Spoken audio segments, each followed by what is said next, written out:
life could be as leisurely as this a little more often. How greedy of me.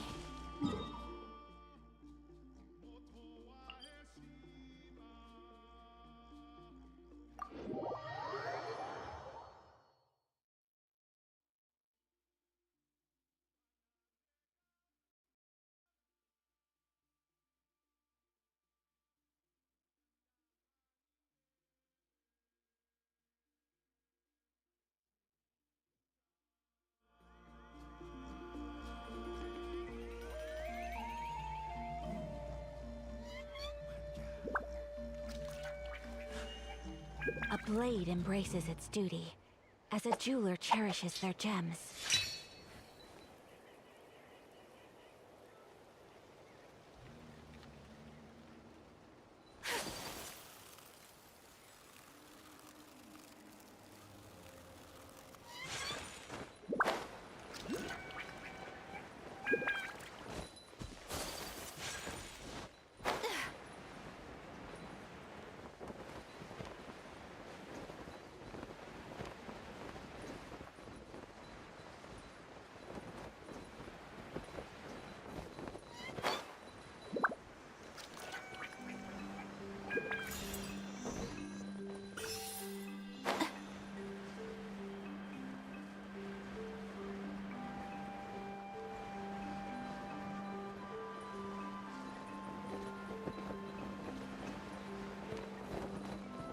That's Wyna, the tribal chief.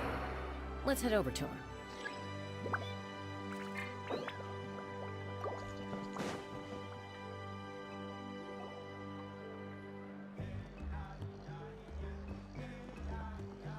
Chaska. Nice to see you again, Wyna. I'm afraid we don't have time for pleasantries, so I'll get right to it. We're here for— Whoa, hold on a second. At least tell me why you need it first. My friend Kachina is trapped within the Night Kingdom. We need the stone to find her ancient name and rescue her. Rescue her? From the Night Kingdom? That's right. I'm sorry, but someone needs to tell you what you don't want to hear. Going there, a mature warrior would never make such a foolish decision. The nature of battle is unpredictable. You never know how it's going to end. Losing a friend is tragic, but— I appreciate what you're trying to say, Chief Wyna. But if the price of maturity is abandoning a friend in need, I thought you might say that. Is something wrong, Wyna? This doesn't seem like you. Life isn't complete without taking risks.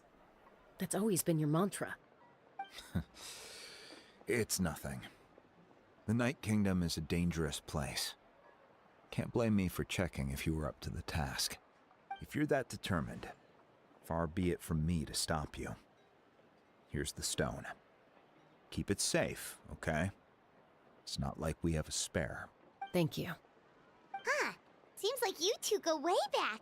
But aren't you from the Flower Feather Clan, Chaska? Oh, Chaska's a peacekeeper, so she's famous throughout the tribes. She's always the one people call to resolve conflicts, so we slowly got to know each other that way. Her younger sister Quichi's always hanging around our tribe, too. She's helped us out a lot in the past. Oh, you have a younger sister? Yes, I'll introduce you to her sometime. But let's get back to business. Wyna, how do we use the stone? As you probably know, your intended destination is completely different from the real world. The Night Kingdom is like a river flowing with concepts, and the ancient name you seek is like a tiny fish swimming downstream. In that sense, the stone is like a fishing boat drifting down the river, but the boat alone isn't enough. You need a fisherman, We couldn't do that ourselves? With a little practice, I'm sure you could. You have the strength and the talent. If you want to make sure this works, though, I could recommend someone to you. Who? Vichama, a legendary warrior and scout from our tribe. He's got a keen eye and a well-honed intuition. Even his ancient name means to seek. Vichama? Why does that name sound familiar? He's one of Auntie Atea's hot spring buddies. I've heard stories about him. Where can we find him? Ever since Malco passed, he spends most of his time gazing out at the scenery from the cliff tops. Thank you. We'll go look for him there. Good luck. I hope everything goes well.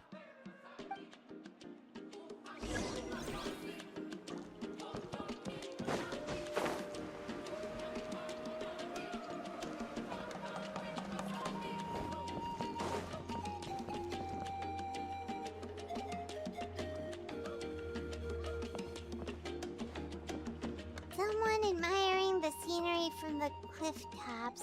Ah, that must be him! Hello there, are you Vichama? That's me. Did you need something?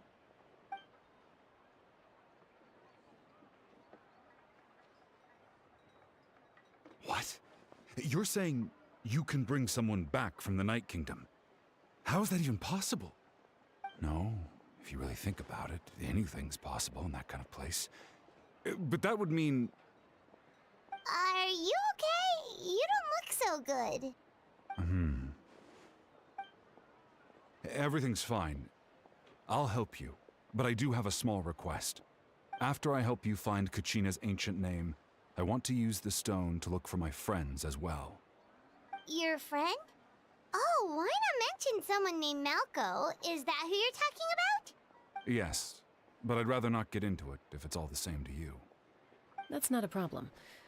We agree to your request. Yeah. Since you're helping us find Kachina's ancient name, it's only right that we return the favor. Then we're agreed. Can I have a look at the stone?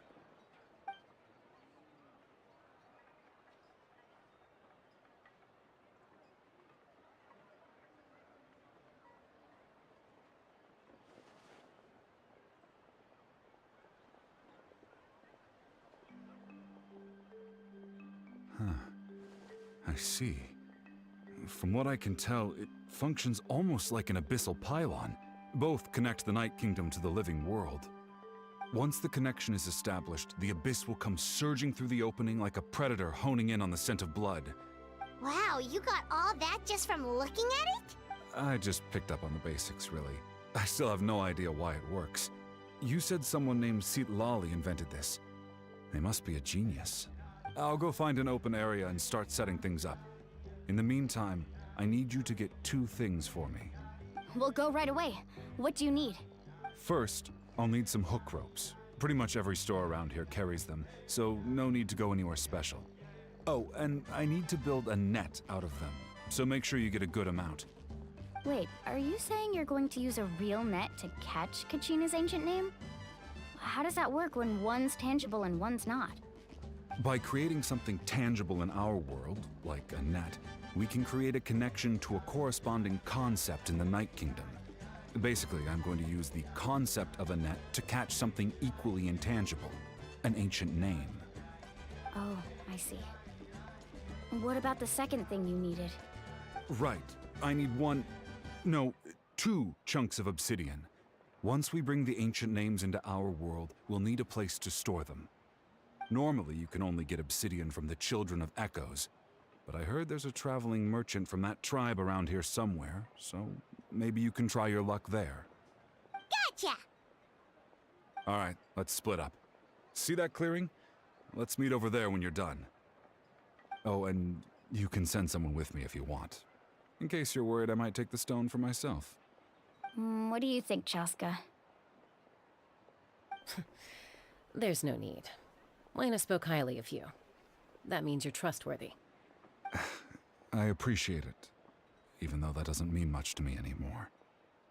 Anyway, it'll take some time to set everything up, so no need to rush. I'll see you in a bit.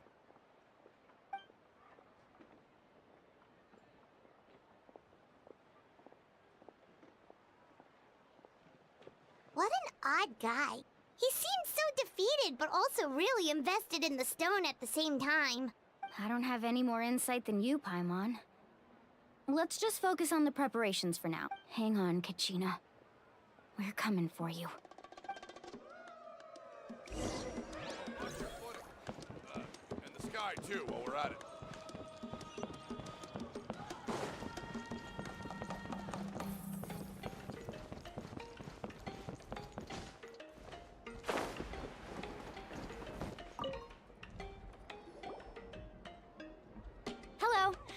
have any hook ropes for sale? Hook ropes? As in rock climbing equipment? Yes. How much for your whole stock? Oh, the whole thing? Let me see. That would be 30,000 mora in total. Deal. Wait, really? What, you want me to drive down the price? We just need... Oh, no problem at all. I'll even pass along some information on the house. These ropes are usually used by rock climbing enthusiasts. All right. That's everything. Here you go. Now we need the obsidian. Let's go talk to the traveling merchant Vichama mentioned.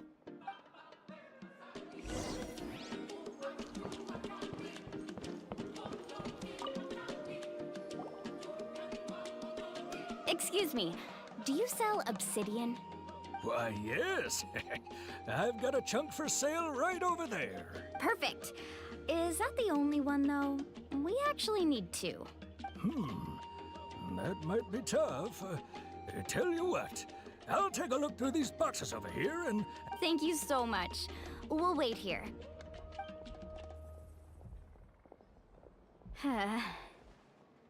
Relax. Everything's going... I know, it's just... I could tell Vichama feels the same way about his friend. Kachina always carries all sorts of shiny stones with her. If I was the one trapped in the Night Kingdom, she'd have a whole pile of obsidian ready in a heartbeat. Well, would you look at that? I did bring an extra. Here you go, young lady. How does it look? Perfect! Thank you. How much do I owe you? If you hadn't shown up, these stones would have just sat here collecting dust. I'll take 3,000 mora for both. Here you go. By the way, I heard you mention Vichama just now. You running an errand for him, then? How's he doing? Malco's been gone for 5 years now.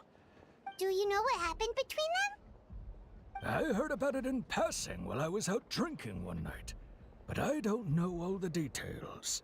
Vichama and Malco grew up together, and even made a name for themselves together. Malco was an amazing fighter, capable of knocking out multiple opponents in a single hit, while Vichama excelled at scouting and analyzing the battlefield. The two made an excellent team, and managed to beat back the Abyss several times. 5 years ago, they both emerged triumphant in the pilgrimage, and were placed on the same team to fight the Abyss. But on the eve of battle, the Abyss launched an attack on their tribe, and Vichama suffered an injury to his leg. Then what happened? The team agreed that he couldn't fight the Abyss in his condition. Vichama didn't argue. He knew going to the front lines with an injured leg would make him a burden in battle. So they raised the issue with the Pyro Archon, and she agreed to let him stay behind. It's just... Malco and the others ended up facing hordes of abyssal monsters in numbers that far exceeded anyone's expectations. The team made an error in judgment. Vichama went into a deep depression after that. He blames himself for everything. Oh, you're not wrong. But it's possible he chooses to blame himself. Not because he did something wrong, but because he wasn't able to do anything at all. I've tried convincing him to move forward, to stop dwelling on the past. But the shadow of Malco's death hangs over him still. The Abyss has caused so much suffering, and some wounds never heal. I wish there was something he could do to make himself feel better. But anyway, that's the gist of it. Maybe you could help him talk things through sometime. I would really appreciate it.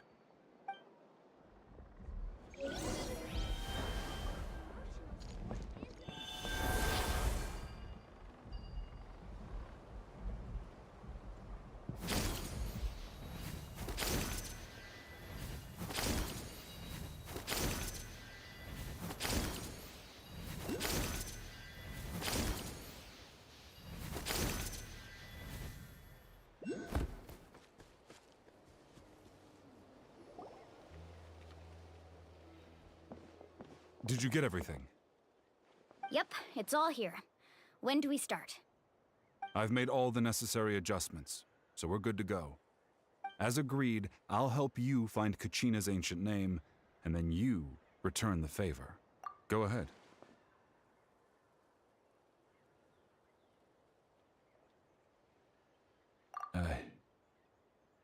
After Malko fell, I scoured the battlefield to see what happened.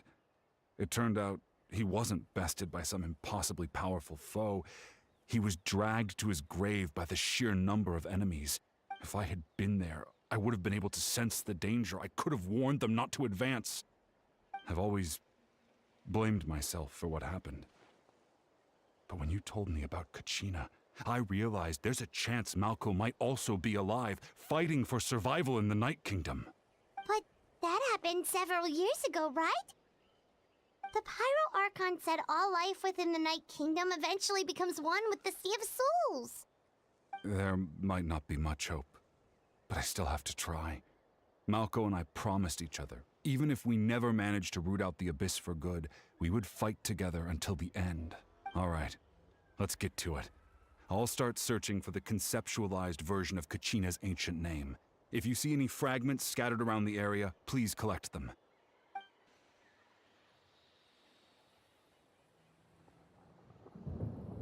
Make sure you prepare yourselves for battle. As I said, the stone will link the mortal realm to the Night Kingdom. The Abyss will likely emerge in response. Look at that golden thing. It must be one of those fragments Vichama mentioned. Let's get closer.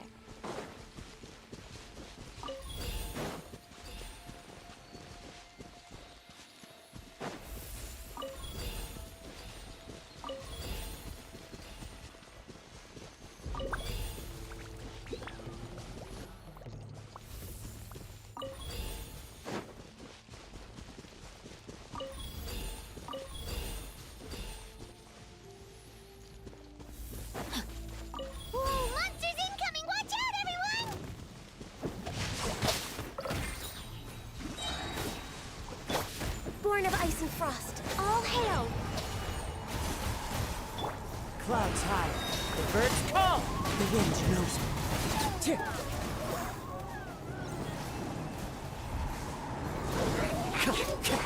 Witness the power of Gugwa! No, my sword!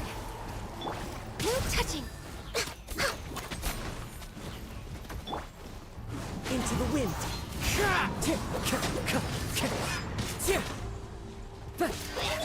Born of ice and frost. Come on, focus! For Rex Lapis!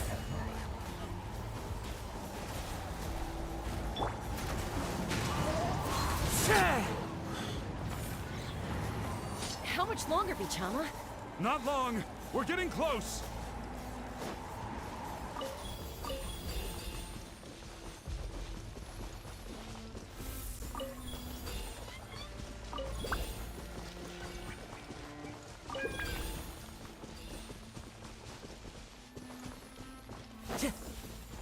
Time to go.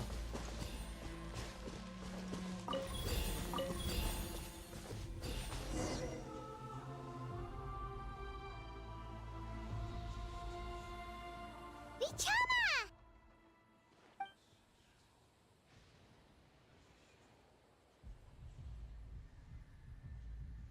Quick! Take it!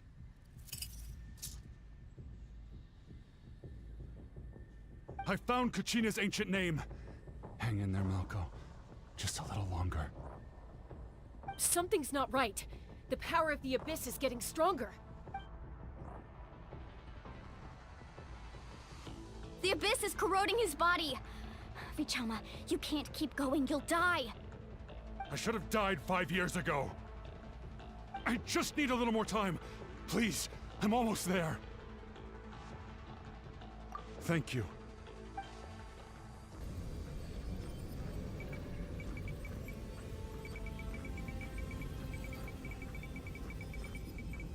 Whoa, watch out! The power of the Abyss is strong.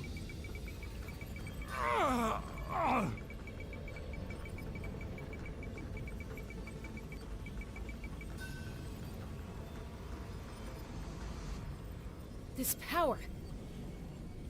Hanging in there? Malco. No! Why can't I find him? Why? We can't wait any longer. Pull him away from the stone, Mualani.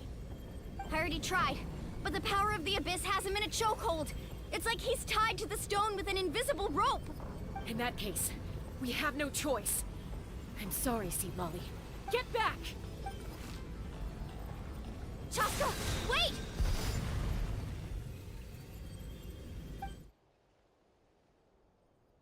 Ouch! What happened just now? It looked like the Spirit Speaker's stone was... The stone's power was spiraling out of control. The only way to stop it was to destroy it. You were all caught in the shockwave of the explosion. You might feel dizzy for a while, but that's normal. Give us a heads up next time, will you? You're lucky we managed to dodge it in time. I thought I said to get back. Yeah, barely a second before you made it go poof. Not ev- Okay, I'll be more careful next time. At least Kachina's ancient name is still in one piece. Vichama! Vichama! I couldn't find Malco's ancient name.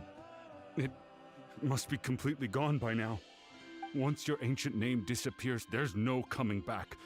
From the very beginning, I knew there was a slim chance, but still. And now... it's too late to save him. From the minute he left that day, it was already too late. Vichama.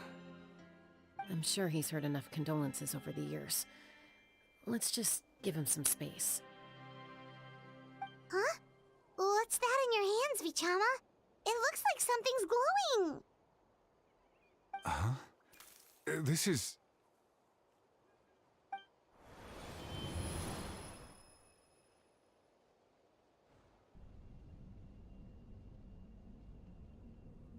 Hey, Malco. Got any strength left? Not enough to swing a sword, but to say a few last words? Sure. Too bad. No one will get to hear them. I never thought I'd actually die on this mission. Not that I'm afraid to die. It's just... hard. Thinking about my mom's face when she hears the news. Guess I have something to be thankful for then. My parents died a long time ago. They won't have to mourn me.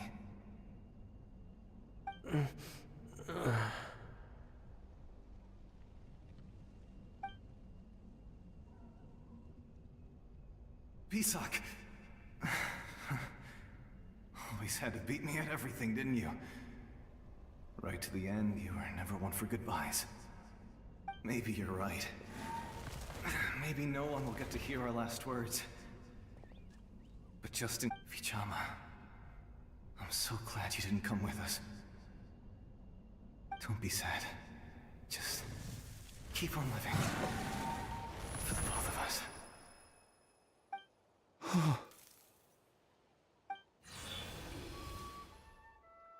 Was that a memory? Seems like we were able to salvage something after all.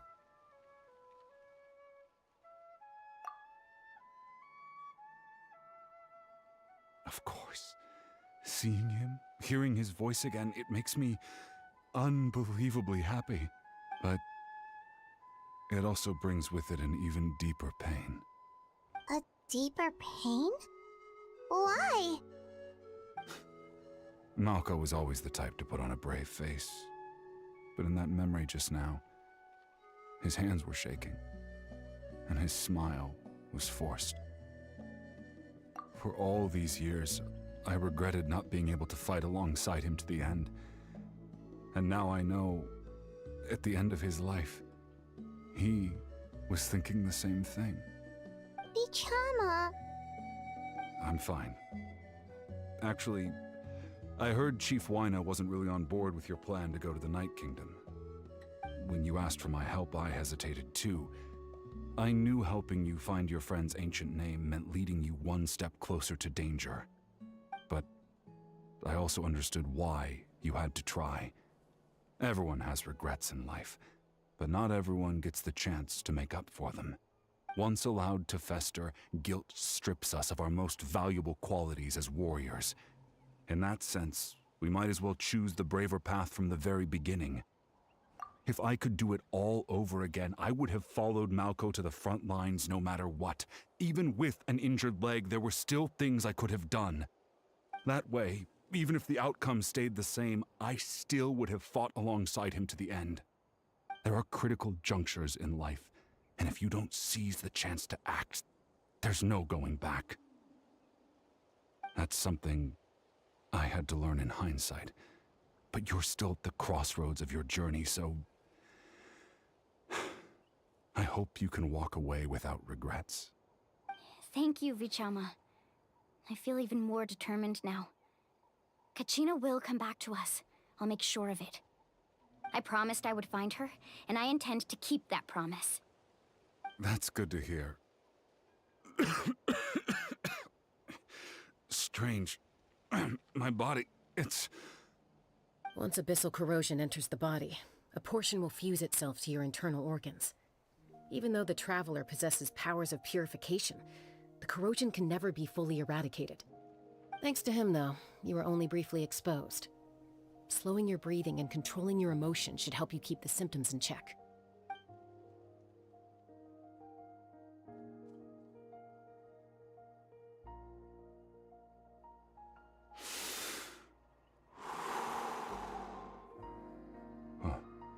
That does make me feel better. You seem very knowledgeable about all this. Just speaking from experience, that's all. Anyway, we've recovered Kachina's ancient name, so we're off to a great start. Let's get Vichama back to his tribe and tell Wyneth the good news. Oh, and apologize for destroying the Spirit Speaker Stone. We had no choice, though, so he'll probably understand. Right?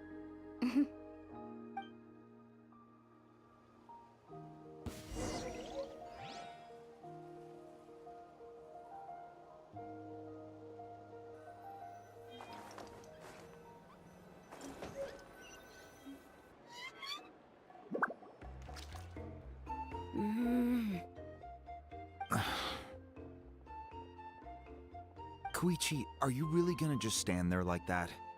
I don't know what you want from me. I think you know exactly what I'm trying to say, Uncle Wyna. I can hear it in your voice. Honestly, it's just one thing after another with you two.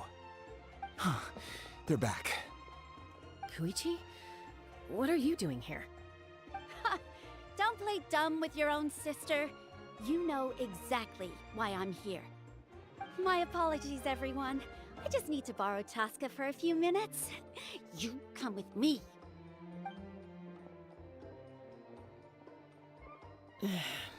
I'll be just a moment. Who is that? Koichi, Chaska's younger sister. Although the two aren't actually related by blood, it's kind of a long story.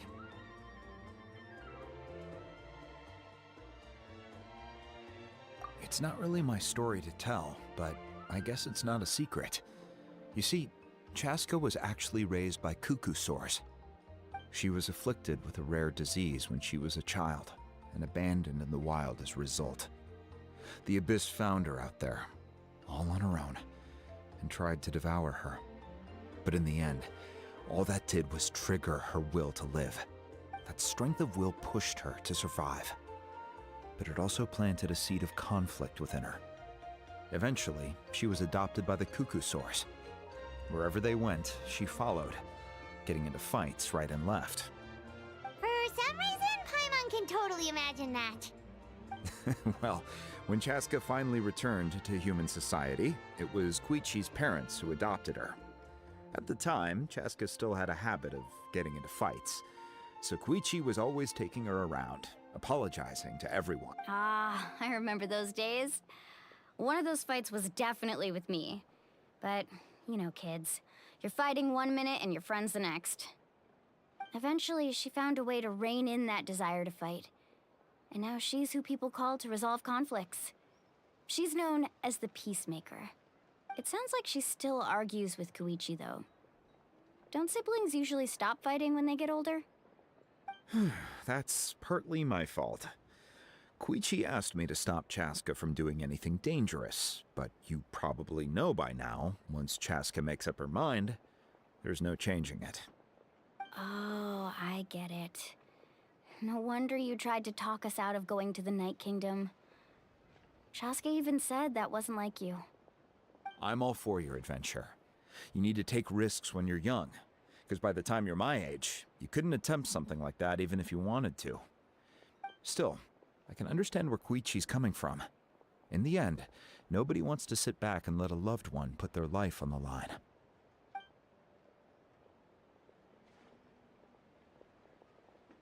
All right, it's just the two of us now. You have 1 minute to explain yourself. I don't have anything to say. You don't have to approve, but you should know I only do what's necessary. That attitude is exactly the problem. It's like you don't care. You try to sneak off to the Night Kingdom behind my back and then play it down as if it's just a trip abroad. Well, technically I am going abroad, right? Again with the excuses! We agreed, didn't we? There are 4 levels of danger. If it's not something urgent, you can only engage in level 2 danger and below. You can only go up to level 3 if a situation is so dire there's absolutely no alternative. But a trip to the Night Kingdom?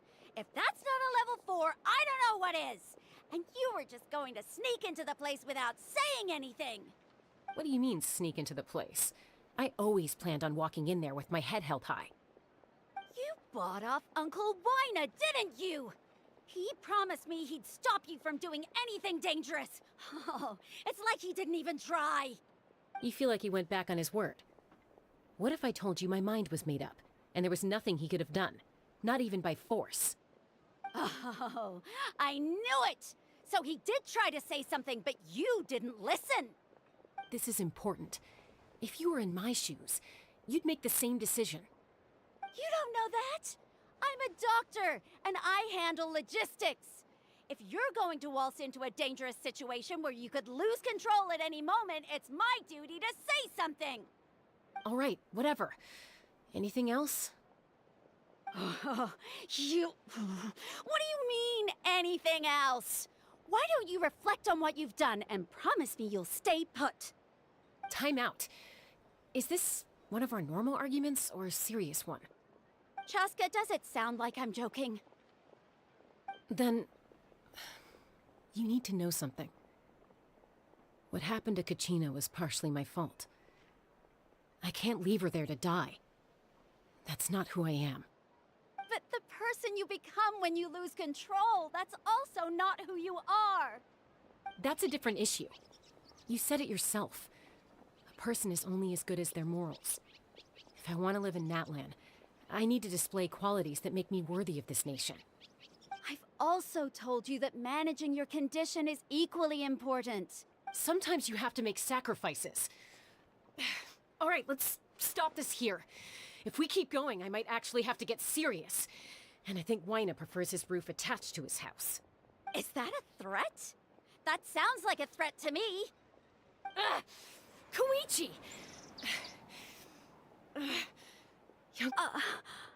So, you're really going to go, no matter what I say? Then support me. I'll be back. All you have to do is wait. Chaska. So, that's it. Why'd you have to turn out to be so darn annoying?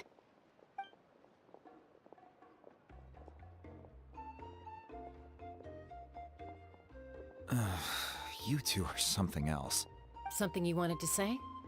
I know you aren't related by blood, but you two sure are similar. Really?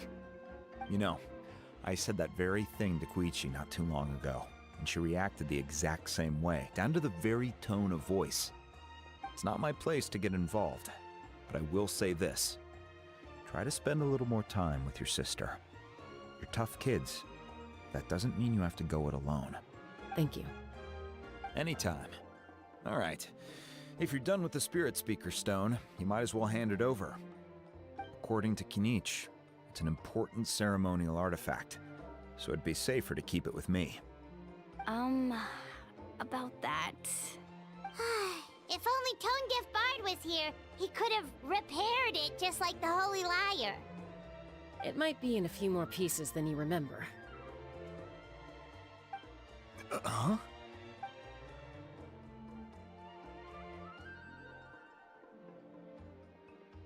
I see. Sounds like it was an urgent situation. If someone's life was on the line, then you had no choice. Still, Citlali's going to be a nightmare to deal with now that you've broken her stuff. I'll explain everything to her later. Stay safe out there in the Night Kingdom, okay? I'll wait here for your safe return.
We're back! We found Kachina's ancient name, too!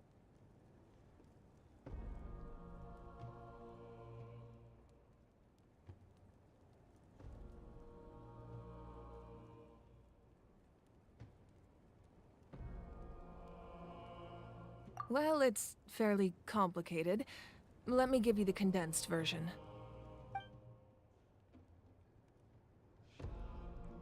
The Fatui again? We can't go anywhere without them causing trouble. But what if the Fatui finds out you've lost your power? Won't they try to take advantage of the situation? That's why it has to be our little secret. Nope. Look, I wish I could offer you some sort of consolation, but I won't lie to you. With multiple factions closing in, there's nothing comforting about the situation we're facing. Still, all you need to do is focus on your goal. You can leave the complicated matters to me. I can also step in on the Pyro Archon's behalf. There's a limit to what I can accomplish, but I'll help you however I can. There's no need to be so modest, Yan-san. Your incredible strength has long been a well-known fact. You're the Archon I'm sorry about before. You have so much on your plate, so much that you have to worry about. But all I could do was focus on my own feelings. You have nothing to be sorry about. We all get overwhelmed by our emotions, myself included. Your reaction to Kachina's disappearance, I understand that feeling very well. Now that we have Kachina's ancient name, let's go track her down. Follow me.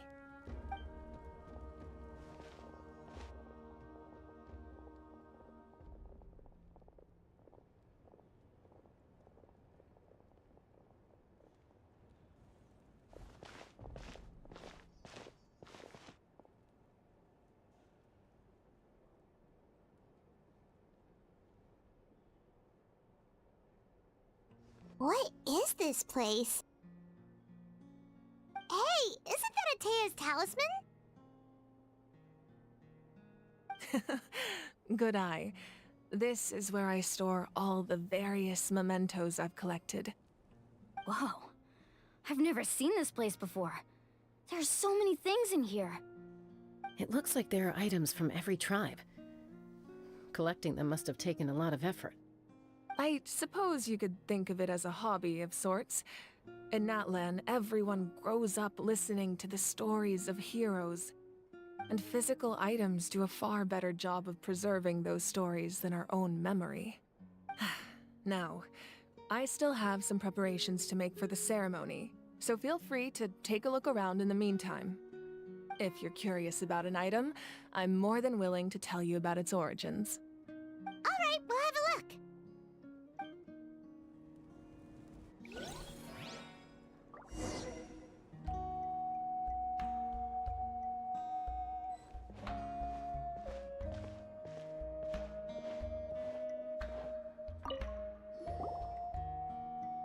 Whoa, that belt is bigger than Paimon's head! The Collective of Plenty are known for their bodybuilding competitions and contests of strength. This belt is a symbol of great honor within the tribe. The association with strength might also have been the reason the original belt was extremely heavy. It was difficult for even 2 people to lift. And even if a warrior had the strength to put it on, wearing it for any length of time would still leave them gasping for breath. Sounds like it. So the owner of the original belt, Kitera, commissioned a craftsman to make a copy identical in appearance but far lighter in weight. That is the belt you see before you. He would often wear this version when training in order to protect his waist. Or he made a lighter version so he could wear it all the time and show it off.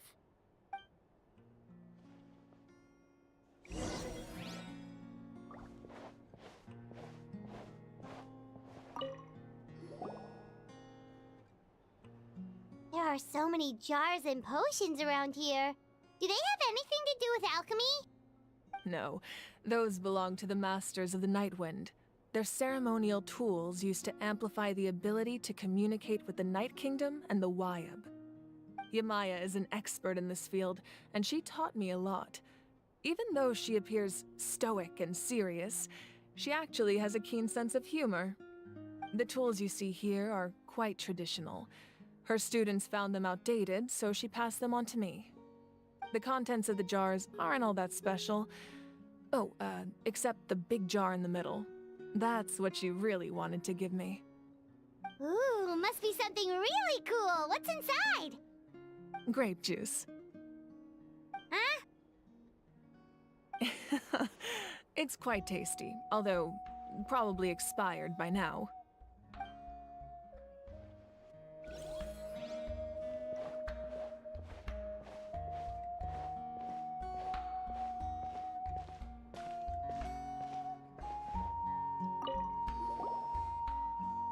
Hey, there's a fishing rod here. It must have belonged to the people of the springs. That's right. It belongs to a legendary fisherman named Matavaru. I have his entire set of fishing equipment, actually. He and I met in a tavern. He told me about a particular kind of giant fish and his meticulous plan to catch it. In his eyes, I saw a hunger and a strong fighting spirit. To him, the sea was the battlefield upon which he staked his honor. So, did he do it? The next time I saw him, he was covered in scars. It turned out the fish he sought had been corroded by the abyss. He managed to kill the fish, but sustained a serious injury in the process, which meant he could never go deep-sea fishing again. Can a fisherman claim victory if he fails to bring back his catch? That's what he asked me in the end. Well, Paimon thinks he won. That was my answer as well. The experience was far more valuable than the prize itself. In the end, he didn't want his tools to go to waste, so he gave them to me. Wait, that means you also know how to fish. Maybe we can go head-to-head sometime.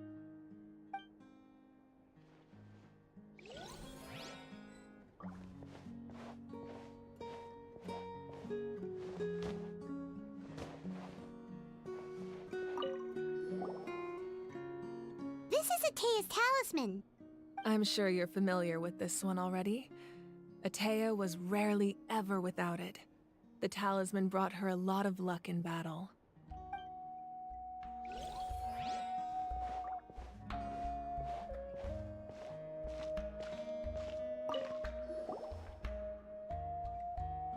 Whoa, this weapon is huge! Which tribe did it belong to? Ah, that weapon belonged to Tenoch, a hero from 500 years ago. Strictly speaking, he didn't belong to any single tribe. That's because even before the disaster with the Abyss broke out, he had already been exiled. Exiled? It was a punishment imposed out of necessity, but he accepted it all the same. He believed it was what he deserved.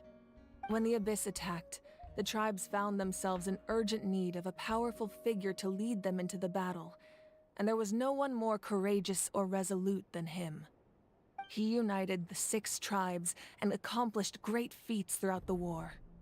Ultimately, he perished, and because he had already lost his ancient name, the Ode of Resurrection was unable to bring him back. And so, he was laid to rest, alongside the countless warriors and civilians who lost their lives, buried in the soil of his native land. Wow, he sounds like a true hero. Indeed, even now his story is told throughout the land.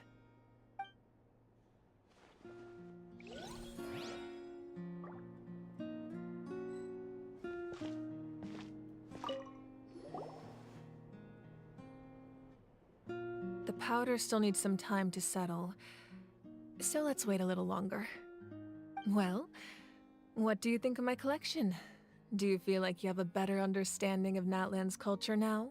Yeah, if each item represents a different story, seems like Natlan's really been through a lot. Does every item hold a special memory, just like Atea's talisman? That's right.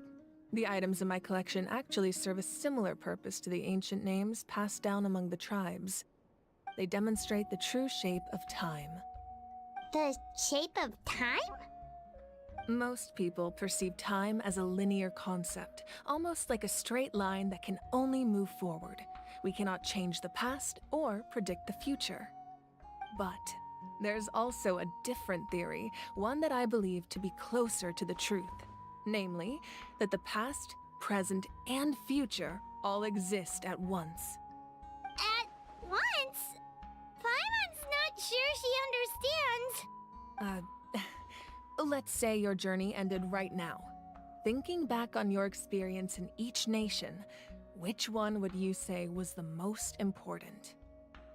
Exactly. Even at the end of your journey, the things you experienced along the way don't cease to exist. They become part of who you are. Take out a portion of that journey, and you would likely make very different decisions, and eventually arrive at a very different destination. The future is the same way. It exists even though it has yet to come to pass. We just lack the means to perceive it. Of course, there are those with the power to foresee the future. They simply call it by a different name. Fate. You're quite familiar with that concept, I would imagine. That does kinda make sense. The future hasn't happened, but already exists. Humanity excels at living in the present, but too often we forget the past and neglect the future. While the pilgrimage and the Night Warden Wars lead us to a better future. Only by uniting the people of Natlan across countless eras can we fight back against an enemy as formidable as the Abyss. To come up with such a set of rules, the first Pyro Archon must have possessed a level of insight I can only imagine. That's correct. At first, he was a mortal man with no special power. After he ascended to the Divine Throne, he used it to borrow power from the heavens and establish the rules of Natlan. Namely, a framework through which ordinary people can ascend to Archonhood. By holding the pilgrimage, we're able to determine the strongest among us. And when that person ascends to the Divine Throne, their inner flame will awaken. In addition, the sacred flame will grant them significant knowledge and memory of this land. After all, that's how I came to know everything I just told you. So, it all comes down to the power of the Divine Throne and the rules. Wait, is that a family portrait? Yes, that's my mother, father, younger sister, and the little saurians we raised. I turned a piece of my dad's leather armor into a canvas and commissioned a famous artist to paint our likeness. Your sister is so cute! It looks like the two of you are real. Paimon was having a hard time thinking of an Archon as an ordinary person, but seeing this portrait, it kind of makes sense now. It really doesn't look like there was anything special about you before. Oh, wait, is Paimon allowed to say that? A little late for that question, don't you think? Sorry! Paimon's so sorry! Paimon's mouth works faster than her brain sometimes! It's alright. I'd never get upset over something like that. No matter what others may say, my past is a precious part of my identity. I'm forever proud of the life I used to lead. Becoming the Archon doesn't mean you sever ties with your family. The position just comes with a lot of responsibilities, so it impacts how often you get to see them. My father made the most delicious stew, so my sister would often bring me a large pot of his cooking, and we would sit on a blanket and eat it together. One time, we didn't close the door securely, and the saurians we were raising ran into the room and knocked over the entire pot. My sister immediately burst into tears. The two troublemakers were going for the meat, but when they saw my sister's distress, they froze on the spot. I still remember the way they laid there, sulking like a pair of children, even after making such a mess. It was frustrating, but in the end, all I could do was comfort my sister and move on. Wow. Isn't that what being a family is all about? I think about that story a lot, actually. As the Archon, I made a vow to defend this nation, and experiences like that, they remind me exactly what I'm trying to protect. Well, what happened after that? This portrait looks pretty old. Your sister must be all grown up by now, right? I believe she ended up working as an architect and artist. She built many houses and crafted many beautiful works of art. Anyway, that's enough about me. Now that the powder is settled, we can begin. Ian-san, Mulani, Chaska, over here, please. Place the ancient name up there, and then we'll begin.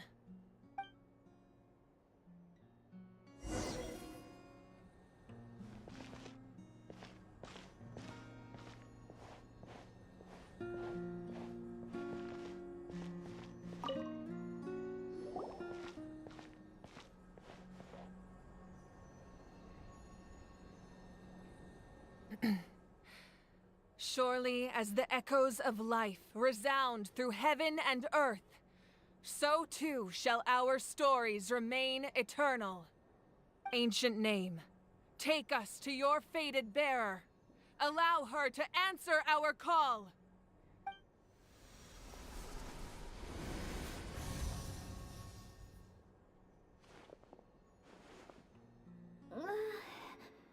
Am I hallucinating again? Kachina, are you okay? Huh? I'm not seeing things, am I? Is the Abyss playing tricks on me again? It's okay, Kachina. It's just us. We're trying to find a way to bring you back. Everyone, you have to listen to me. I've been investigating the Night Kingdom this entire time, and I figured out what's wrong. The Wyup is being affected by the Abyss. I was waiting for the Wyup to send me back, but then this really strong monster came in and it almost killed me. The Wyup saved me, even though its power is weakening, so I've been hiding from the monsters while trying to find a way to help. The Night Kingdom has become a huge mess, though. I keep hearing these awful sounds and seeing really horrible things. Don't listen to those sounds, Kachina. The Abyss is trying to strip you of your sanity. All you need to do is stay safe and wait for us. We'll be there shortly. It's okay. I feel so much better now that I've had the chance to talk to you guys.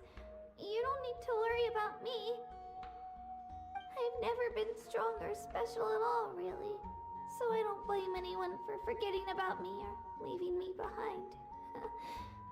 Just knowing you care is more than enough. I'll find a way back. You don't have to put yourselves in danger to come rescue me. You're always like this, Kachina. Now's not the time to act tough.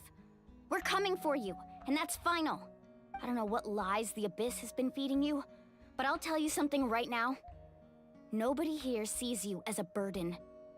You're a victor of the Night Warden Wars, a hero of Natlan. All you need to do is wait for us to rescue you, and you'll get all the applause and recognition you deserve.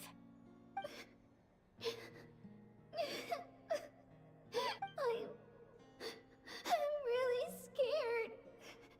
Everything's so dark and creepy here. And I want to go home. Still, I don't want you to put yourselves in danger because of me. I don't want to hold anyone back ever again. All you need to do is place your trust in us, just like you always have. No one fights alone. We're not leaving you behind. Not yet. Yeah, we're so close. We can't call it quits now. Thank you. Be careful. Looks like we've lost contact. Now comes the most dangerous part. You have to traverse the Night Kingdom in your physical form. This entrance to the Night Kingdom was left behind after an abyssal invasion. Even a brief amount of time inside could expose you to corrosion. I know. I'm prepared for that possibility. All right, then I wish you all the best. I'll tell Koichi to be ready just in case. She's very experienced in dealing with abyssal corruption. That face you just made. Don't tell me you two got into another argument. No, I just feel bad for creating more work for her. I'll go with them too, Archon. The more people, the stronger the party. Thank you so much for your help, everyone. It really means a lot that you're willing to brave these dangers with me. And there's no time to lose, so let's get going. Now that I've lost my power, I won't be able to provide much practical support. But I can still keep an eye on the situation from here. Eon-san, I know it's unlikely, but if you encounter a situation you can't handle... That won't happen. I hope not.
Oh, ow!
So we're underneath Natlan right now? That's because in the distant past, Natlan was home to an incredibly advanced civilization ruled by dragons. Humans only established their own society after the fall of the dragon. So these are Saurian ruins? Wait, you mean like the elemental sovereigns? Yes, a really long time ago. Very few records have survived until now, so no one really knows what the devices here are for.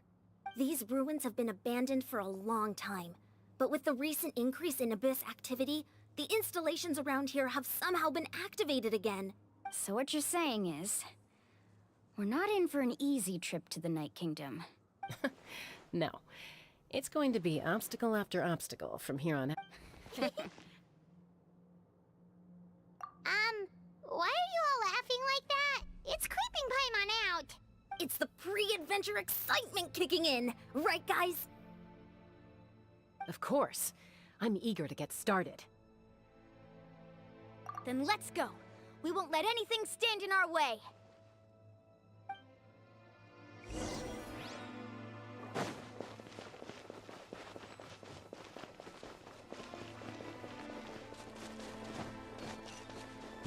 Seems like the road ends here. How should we get across?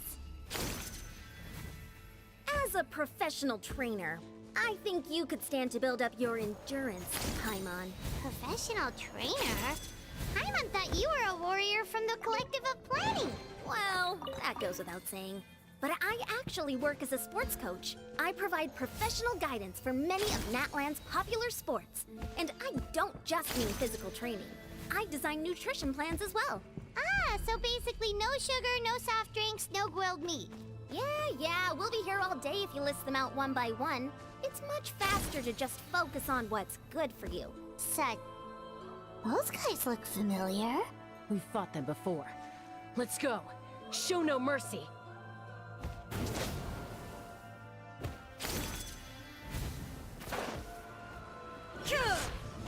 I'm going in! Hey! Fallen leaves, adorn my night, one with nature.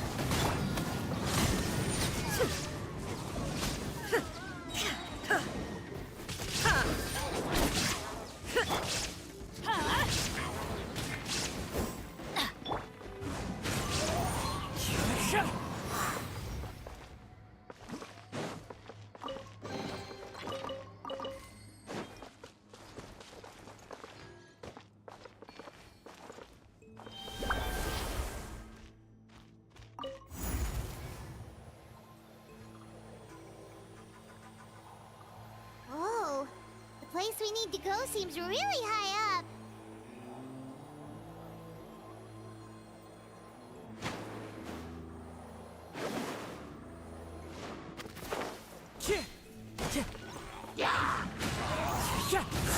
Let's light it up! Illusion shattered!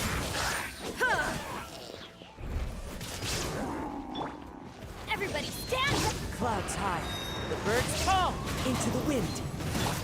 Inazuma shines eternal!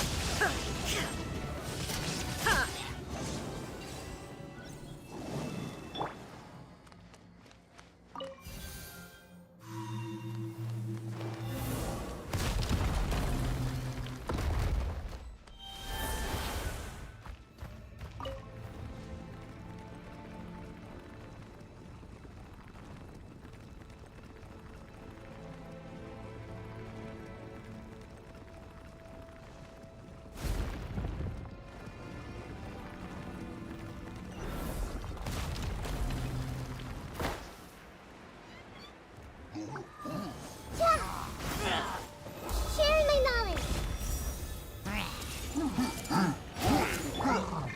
The wind knows me. There is no escape! I'm going in! Fallen leaves, adorn my night. Now you shall perish!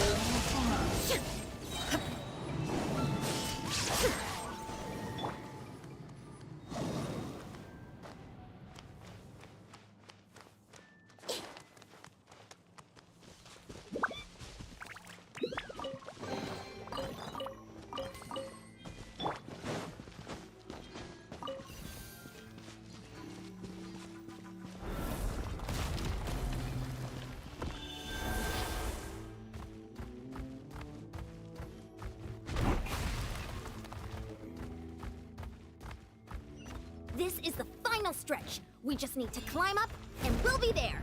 Nothing to it. Easy for you to say.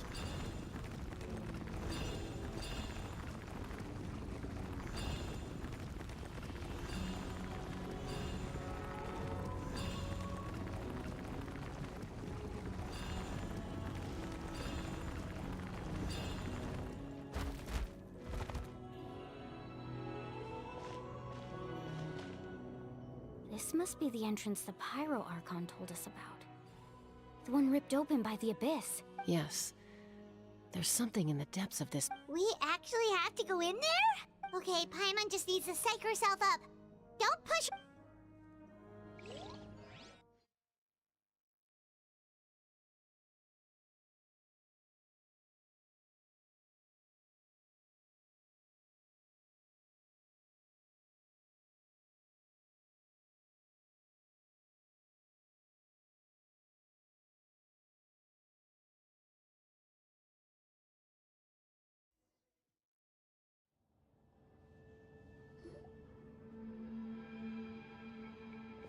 Hey! You don't have to drag Paimon! You're pulling too hard!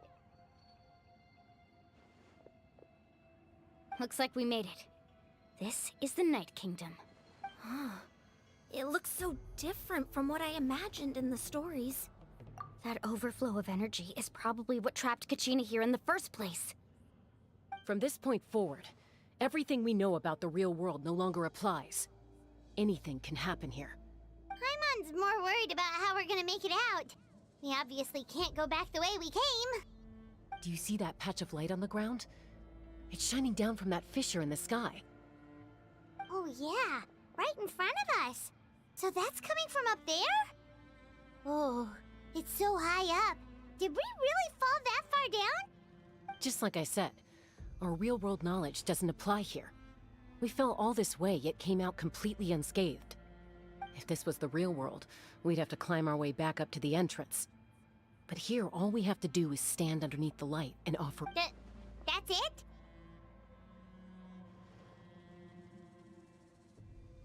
You really think that little of Paimon?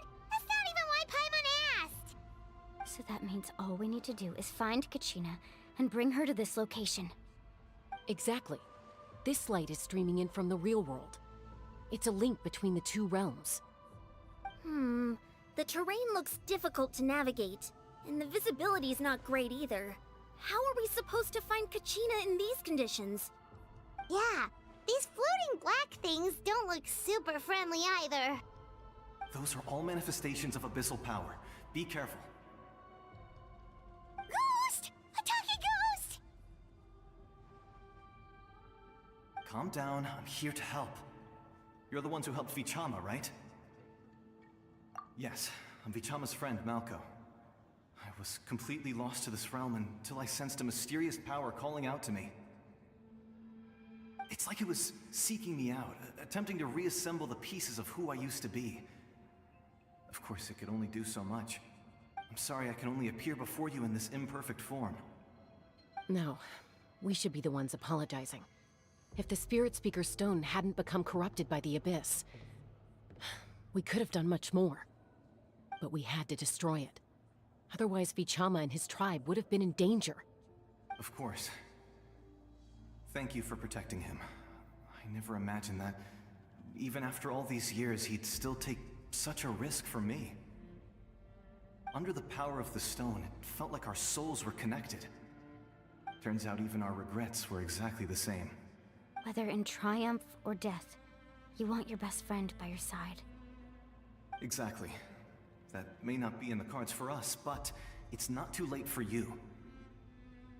You're looking for a young girl from the Children of Echoes, right? She's being chased by an embodiment of abyssal power. I'd like to help her while I'm still in this form, so follow me. Be careful. This place has been severely corroded by the Abyss. Paimon didn't realize it had gotten this bad. It's like a seething volcano ready to engulf our world at any moment. Ouch! Quick, get back here. You can't go on. Stick close to me. My power will be able to ward off attacks for the time being.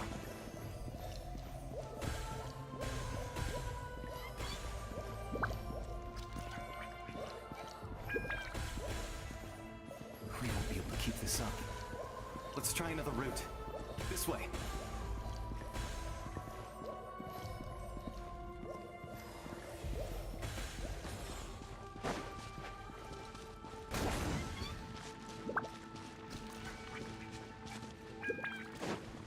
Everybody stand back!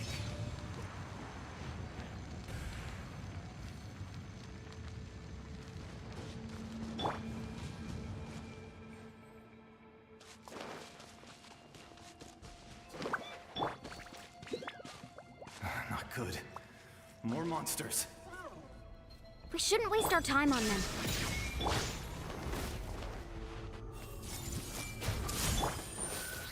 One with nature. Illusion shattered! Torn to oblivion!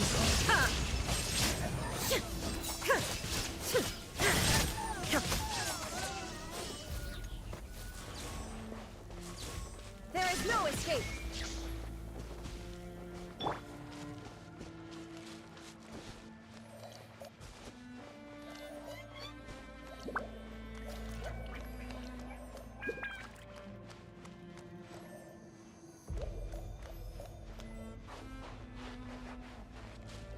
Oh, Paimon can't see anything! It's easy to get lost here. Just stick close.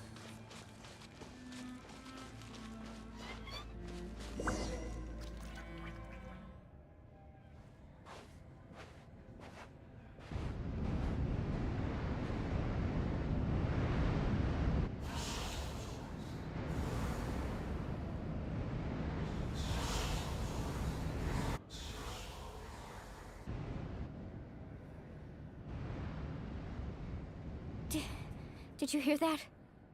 What? Never mind. It was probably just my Don't scare Paimon like that! I heard it too. It was a voice from the abyss. What did it say? Doesn't matter. It certainly doesn't harbor good intentions.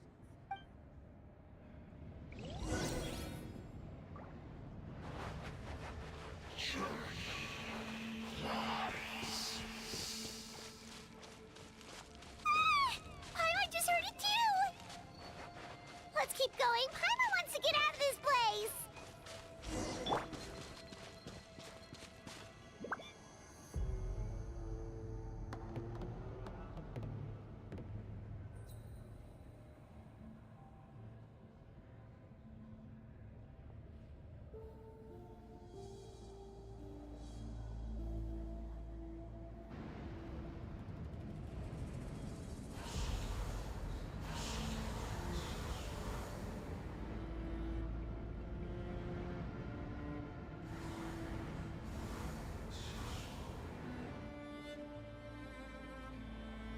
We're here, Kachina! Oh, honey? You made it! Looks like our reunion will have to wait until we take care of these monsters. Good idea. Let's go!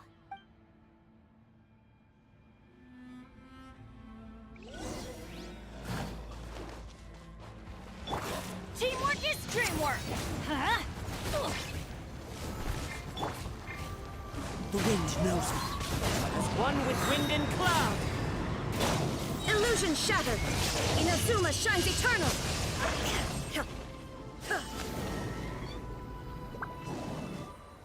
You're here!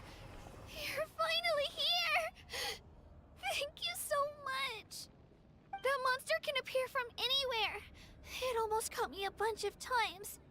The YF's power helped keep me hidden, so I just tried to stay out of sight until you got here. Had a girl. You did so well. And should we start heading back then? actually, I have a request. Will you come visit the YF with me? I can't exactly put it into words, but something's wrong with the Ode of Resurrection.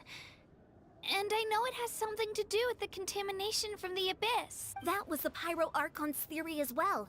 Everything we've seen here certainly seems to back it up. In the Night Kingdom, there are 6 main totem poles representing the Wyab of each tribe. You can think of them like the body of each Wyab. Additional totem poles, like the ones around here, serve as proxies to which the Wyab can extend their consciousness. There are countless proxies scattered around the Night Kingdom. Through them, the Wyab can extend their consciousness over the entire realm and track down souls no matter where they roam. But if a proxy were to become severely contaminated, then a soul could become lost within the Night Kingdom. Judging by the current situation, I don't think we're dealing with just one contaminated proxy. Even if we could drive back the abyssal power from one of them, that probably wouldn't even put a dent in the problem. Still, we can't just leave the Wyab to suffer.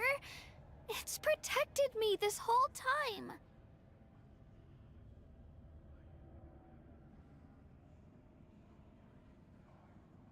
I agree.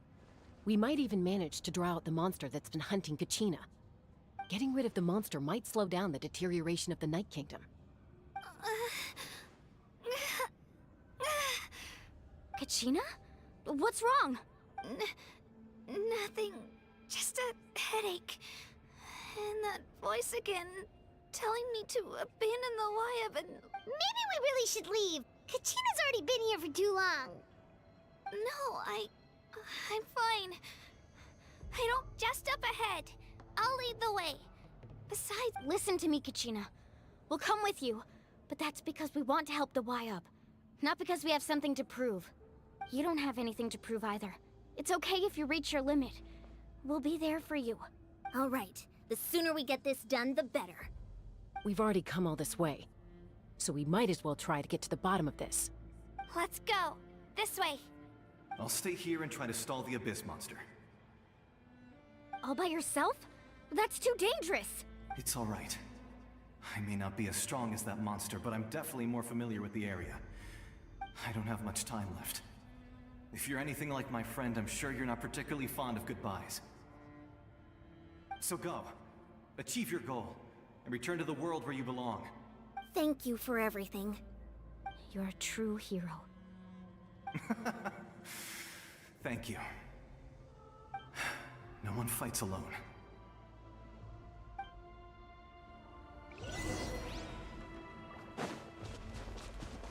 Does your head still hurt? Let me help you walk. I'm fine. You should know I'm made of stronger stuff than that.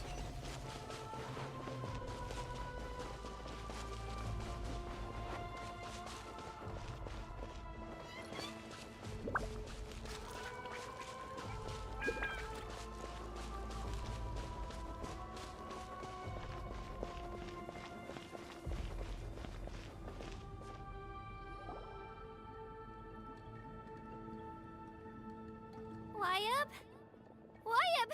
I'm back! My friends and I are here to heal you. Wyab, can you hear me? Wyab? So we were right. The contamination is already too severe. It's preventing the Wyab from answering our calls. All right, get ready, everyone. Time to purge the abyssal energy from this place. Careful. We've got company. Already? You really think that puny soul could slow me down? Courage in the face of futility is pure folly. He tried to get in my way, so I disposed of him. You killed Malcolm? He would have dispersed with or without me. Rather than worrying about him, I would urge you to focus on yourself. You may have defeated others of my kind in the past, but underestimate me now, and it will be to your peril. No, the power of the Abyss is intoxicating. The destruction it seeks captivates like a masterful work of art. I thought this naive little girl was an exception, but it turns out humanity is full of lambs willing to offer themselves up to the slaughter. That is the tragedy of your short lives. You understand nothing of all-encompassing power. Ancient names, pride, friendship, all empty ideas invented to give you a false sense of self-worth. They possess no power at all. The Pyro Archon created those grandiose ideals out of pure selfishness. Anything to avoid sharing power. Anything to avoid handing over the primordial gift to ordinary people like you. Don't believe me? Then ask yourself, why is the Pyro Archon strong beyond measure, while you, Kachina, remain so pathetically... Kachina! Give me your hand.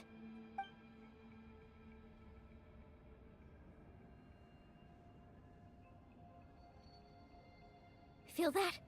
I'm right here next to you. Thanks, Moalani. You're right. I have nothing to fear, because I'm not alone anymore. You're right. Maybe comforting ideals don't have any power. But you also couldn't be more wrong. You've never had to work for your own strength, so you will never understand the true source of our power. What? The courage we have to stand before you and not back down, the power lies not in the ideal itself, but in our commitment to upholding that ideal, and in our decision to stand together and fight! Well said! Let's go, Kachina. It shouldn't take more than 2 of us to handle an enemy like this. Sorry in advance. There aren't many in Natlan who can beat us when we're together. It's time.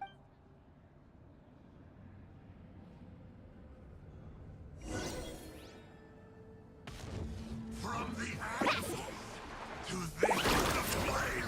Need a surfboard? Amazing!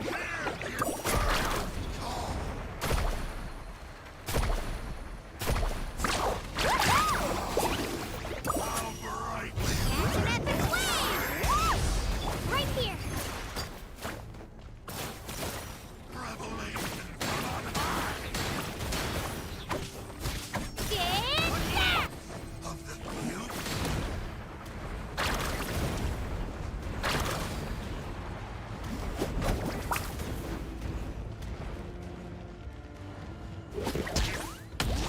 Need a surf? Carving waves!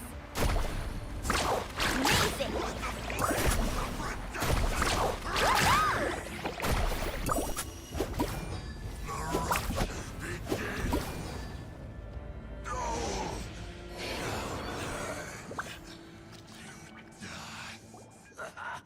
We won!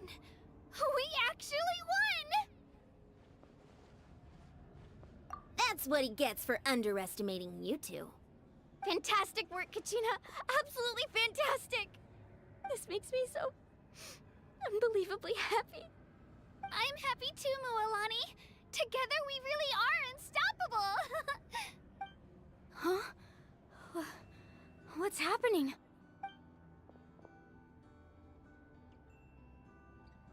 My ancient name is glowing? It's probably a projection from the real world. But that doesn't explain why it's glowing all of a sudden. Wait, does that mean you're...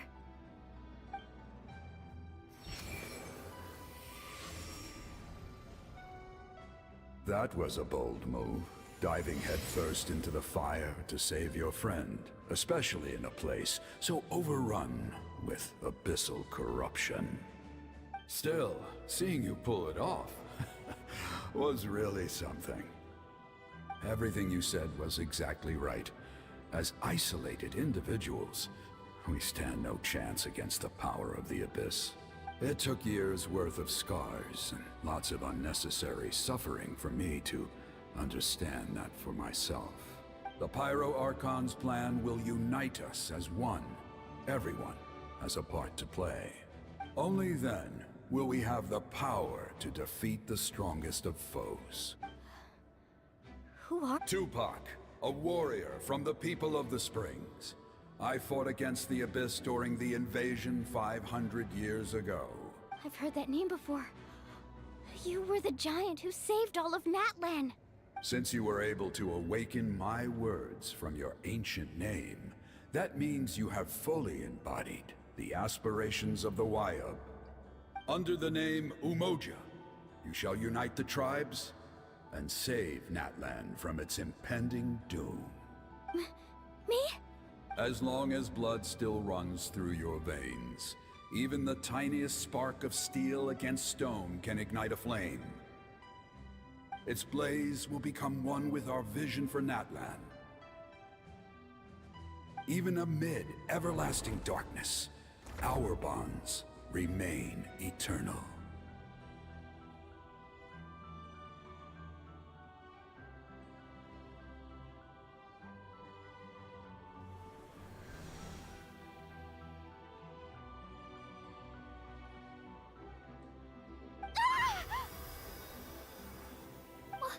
What's wrong, Milani? Ah, so many memories. My brain was just flooded with everything he once knew. So that's what happened. What do you mean? Did you just figure something out? 500 years ago, they foresaw the very crisis we're facing now. Efforts to save Natlan started all the way back then. We can go over the details once we get back. We shouldn't linger here longer than we have to. I know bits and pieces, but I had no idea Mualani was also part of the plan. This sounds like something that's going to need a lot of explaining. Let's focus on saving the Wyatt first.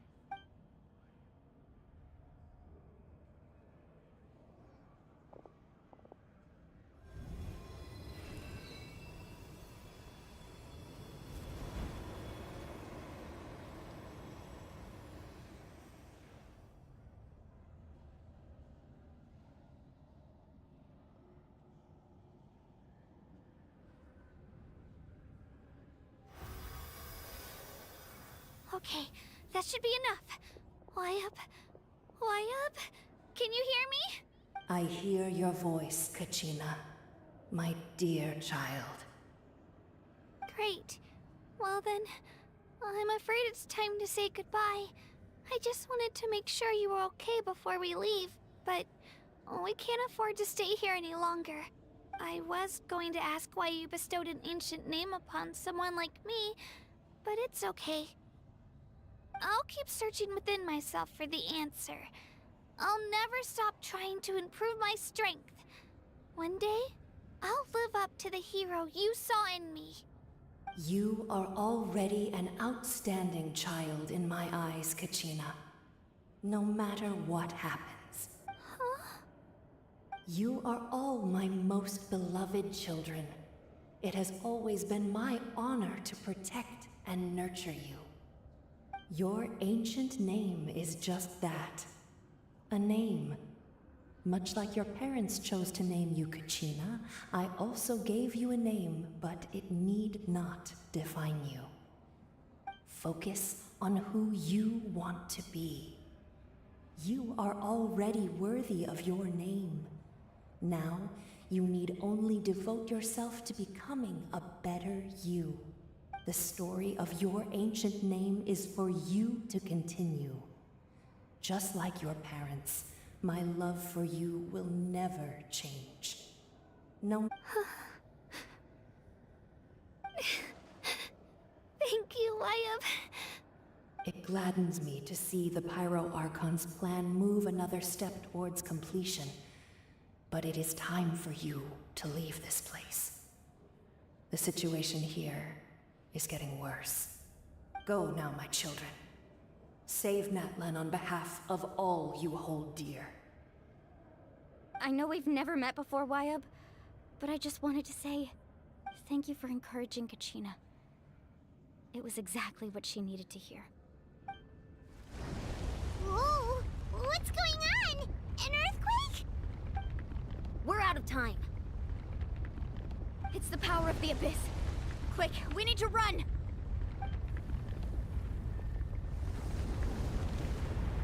It's a Seelie! The Seelie opened the way for us!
It's the power of the Abyss.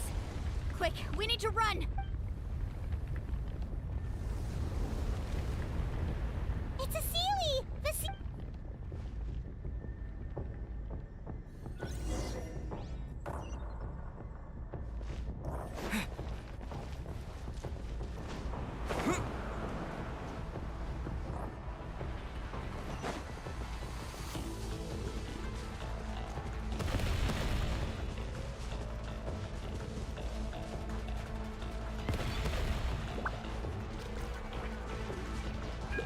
The opening in the sky! It's closing! We need to hurry, or we'll be stuck here!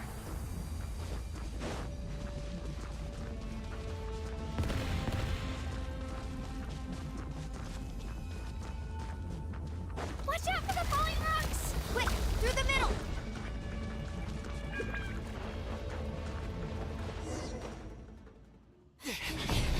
Come on, faster! We'll never make it!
You've done well.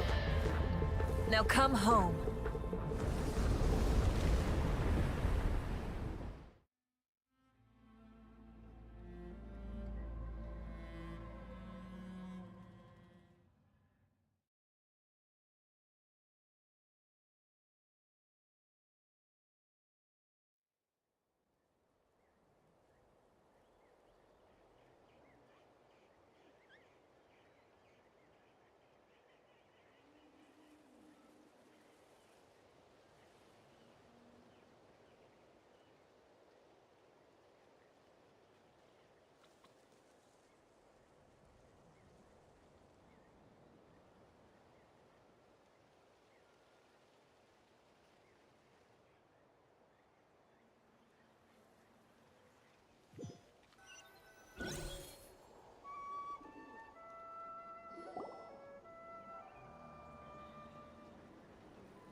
We're back! The Pyro Archon saved us. But she's not here. Yeah, didn't she say she used it all up? She's still in the Speaker's Chamber.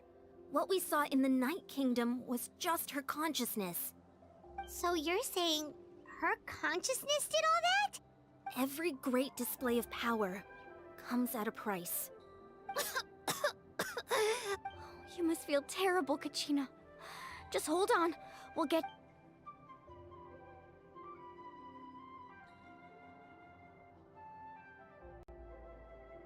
Let's get back to the stadium. The Pyro Archon said she'd have a doctor waiting for us. I recommend getting a full checkup, just to make sure no damage gets left behind. Paimon feels okay. What about you, Traveler? Right. You always seem to do pretty well against the Abyss. Let's get going. We need to share what we learned in the Night Kingdom as well. Right. The Wyatt mentioned something about the Pyro Archon's plan. What is it exactly? I'll let her explain everything.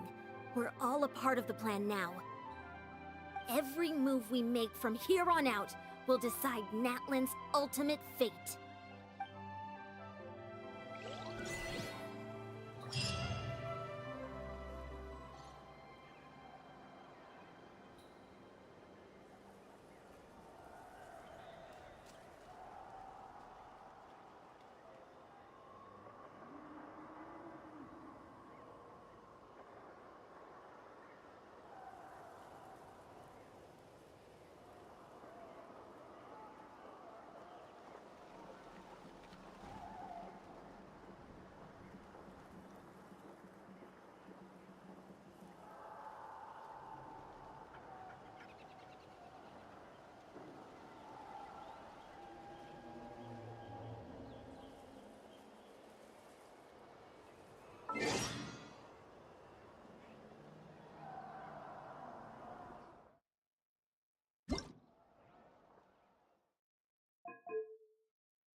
a lot less stuff here than before. It's good to see you all here in one piece. I know you must have a lot of questions, but let Koichi check you over first. It's best not to let any lingering effects of the Abyss go untreated. Thank goodness you made it back. I came here as soon as the Pyro Archon told me about your plan. Take a seat, everybody. I'll examine you one by one.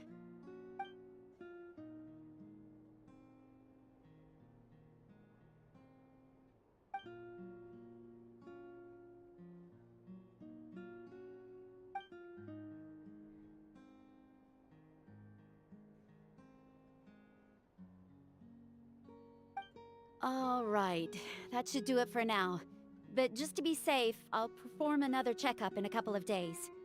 I have to say, though, I've never seen anyone react to the Abyss like you, Traveler. It's like you're completely immune to its power. He always has been special like that. He can even purify its power. Wait, now that you mention it, Paimon doesn't think she's affected either. Given the current situation, that ability will likely play a great role in the events to come. Of course. I still have patients to see, so I'll head out. Thank you, Koichi. All right, all right. We might not see eye to eye, but we both had good intentions. Just give it time. I'm sure we'll figure things out between us one day. Yeah.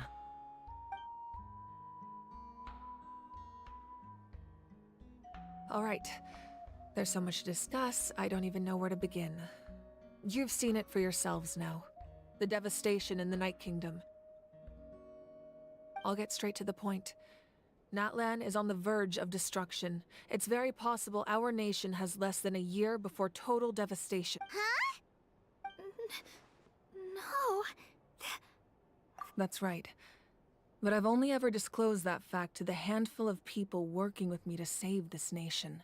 Our looming destruction is not a recent development, but the inevitable conclusion of the disaster the Abyss initiated 500 years ago. Mualani told us a little bit about that. 500 years ago, all the nations of Teyvat were invaded by the Abyss. Unlike the other nations, Natlan never had stable and deep-rooted ley lines, so we suffered the worst of the invasion. The battle against the Abyss was exceedingly long and brutal. In the end, victory came at the cost of our civilization and countless lives. Even then, it took centuries of solving the disasters caused by the Abyss to finally achieve the peace we know today. And still, this is but a superficial victory. The forces of the Abyss have merely been driven back underground. Their threat to Natlan remains as real as ever. I'd never have guessed. The problems plaguing the Night Kingdom are all the more complicated because that realm is essentially functioning as Natlan's ley lines. Immediately after the war, our calculations estimated that we would have a maximum of 500 years before the Night Kingdom was completely lost to the Abyss. But at that time, we were a nation of the destitute. Our people no longer believed in victory, nor did they hold hope for the future. Our civilization was dying, our faith crumbling, and the line of power passed down from the Wayab nearly severed. If we didn't bring the nation back together, it would be foolish to even dream of defeating the Abyss in the future. So, the Archon had a long and involved discussion with the heroes of each tribe, and finally came up with a 500-year-long plan to save Natlan. So that's what happened. After finding Kachina, I encountered a strange figure who gave me a series of new memories. Since the plan was mentioned in those memories, I guess I've been chosen to play an important role in it. But there's still something I don't understand. Those memories showed me the Pyro Archon from back then. And it was you. Huh? But that doesn't make any sense. The Pyro Archon is supposed to be human. It's impossible for a human to live that long. That's right. The hardest thing for humans to overcome has always been time, or rather, the natural limitations of our lifespan. A god can extend a human's life by using a certain amount of divine power, or subjecting them to a curse. But, as we all know, Natlan doesn't have gods like that. We can only rely on our own methods. A human life is like a flame destined to be extinguished. 500 years ago, I placed my life within the sacred flame. Only by dying before my time could I have the chance to wake up again. So, in other words, this is your second life? Yes. We only managed to defeat the Abyss all those years ago because the tribes came together as one. If the Natlan of the future was to have a fighting chance, the Pyro Archons that came after the war had to rebuild the decimated tribes. The goal was to reunite the people and restore the strength of each tribe's Wayab. Once a tribe was back to its full strength, the tribe's Wayab would select a hero, indicating the tribe was once again ready for war. The Chosen would then stand by my side in defense of our nation, just like great heroes of old, 500 years ago. So that means I'm one of the Chosen? That's right. You bear the ancient name Umoja, the same one held by the hero from your tribe 500 years ago. It means unity. After your adventure in the Night Kingdom, I trust you've come to fully understand the meaning of that name. So in other words, you always knew who the Wayab were going to pick from each tribe? Yes. According to the plan, each tribe was supposed to have been fully restored by the time I awoke. But something went wrong along the way. The 6 heroes successfully inherited the ancient names from 500 years ago, but the intel regarding the plan wasn't passed on to them. Once again, it comes down to the deterioration of the Night Kingdom. Communication between the Sacred Flame and the Wayab has been blocked. Just like how the Ode of Resurrection failed to bring Kachina back. Exactly. It's just another tactic the Abyss is using against us. The Abyss may not possess intelligence, but its methods certainly aren't easy to counter. If we want to unblock that information from being passed on, my presence alone isn't enough. The ancient name-bearer must establish a greater connection to their name. So, I've tried my best to help them from the sidelines. Currently, Shalonin of the Children of Echoes, Kinich of the Scions of the Canopy, and Iansan of the Collective of Plenty have all been acknowledged by their names. During your adventure, you too earned the acknowledgement of your Wayab, Mualani. In the process, you gained the memories stored within your name.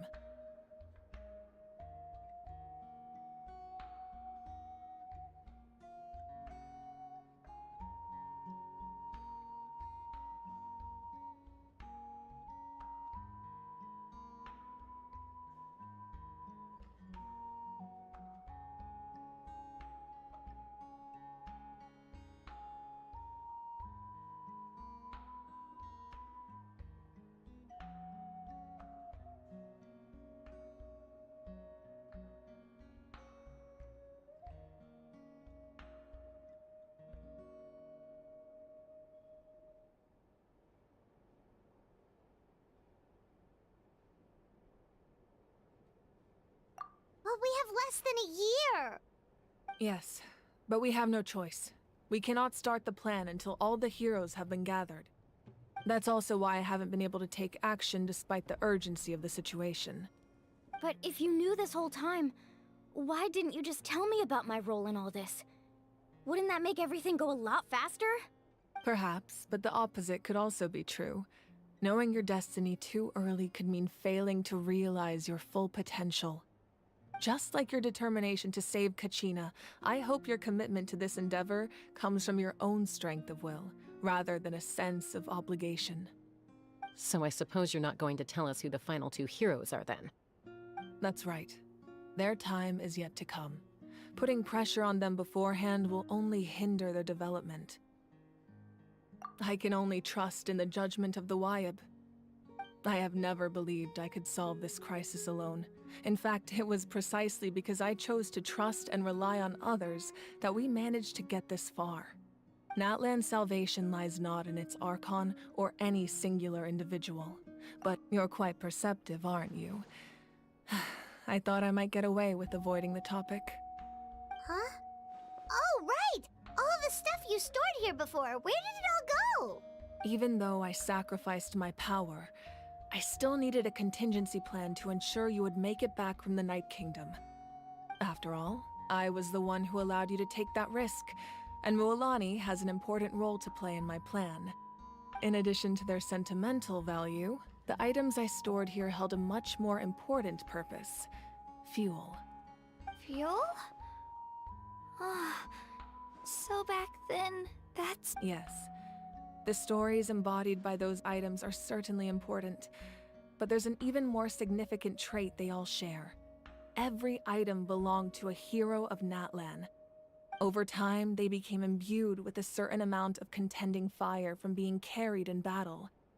On their own, each item's power is limited, but together, their combined effect can prove quite useful in a dire situation.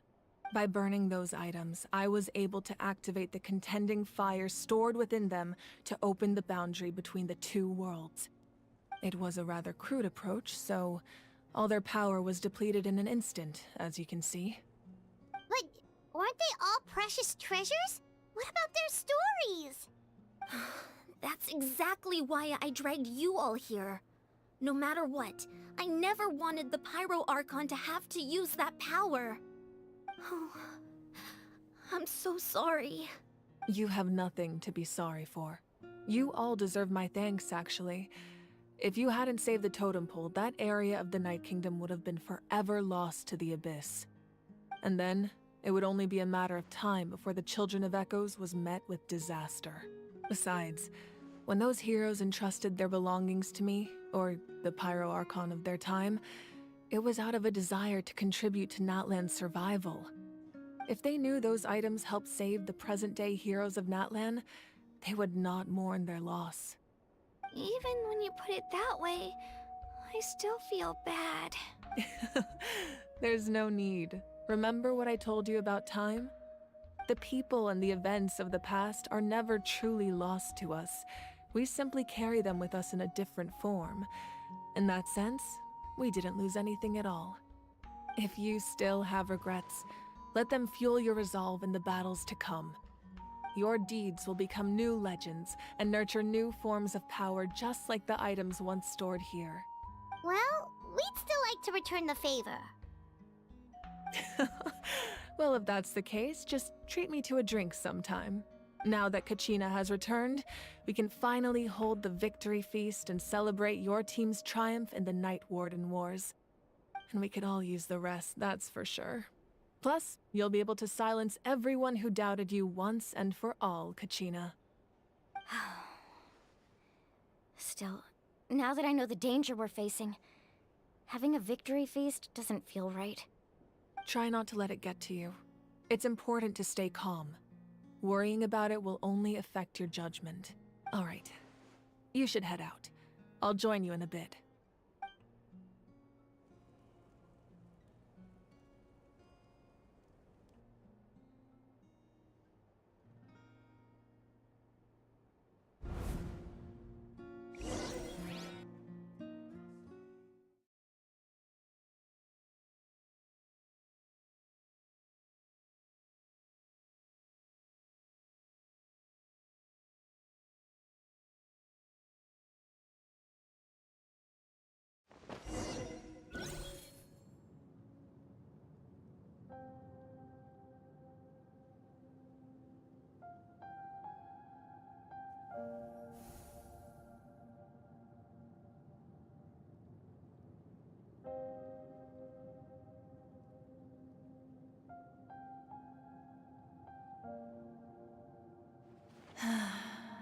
When I was young, I used to sit by the hot springs and listen to the stories of warriors from all over Natlan. They attract people from all walks of life. Friends come easy here, no matter what tribe you're from. The people of the springs have never claimed the hot springs as their own private property. They are there to bring all hot spring buddies together. It's been really nice, seeing the children of my tribe get older. It's helped me gradually understand the true value of the springs. I've witnessed their energy, their determination, their absolute passion for life. may cause trouble, I never managed to hold on to my anger for long. It's unbelievable how quickly they worm their way back into my good graces.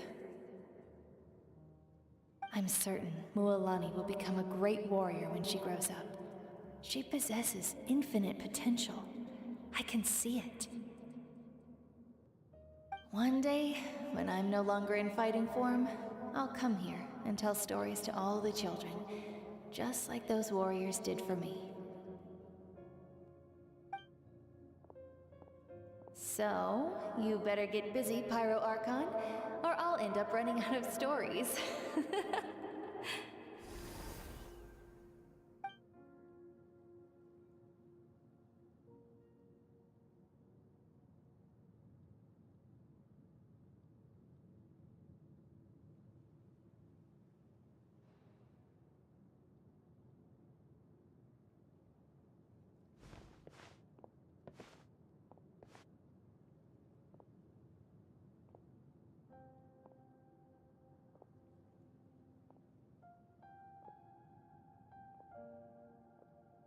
Our nation is engulfed in darkness. Our tribes stand divided, and yet you promise victory in the distant future. The Abyss is a cunning enemy, one that I faced in battle many times. Were that not the case, I would never understand exercising this degree of caution. My rage will never know absolution, and my power will no longer aid you in victory. But you came to me because you knew you could convince me with just a single sentence. I understand your choice. The heroes of today will forge the path ahead with blood and fire. Just remember to earn us the victory we are owed. Otherwise, rest assured, I'll find a way to collect the debt. For Natlan.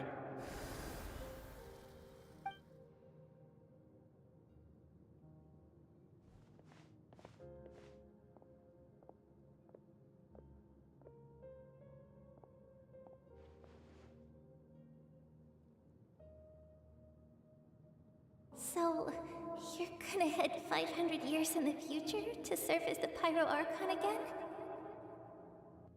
But what about the you from right now? You're just gonna die? You can't ask her those questions and expect her to answer, my dear. The decision is hers to make, and she deserves our support. We will do everything we can to rebuild the tribes. Don't you worry. Even across time, we will all do our part to fight for Natlan's future. Yeah, Mom's right. We'll always believe in you, sis. Oh, seriously though, Dad should be here. Where is he? I imagine he didn't know what to say, so he chose not to come at all. Don't take it to heart, my dear. That's just who he is.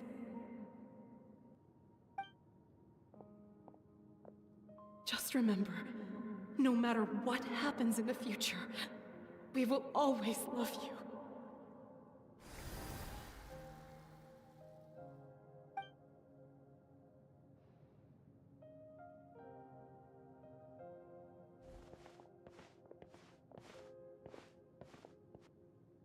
I'll come find you one day. I know I can't live that long, but I'll think of something.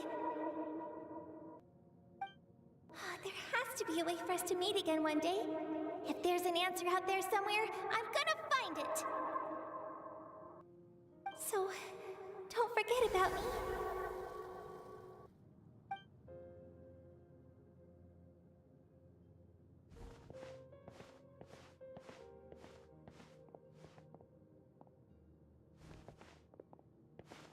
If that's your decision, then you have my full support, Archon. May our children live to see such a lovely son. For Natlan! No one fights alone.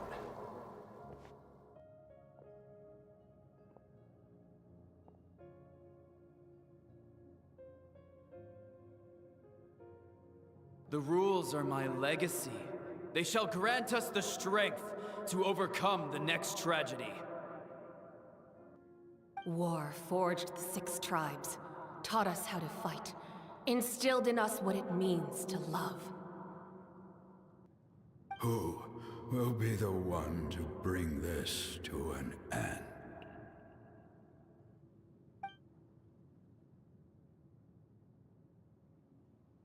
We are the inheritors of memory and legend. Those who grew alongside sun and wind.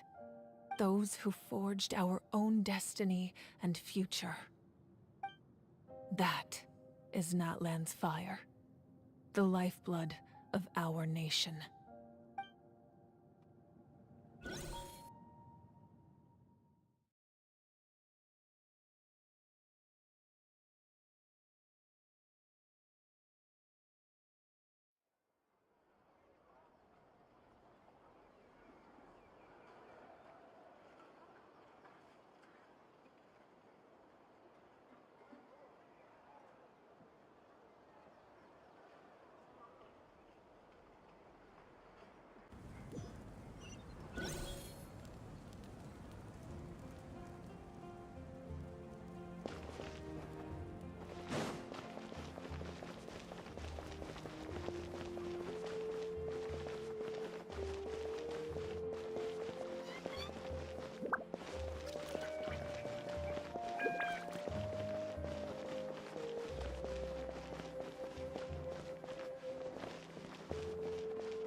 You here for the victory feast too?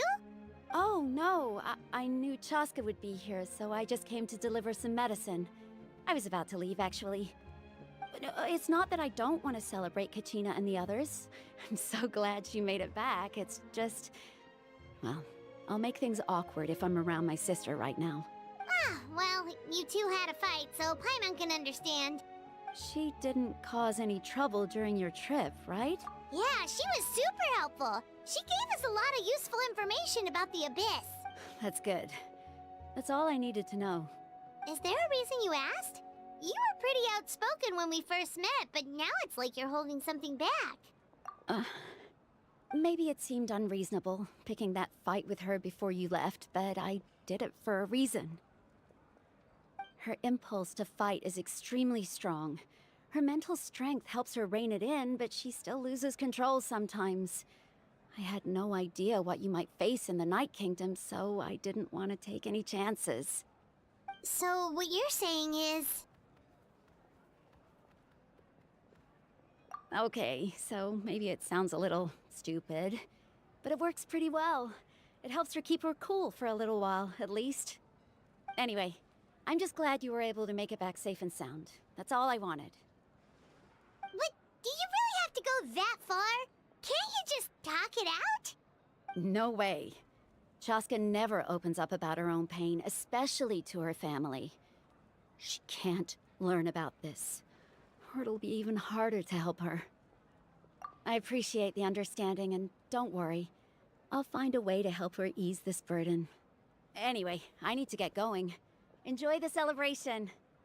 Oh, and if you ever need a doctor, you know who to find. Huh. Who would have thought there was a deeper reason behind their arguing? In the end, it's all the Abyss's fault. Paimon's had enough of them.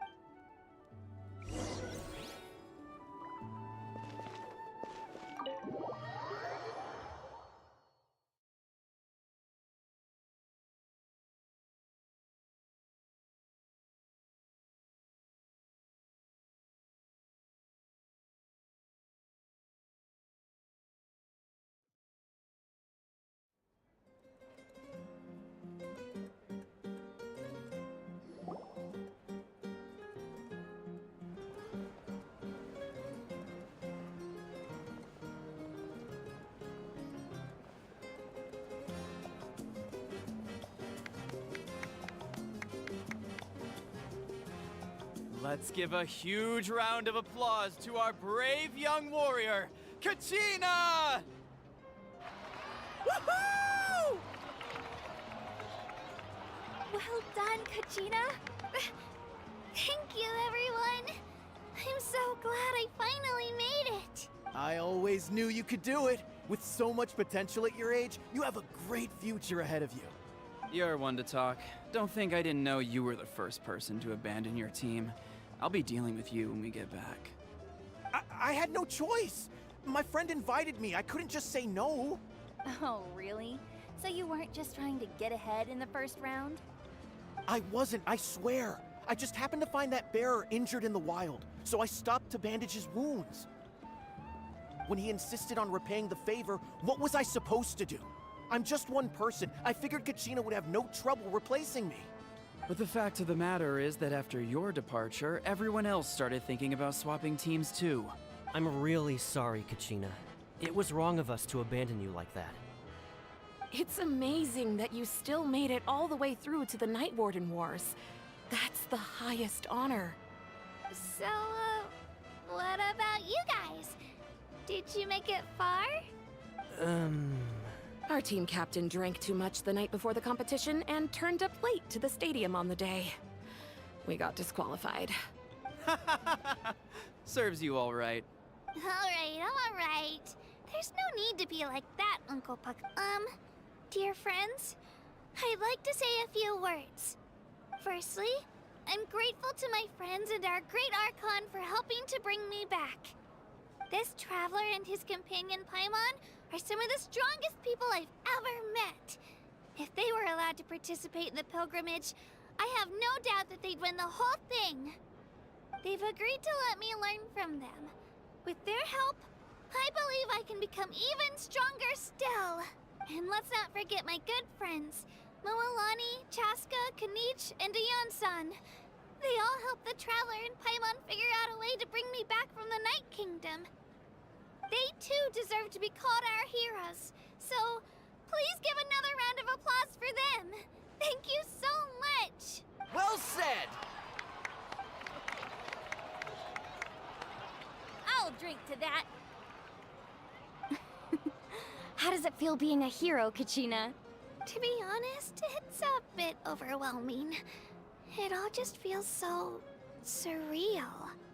Well, you better get used to it! Next up, undefeated champion! Hey, please don't make fun of me.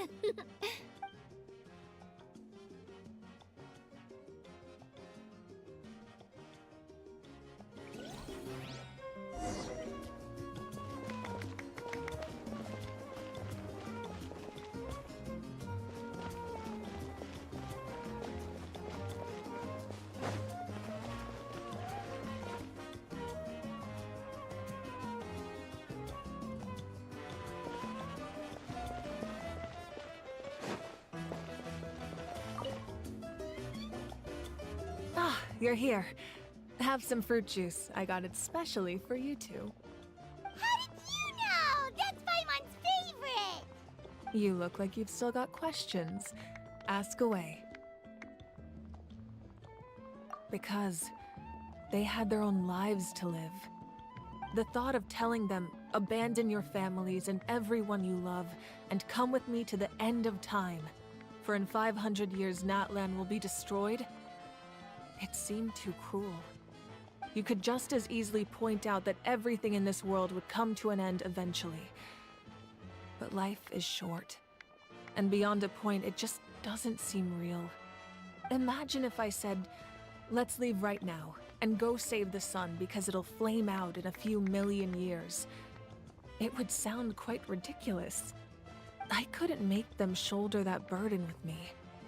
Besides, every generation will have its heroes, this one included. The plan could still work without them. Or, of course, without me. But since I was the one who came up with the plan, I felt duty-bound to see it through to the end.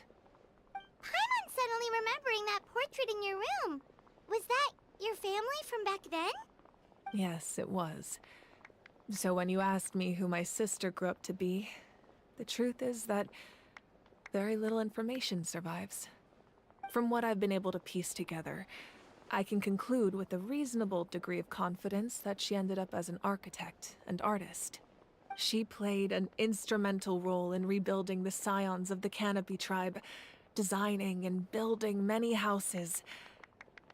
But of course, none of her buildings are around anymore. Still, it was an impressive achievement, and I'm very proud of her. You feel loss keenly. It seems to stir up feelings of regret in you. But this is something I have long since come to terms with. This is a war, and there can be no war without loss. I am already far more fortunate than those who lost their lives to the Abyss. The people of Natlan look to me as their Archon, and the weight of their expectations is mine to bear. I must see our fate through to the very end, no matter what I may find there. Yeah, doesn't that mean the way everything ends has already been written, including your plan? I suppose, but so what? Don't forget, time takes many forms. The past, present, and future coexist, and all are equally important.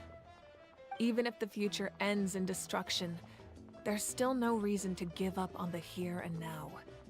And it's precisely because we humans cannot know our fate that we will never give up on our struggle. This is a pivotal moment. We are still 2 heroes short. Well, 3 to be precise. There's one further hero who I'm hoping to get on my side, whatever it takes. Your resistance to the corrupting power of the Abyss is truly remarkable. It would easily make you an all-important figure in the upcoming battle. If you agree to join us, you will not only gain my full support in your journey, but I will also forge a brand new ancient name for you. Ancient names can be forged? They can. Several strict conditions must be met, but if they couldn't be forged at all, then the number of them in circulation would have long dwindled to 0. Possessing an ancient name would mean that your adventures in Natlan are recorded in full. Your stories would be remembered by our people for all the years to come. The Ode of Resurrection may have temporarily lost its power, but still, take this as my personal guarantee that I shall never let you fall. Just like in the Night Kingdom, I will be there for you. That is a promise I will fulfill at all costs. This nation always honors its heroes. Yeah, we can't just ignore the situation here. Wonderful. Then I'll reach out to Shilonen right away. She's the one who will forge the name. We've never forged an ancient name for an Outlander before, but I trust she'll find a way.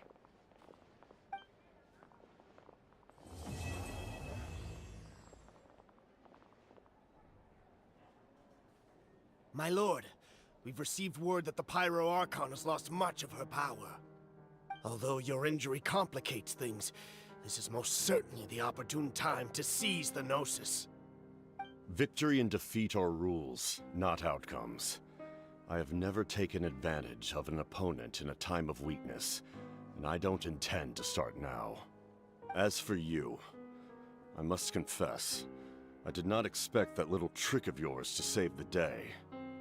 No matter how dense the fog, as long as the sun remains, we cannot turn day into night. She could have dispelled it. She simply chose not to. You don't have much time, and you're injured on top of that. What do you plan to do next? I'm beginning to see just how useful you may turn out to be. You heard something from here, didn't you?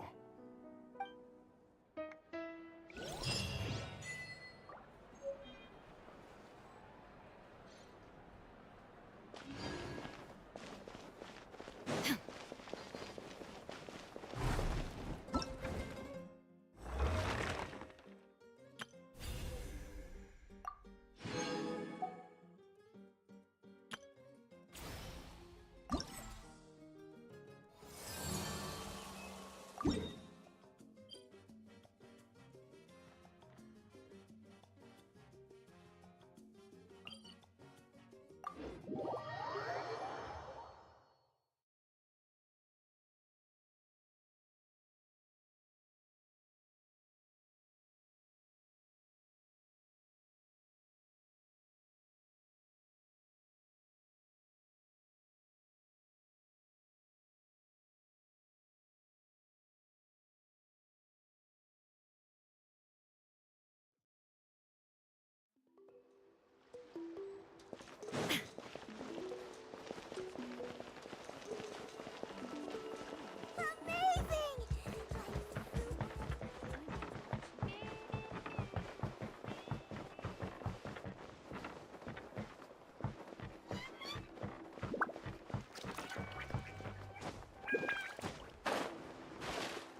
someone looking for me. Oh, why if it isn't the traveler and his companion. So what brings you here?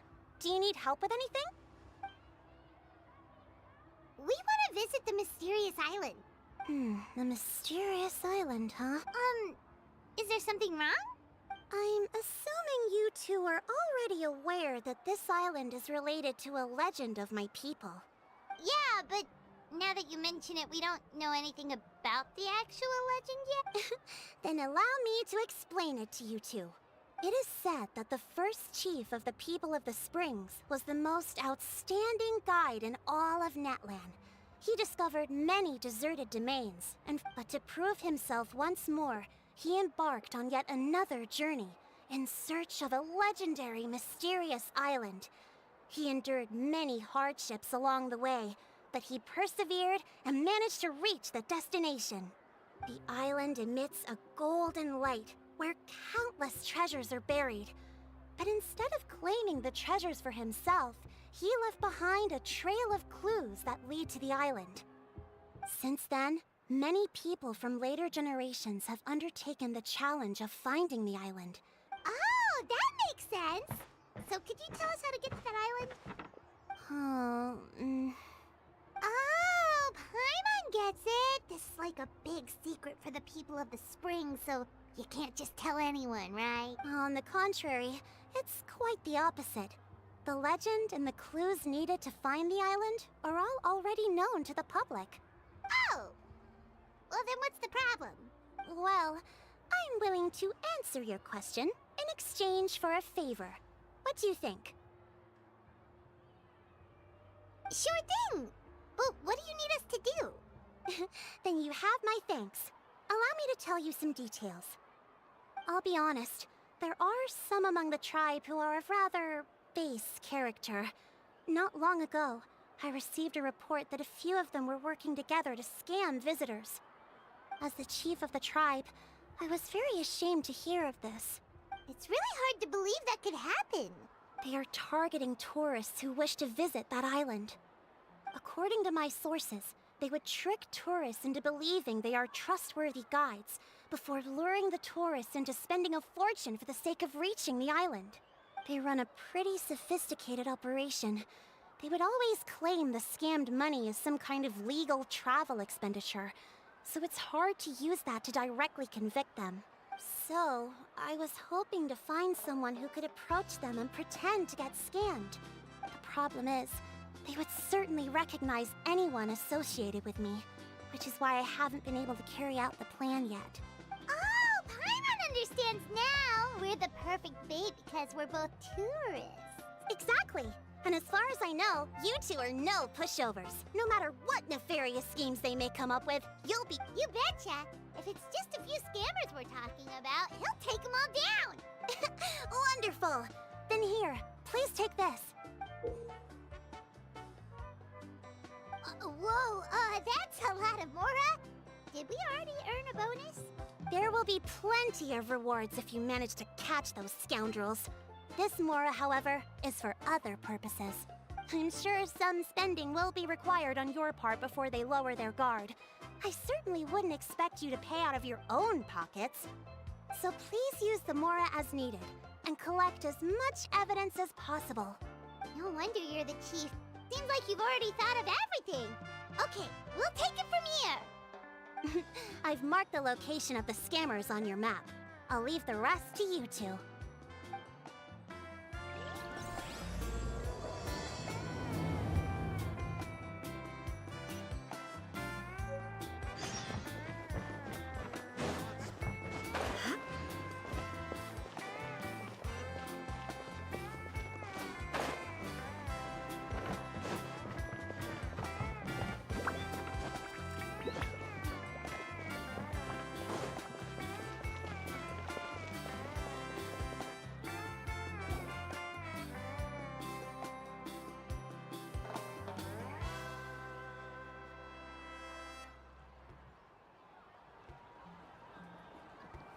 This should be the place. Now let's see if anyone around here looks like a scammer.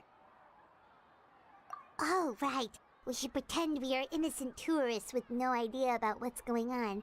But how should we lure those scammers out? Good idea. Speaking of which, Paimon's dying to know what kind of treasures could be buried on the mysterious island.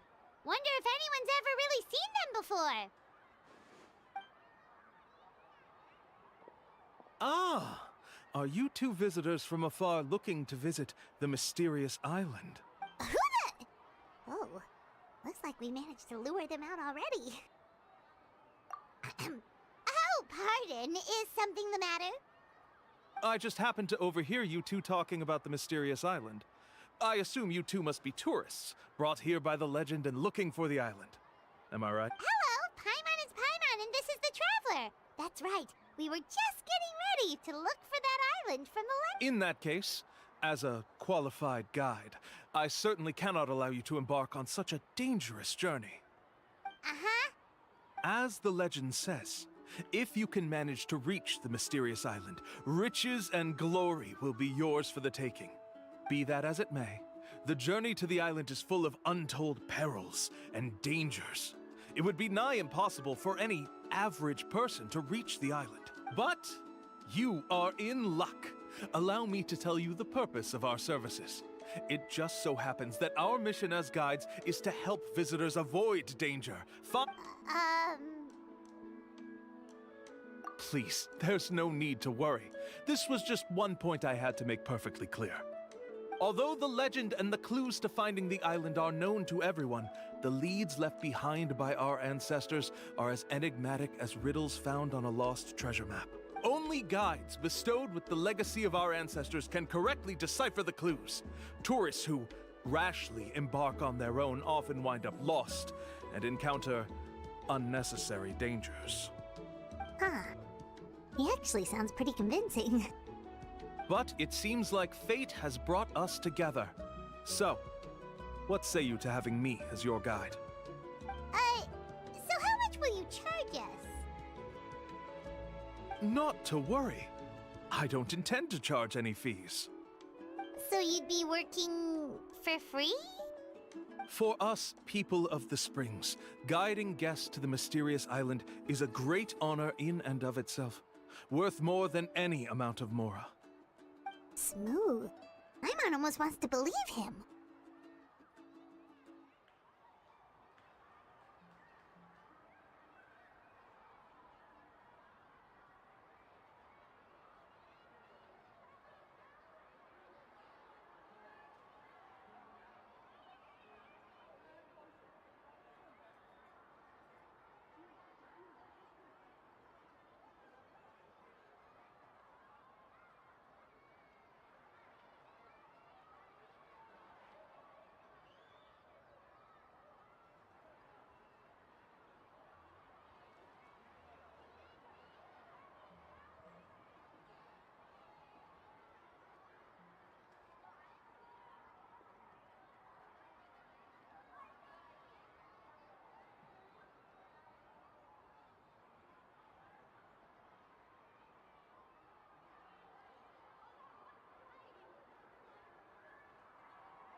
you, then please guide us onward.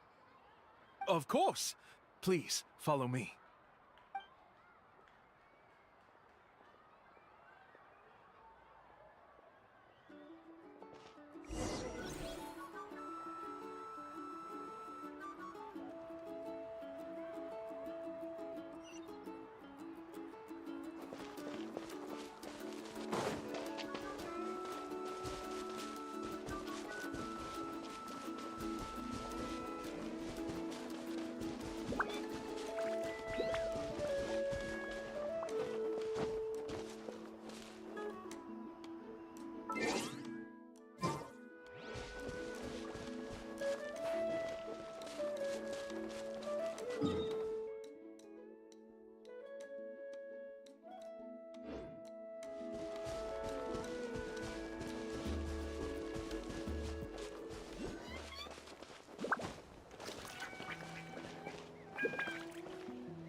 Are you two here to take pictures with the Kaholasaurs? Really? Can we? Ahem. Huh? Oh, you two must be here to seek insight from Atta, right? Atta? Insight? Shh, not so loud. Openly saying their name in such a manner will only cause them to loathe you. I apologize for not explaining earlier. As you can see, Atta is the elder Kaholasaur. My senior here is responsible to serve. Atta is highly respected among the tribe and is far more knowledgeable than other Kaholasaurs. They say that Atta has actually visited the mysterious island before. Therefore, we must rely on Atta's insight to know how to get there. Really? But how do we do that? Can a Kaholosaurus elder talk? You need only slowly approach Atta. Once Atta has confirmed your scent, they will provide their wise insight. In the language of the Kaholosaurs, of course. But no need to worry. The ability to interpret this language is one of the basic skills required of a guide from the people of the Springs. I can understand Atta's instructions and will lead you on the journey ahead. Alright, then let's give it a try.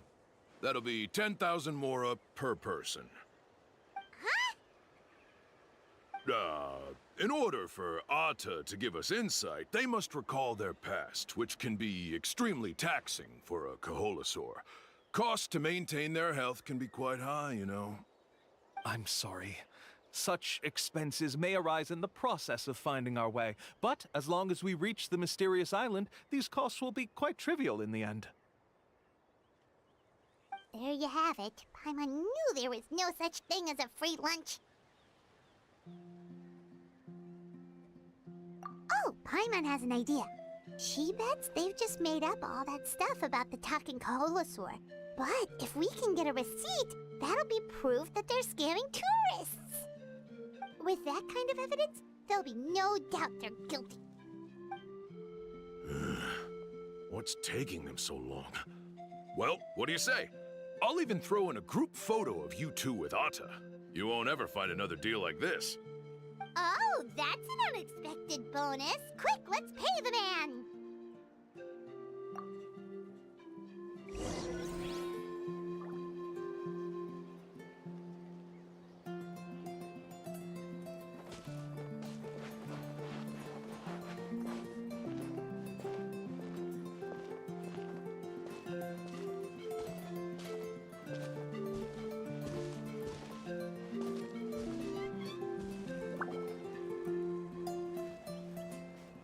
Whoa, Atta really didn't try to bite us at all.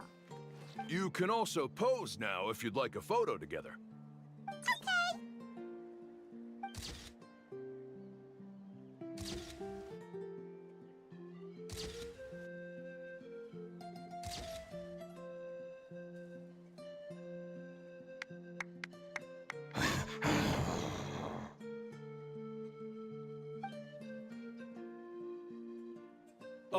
Atta is already speaking, let me listen to what they have to say.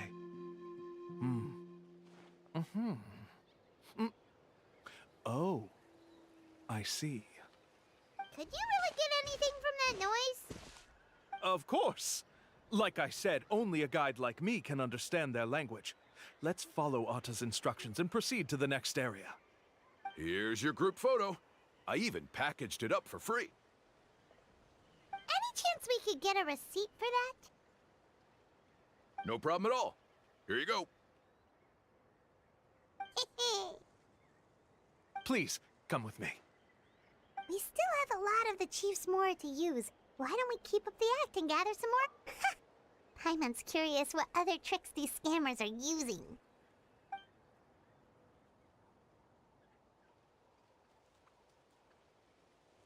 These guys are going way too far. He keeps coming up with some far-fetched reasons to make us pay for everything.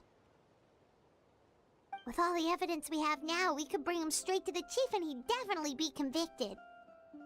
But after handing over all that Mora, Paimon kinda wants to see if he'll actually take us to the island or not. Sorry to keep you waiting. After all the clues we've gathered, I've managed to find a shortcut to the island. Oh, alright, then let's get going!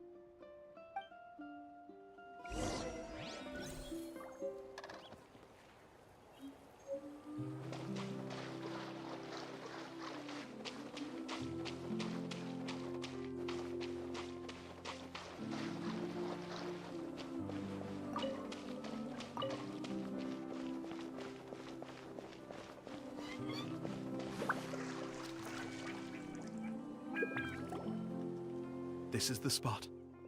The trails of sunlight will guide the way.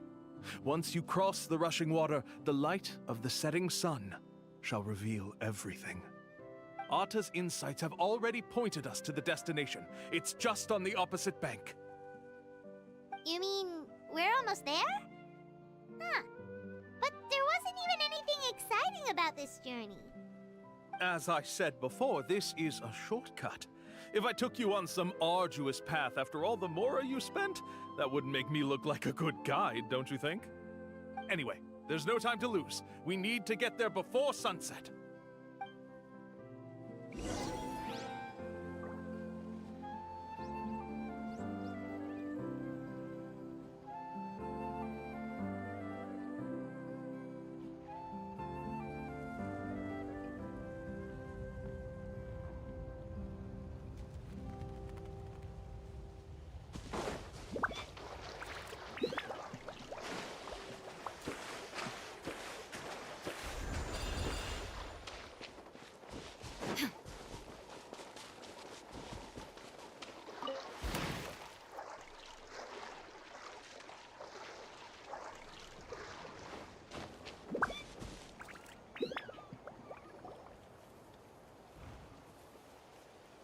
According to Atta's insights, this is the place. We're here. You mean the mysterious island? Yes, I've led you to the island just as I promised, which means it's time for me to say goodbye. Hold on! Are you serious? This is supposed to be the island? Then what about the treasure? And look at these wooden signs and artificial lights! Even we can tell it's fake! All that stuff about treasure is just part of the legend. I didn't make any promises about what you'd find, and who says a mysterious island can't look like this? Huh. Since you seem to have dropped the act, then there's no need for us to continue either. We were commissioned by the chief of the people of the Springs to gather evidence of your scamming activities. With these receipts, your scamming days are up. You sure? Then what's written on those receipts? Huh. Let's see. Huh? Wait, all the writing has disappeared. I took you all this way just to buy enough time for the handwriting to disappear. Even if you were to go back to the people you paid, you'd only find that they were using fake names, making them impossible to track down. You want to report me for scamming tourists? Then be my guest. I'll just say that I'm being falsely accused. With that... No, he's trying to get away! Let's go after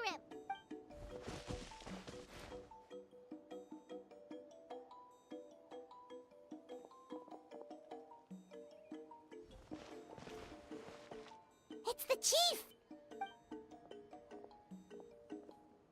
What's the chief doing here? I had dispatched others to secretly trail you. Thanks to you, we can finally convict him of scamming people. Convict me? How? They don't have any evidence against me.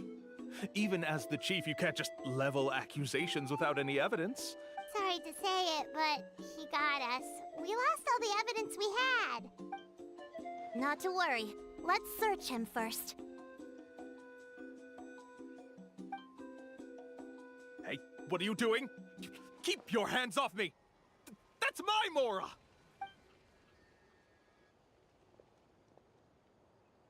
Yes, I see the mark. Looks like you already split the Mora before you let them here. What do you mean? The Mora that the Traveler and Paimon were using today were all provided by me. They all have a special mark on them. You... So, there must be an explanation why the Mora that should have been theirs ended up in your hands. There are no receipts to prove that any transactions took place, and you yourself just denied that there was a scam. So did you then take the Mora from them by force? Take Mora from others by force? Oh, that's an even more serious crime than scamming! You... Ugh. All right. Sure, I admit that I coaxed them into spending a few times, but I wouldn't go as far as calling it... We have witnesses standing right here, you know. Fine. Yes, it was all a scam. Woohoo! No wonder you're the chief of the tribe! I still don't understand how so many people have been getting duped by them. You need only stop and think for a moment to see through the whole thing. If he claims to be able to find a shortcut to the mysterious island, then why hasn't he just gone there and claimed the treasure for himself? That's a good point. Speaking of, have any guides from the people of the Springs ever found the treasure of the mysterious island? I can answer this question along with your previous one about how to get there. The answer is actually very simple. There is no shortcut to the island, and most people don't even meet the requirement to ever reach it.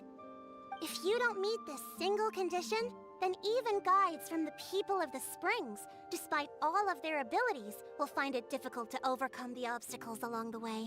Which is exactly why, even though the clues to the mysterious island are open to the public, few have ever made it there. There's a requirement? What is it? Let me ask you something first. What do you think a real journey to the mysterious island should be like? It should probably involve overcoming a lot of hardships with your companions? And therein lies the key point. Overcoming hardships with your companions. It's said that when the first chief set out to search for the island, the ones who accompanied him were not clients nor tourists, but his closest friends. The legend also mentioned that only those willing to entrust their lives to one another will be able to reach the island together. Therefore, the requirement to reach the island is journeying with your closest friends. So that's the key. From what I can see, you and Paimon are exactly those kinds of friends. The kind that would trust each other with anything. But unfortunately, neither of you are experienced guides. And if you were to hire someone else, then I'm afraid you could probably never place your lives in the hands of someone you met on a pure monetary basis. That's true. But don't feel discouraged. I believe that this beautiful land that I call my home will not disappoint you. Whether it's remote islands or ancient ruins, I'm sure they can also provide you with plenty of exciting adventures. And let me tell you a secret. The elders once told me that beneath these very ruins lies a way to reach the sky! Yeah, thanks for that. But knowing us, we don't give up so easily even when a place is supposedly impossible to visit. Oh, I can understand. I won't stop you if you're still interested in finding the island. I just recommend finding a guide first who you could trust with your lives. A guide we could trust with our lives? Oh, who knows? Oh, we could go find Mualani! It appears you've already made up your minds. Then I'll be taking my leave. My assistants will pay you for all your help. Thanks again. Okay, bye-bye!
Sorry, we don't carry any black swimming floaters here. But why? Black floaters look really cool. May I ask whether you've had some bad luck lately? Well, yeah, sorta. The last pair of black floaters I bought ended up getting bitten by Kaholasaur. I nearly drowned. Which is why I want to buy some new ones. I knew it. I specifically asked an expert from the Masters of the Nightwind about this once. Black floaters bring bad luck. Really? Also, have you by any chance become a mosquito magnet? Or found yourself overheating? Maybe even... Yeah, that's exactly how I've been feeling. It's all starting to make sense now. In that case, I'd recommend either pink or blue swimming floaters. According to the experts, bright colors can not only lift your mood, but also bring good luck. I'll even offer you a discount if you'd like. Just see it as a way of celebrating your luck taking a turn for the better. You'd really do that? Then I'll take one of each. You got it.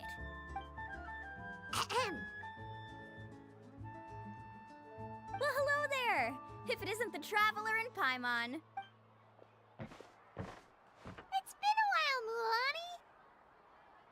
Was all that stuff you were saying just now really true? Do pink and blue floaters really bring good luck? Of course. I know a friend who nearly drowned once, but because she was wearing blue floaters, a group of Kaholasaurs came to the rescue and brought her back to shore. Whoa, for real? But let's get back to why you're here. Are you looking to buy some water sports products? Come on, don't be strangers now. I can give you whatever you need. You are guests here, after all. It's only natural for me to give some gifts to you. No, we actually came here to ask you to be our guide. Well, you've come to the right person. So, where do you want to go? We want to visit the mysterious island from the legend. A trip to the mysterious island? Oh. Do you have any concerns, Mualani? I assume you're already aware of how difficult the trip will be, right? Yep, your chief has already made that pretty clear. But with our adventuring experience and with you as our guide, we'll definitely be able to reach the mysterious island. Then I'll have to explain some things to you first. I learned all my skills as a guide from Uncle Nu, and he's the best guide in the whole tribe. But apparently, even he has never successfully reached the island. With a good guide to lead the way, a journey should usually be fun and pleasant. However, going to the mysterious island is different, and I don't know if I can guarantee that. But since it's you two asking, I definitely won't refuse. It's just my duty as a guide to explain these things before I officially agree to go on the journey. Paimon thought this would be a piece of cake for you, but it seems like we're actually asking a lot. Paimon will feel really guilty to make a friend go through a bunch of trouble just for the sake of finding some treasure. Mualani? Whoa, what's the hurry? Come on, what are you waiting for? Kolo just got back to the tribe. I heard he found another underground ruin full of treasure. Oh, Kolo's back. Wait for me. Who's Kolo? Oh, he's currently ranked as the #1 guide in the People of the Springs. Besides the tribe's first chief, he's the only other guide who's ever made it to the mysterious island. Really? He's always out and about, so we don't get to see him often. Sounds like this is quite an occasion, though. Let's go check it out. Let me put up the closed sign first. Okay, come with me.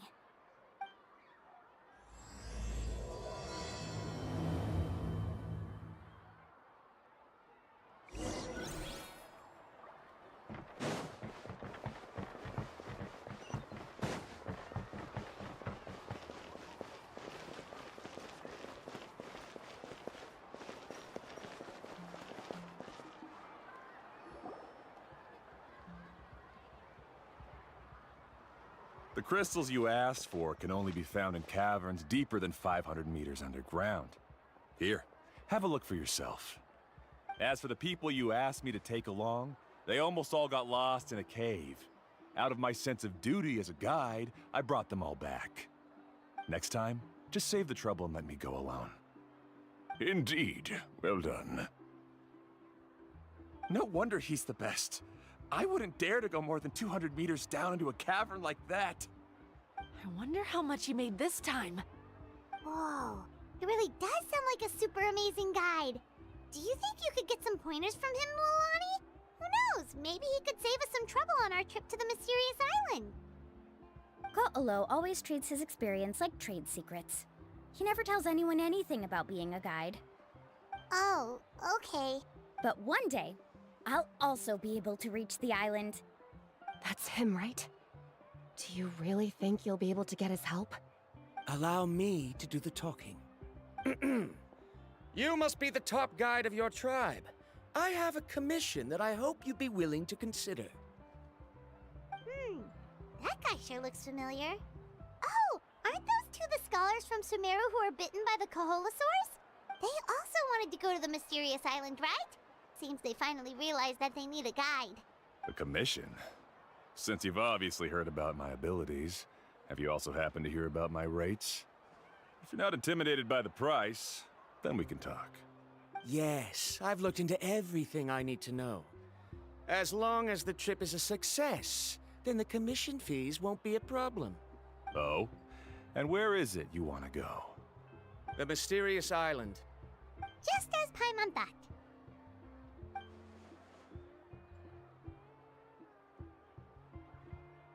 But first, please don't misunderstand. I'm no tourist. I wish to visit the real place. You hear that? He wants to go to the island. In that case, Ko'olo's the only one for the job.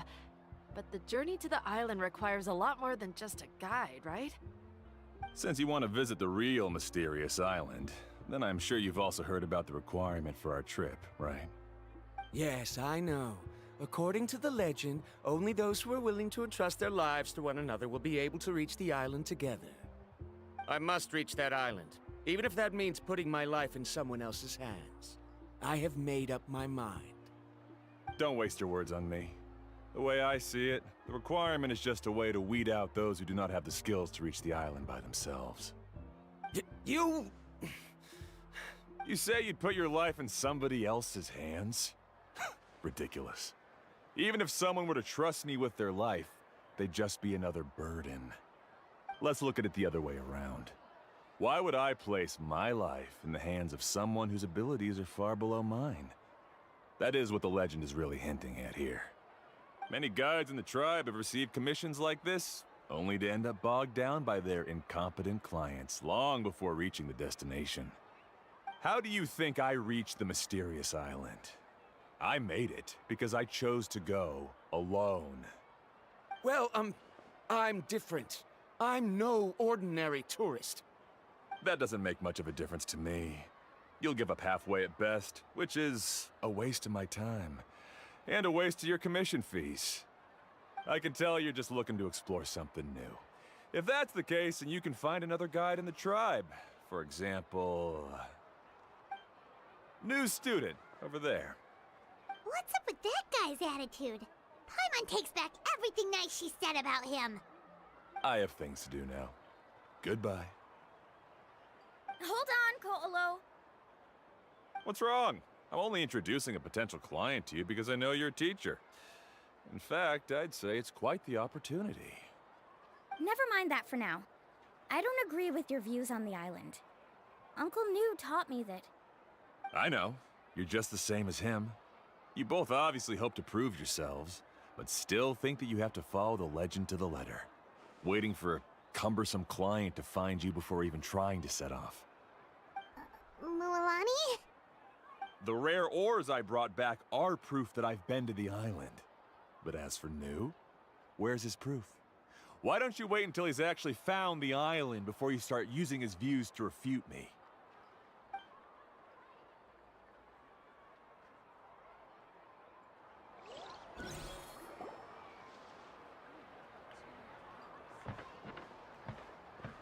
I'm really sorry.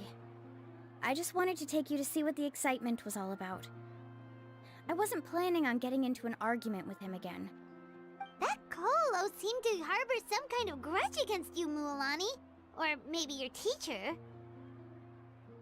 I know. Quite an impressive achievement for my teacher, huh? Even the best guide in the tribe can't stop talking about him. Oh, Paimon thought you'd be more upset. Of course not. Uncle New has also argued with Ko'olo before. I've already heard the same words several times now. But it's hard to prove anything to him unless you've actually been to the island. That's right. It's just that I've always seen the journey as something super important and not to be taken lightly. I was really surprised when you asked me to be your guide today. After telling you about all the dangers with such a serious face, I didn't make you think that you're causing me trouble, did I? Actually, Paimon did think about taking our invite back. No, please don't do that. Actually, that is also a part of what Uncle New taught me as a guide. The difficulty of the trip is the very first thing that needs to be clearly laid out to the group. If you want a chance of reaching the destination together, you must first reach a consensus on the amount of effort that will be required. I always felt that my teacher is no less skilled than Ko'olo, But Uncle Nu has never been to the island, so Ko'olo always uses that to push us down. So, as Uncle Nu's student, I've always wanted to complete the trip to prove his skills. It's a pity that I've never had the chance. But don't you have that chance now, Mualani? If you'd agree to be our guide, we're completely willing to trust you with our lives. With the help of the renowned traveler and his trusty companion, you'll definitely be able to find the mysterious island. Then you can come back and teach that Ko'olo a lesson. Oh, Paimon. Come on, bring it in. Aw, you're making Paimon blush. Alrighty then. If we're gonna go, we should start preparing right away. I've already had the plans for this trip written out for some time. Come with me. Oh, it's that scholar guy. Paimon almost forgot he was still here. Scholar guy? My name is Varumdra. Please use it. I didn't expect to see you again, Traveler and Paimon. Oh, and it's that lady too. Hello again. Excuse me, Miss Guide. Since we've been referred to you, would it be okay for us to join your journey? I'm Mualani. Just call me by my name. As for whether or not you can come along, I'm sure you've already heard the requirements. We've only just met, and I'm not sure you're cut out for this trip. The path to the mysterious island is a grueling one. Oh. I admit that after coming to Natlan, I've encountered many things outside of my field of expertise. It's understandable you're worried that we'll slow you down. So how about this? We'll set off with you as ordinary travel companions, and I'll pay you the usual commission fees. But we won't officially be your clients. In other words, you needn't shoulder the responsibility of being our guide. And even if something were to happen to us, your reputation as a guide won't be tarnished as a result. How does that sound? If you accompany us, then you are a member of the team. I could never agree to such a careless deal. Oh, don't tell me you think I'm the same kind of person as Ko'olo. So you still refuse? Fine. Karia, I'll put the more for the return trip in your backpack. Without a guide, the road ahead may be dangerous, so please don't follow me. Varumdra? Now he wants to go alone? Why is this guy so obsessed with that island? Wait! Please don't do this in front of a guide. I can't let a tourist go on some dangerous journey all alone. Even my sweet mom would give me a harsh scolding if I ever let you do that. I'm so sorry for the trouble. Don't say that. Although it'd be inappropriate to bring along two strangers I just met, there is another solution. How about this? Let's meet up tomorrow morning at the monument near the tribe's southeastern slope. I'll see you there. So you've decided to accept my offer? No. My plan is to use some of our time together to turn you from strangers into friends. The kind we can trust with our lives. That's your plan? Very well, then. Wonderful. On behalf of both Varumdra and I, thank you so much.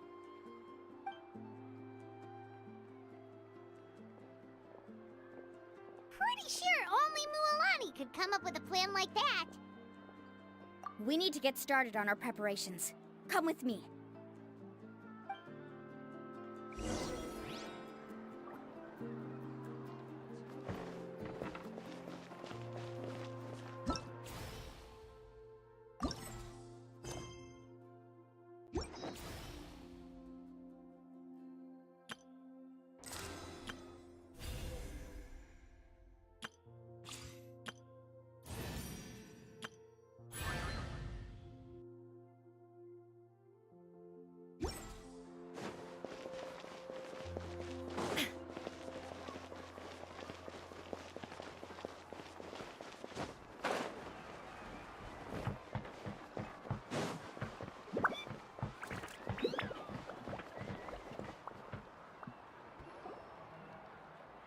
Lapa. I've got some business for you.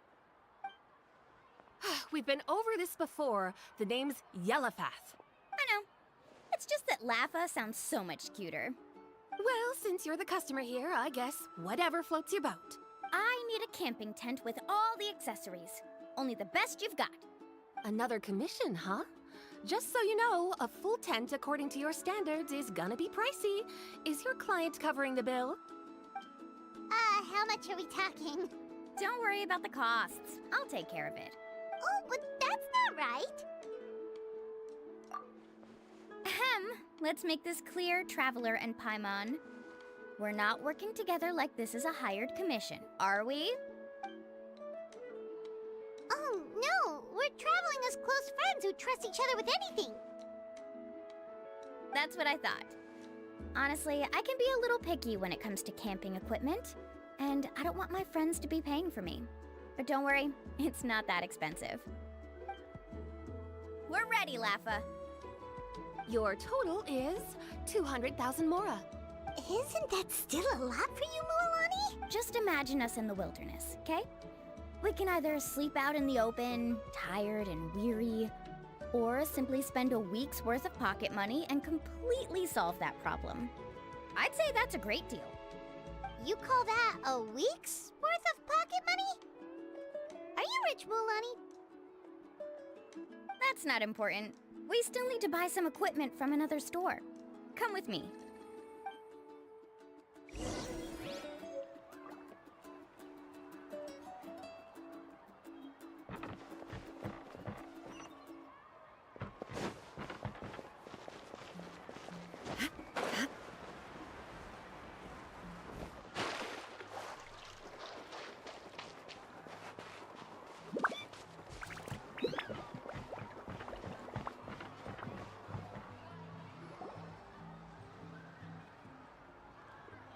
Afternoon, Uncle On. You call me uncle, but I'm old enough to be your grandfather, you know. Because you're still young, Uncle On. Hey, can you help me find something kind of rare? I can negotiate the price. What do you say? All right. What are you looking for? A record player.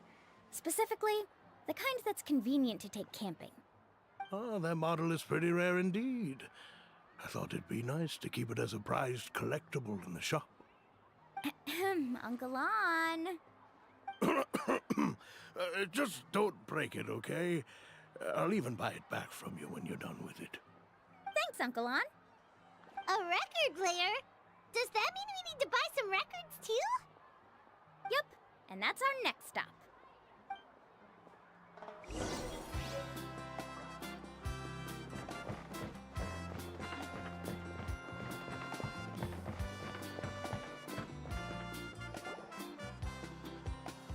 Hey, Paka Paka! Mualani? Have you finally decided to release a record of your own? You'd be the first I'd sign with if I ever did, but not today. I just want to buy a record. The one you've been keeping from customers and listening to in secret. Uh-huh. That's a pretty rare record, you know? Besides, I haven't even finished listening to that one yet. Maybe I can think of a way to connect you with a friend from the Masters of the Night Wind to release a record. Whoa, then we could produce some really wild tunes. You've got a deal. Nice. That's the record also accounted for. What do we need it for anyway? Well, I asked a friend from the Masters of the Night Wind for some advice once, and apparently, playing this song at night is an effective way to keep travelers safe and sound. Is that really a thing? Well, if it doesn't cost much, that's a nice way to make the trip a little more pleasant. You know how it goes, Mualani. 20,000 mora for this record. That's the best I can do. Deal. Looks like Mualani really is rich. That should be about everything we need to buy. Next is... I'm getting kind of nervous. What's wrong, Mualani? Next, I need to find my teacher and get the map to the island. Besides the legend left by the first chief, there's also a map. Well, not just a regular map, it's more like a treasure map. It's full of strange symbols, almost like it's a part of a big puzzle. Guides must draw from their experience to decipher the map's meaning and understand the route. The chief made several copies of the map and distributed them to the first members of the tribe. The copies were to be passed down to future generations, so usually a teacher will pass their copy to their student. Which brings us to today. The day I officially asked Uncle Nu for his copy of the map. Whoa. Hearing that is also making Paimon feel a little nervous. Sounds like it must be a pretty serious moment. Yes, but the thought of having you two by my side somehow makes me feel a lot better. We won't let Uncle Nu down, right? That's right! Let's go and find him together!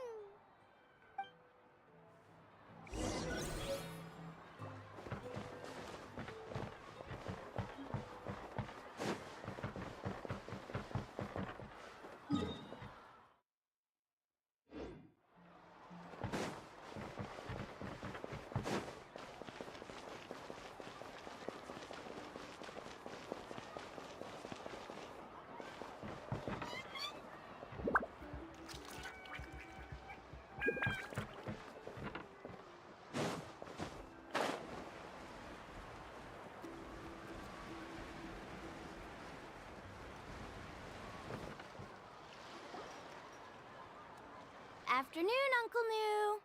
I have a big surprise for you. A surprise? Then you must be here to finally pick up the map.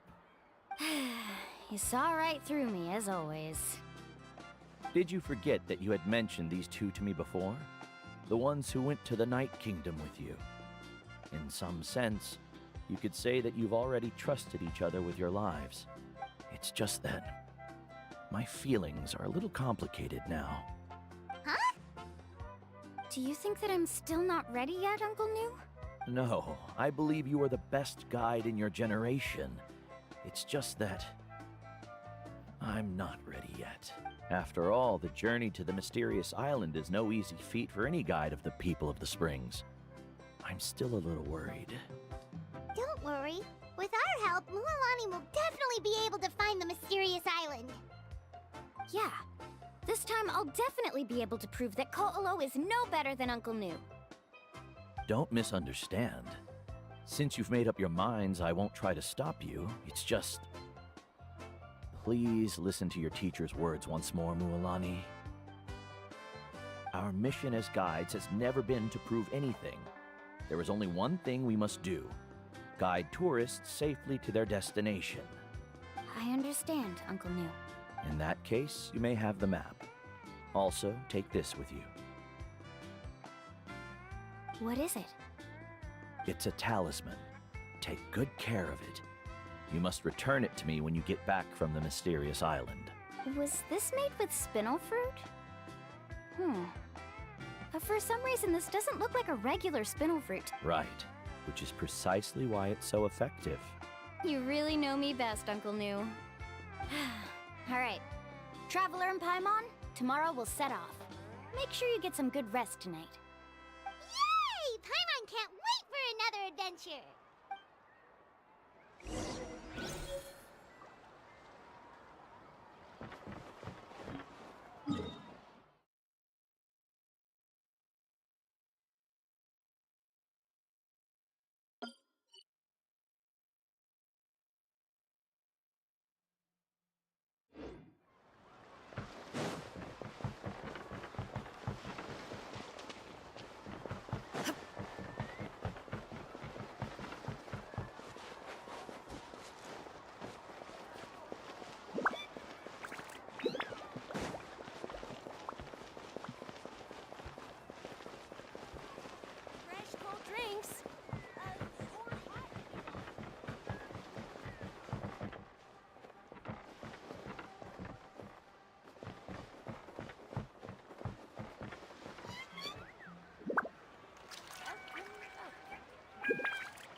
inactivities. It's about time to meet up now.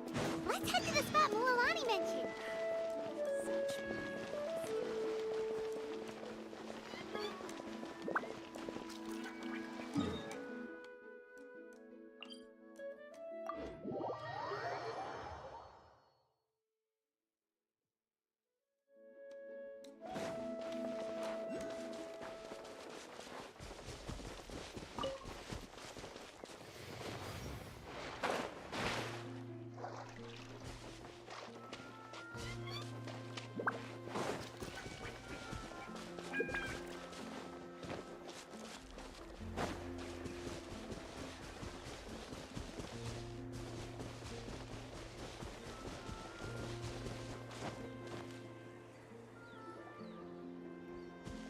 Traveler, Paimon! Over here!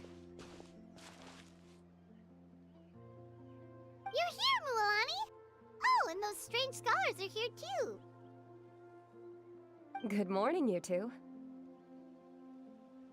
Morning! So when are we leaving? Seems you're as excited as a child before the start of our journey. I just want to get down to business as soon as possible.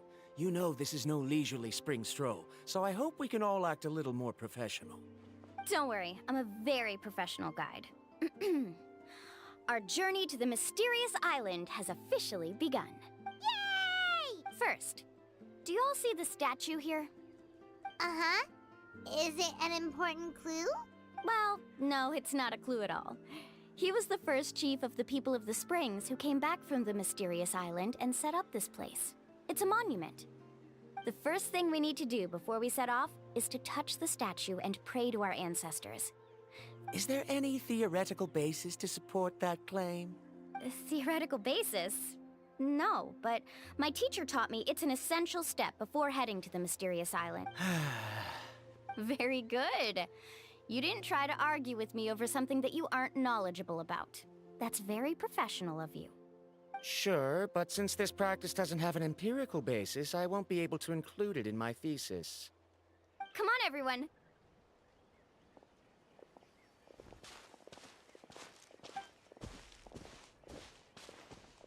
Greetings to my ancestors.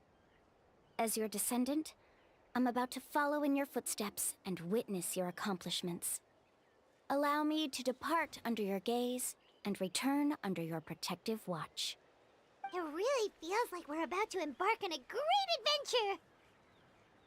Now, please get ready. We're going to look for the first clue. Speaking of which, where should we look for the clue? At a place where many gather. Like a party.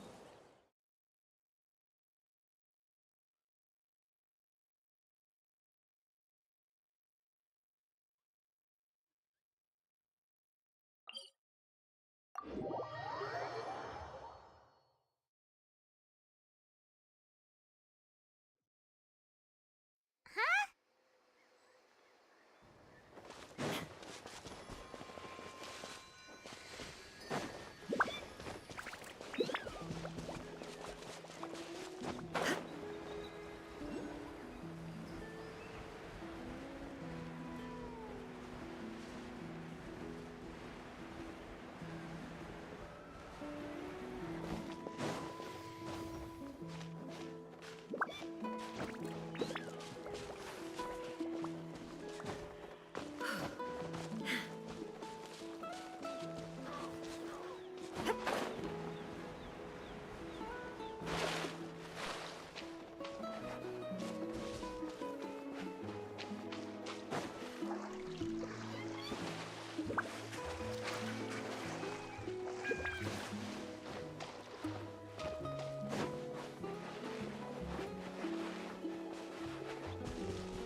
Wow, there are a lot of Kaholosaurs here! As expected, the first clue is related to the Kaholosaurs. When people from outside the tribe get a copy of the map, most can deduce that the first clue is related to the Kaholosaurs. But they often end up looking in the wrong direction. When the first chief created the map, he left a special mark for this part. It's a code that the tribe uses to indicate a herd of them.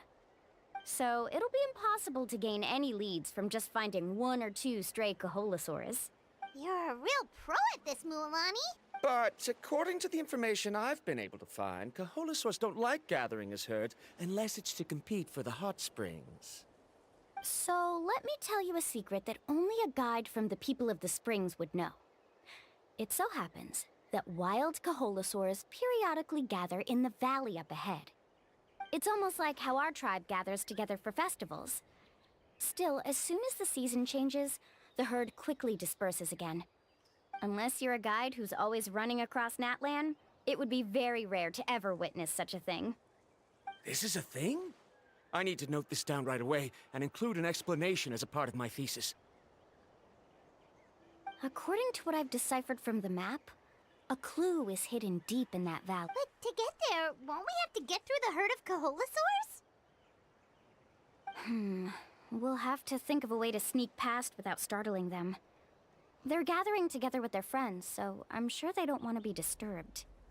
You mean we're going to have to walk through the Kaholasaur herd? That feels a little... Given we've agreed to work together, everyone should do their part. However, Karia has been attacked by Kaholasaurs before, so this isn't an ideal plan for her. But it shouldn't be a problem at all for me. Let's have Karia wait here, and I'll take over all the tasks that were supposed to be entrusted to her. No worries. We don't need everyone to go. We actually need someone to stay and look after the luggage, so we'll leave that to you two. Traveler, Paimon, please come with me. Is that so? Then that works out perfectly. And now I understand how much you care for your assistant scholar. Follow me and stay close.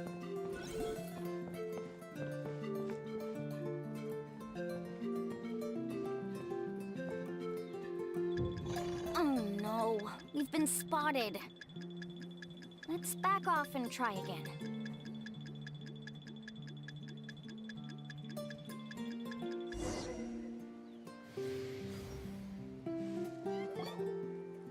These Kaholasaurs sure seem on guard.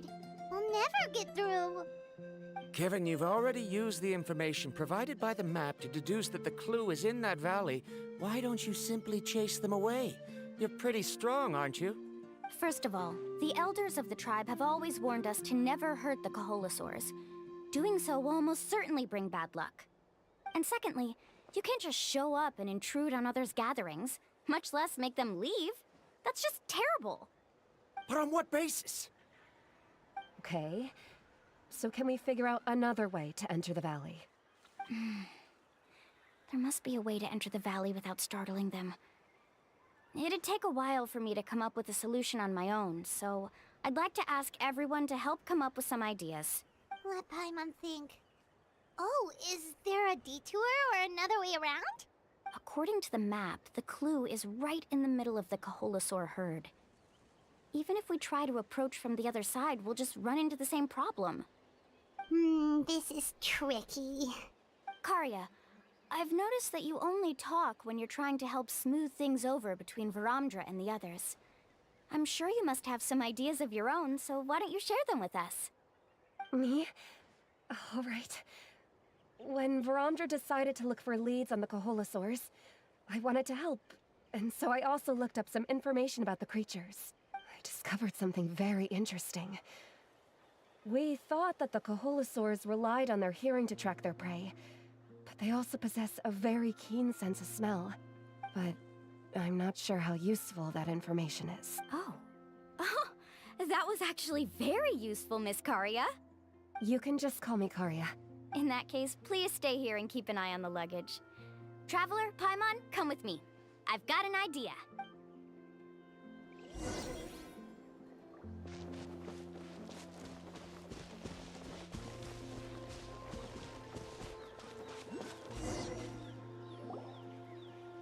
Found it!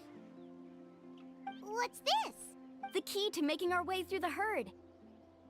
If the Kaholasaurs have a keen sense of smell, then even if we try to sneak around and stay out of sight, they'll still notice us once we get close enough. But this plant can help us solve that problem, because its fragrance is very similar to the scent of a Kaholasaur. We can apply the plant's extract to our bodies and trick their sense of smell. So, we're gonna rub plant juice on ourselves? Don't worry, it's also good for your skin.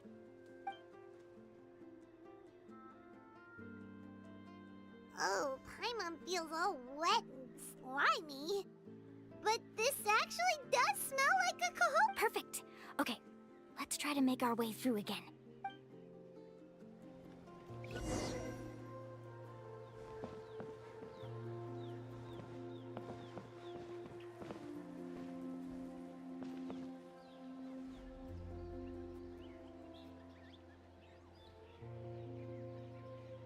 Be sure to stay out of sight.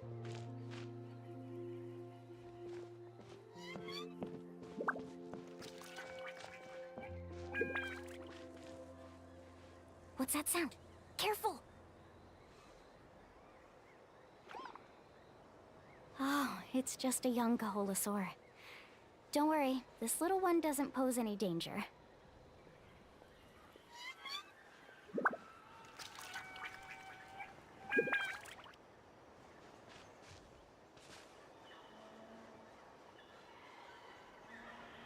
Follow me and stay close.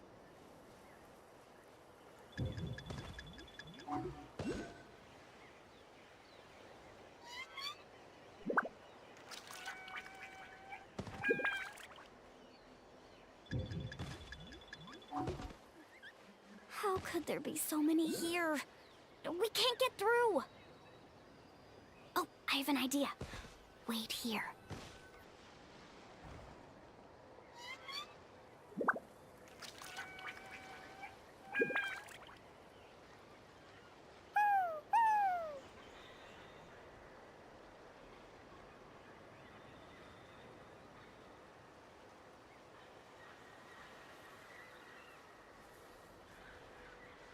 Come on!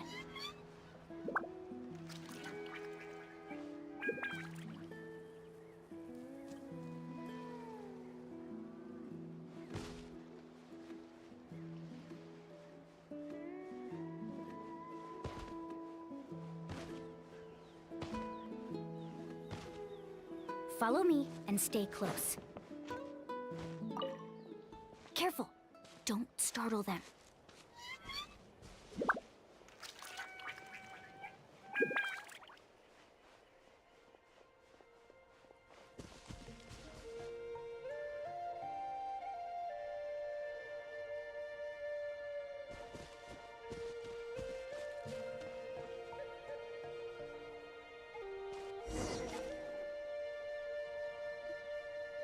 We must be getting close. Look, a bunch are gathering around that rock. What are they doing? Maybe when things start to get boring, they gather together and talk about something fun? Too bad I can't understand what they're saying. But Paimon thought guides from the people of the springs could understand Kaholasaurs. Sounds like someone has been trying to trick you. True, they were definitely trying to scam us. Huh? Do you see that on the rock? It looks like some kind of drawing. I've heard that there is a type of moss that changes color when it reacts to the biological signals released by Kaholasaurs. But to trigger that sort of reaction, you'd need a huge number of Kaholasaurs. That must be the clue! Should we take a picture? Oh, the flash might disturb them. Let me try to copy it down.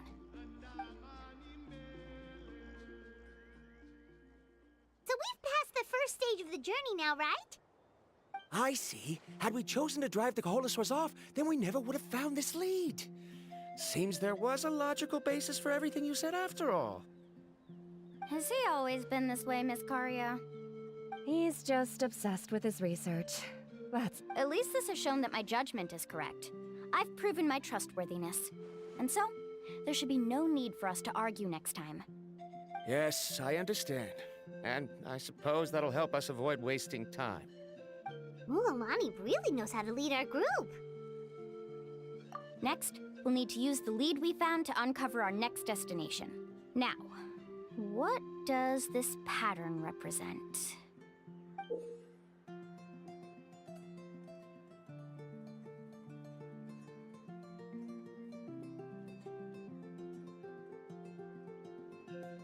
Hard to tell. Paimon certainly doesn't have any idea what it's trying to get at. Aha! I got it. Though the lines are kinda rough, I can still see that they represent the boundaries between the water and the land at Jadeskirt Knoll. Find our next destination. Really? You got all that just from some rough lines? Well, intuition is also a part of it. Maybe I've just seen too many maps as a guide. And alright, break time is over. Let's get ready to move.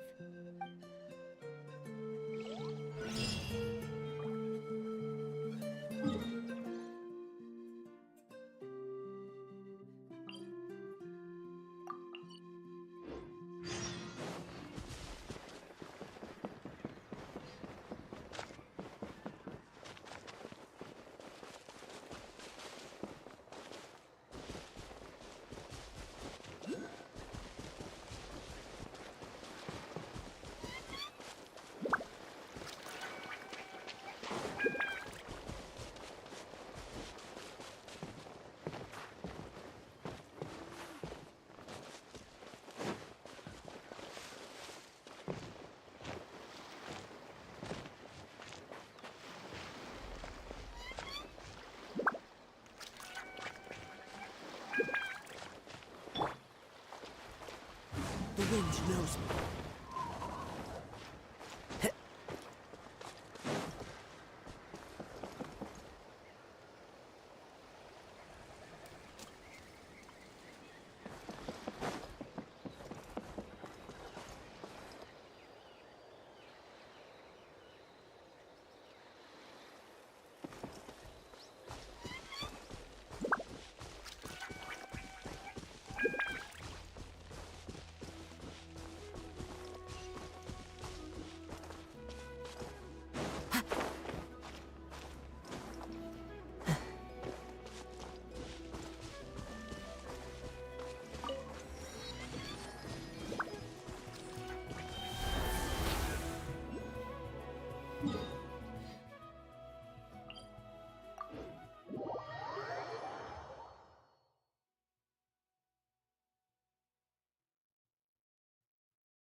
Okay, this is the place.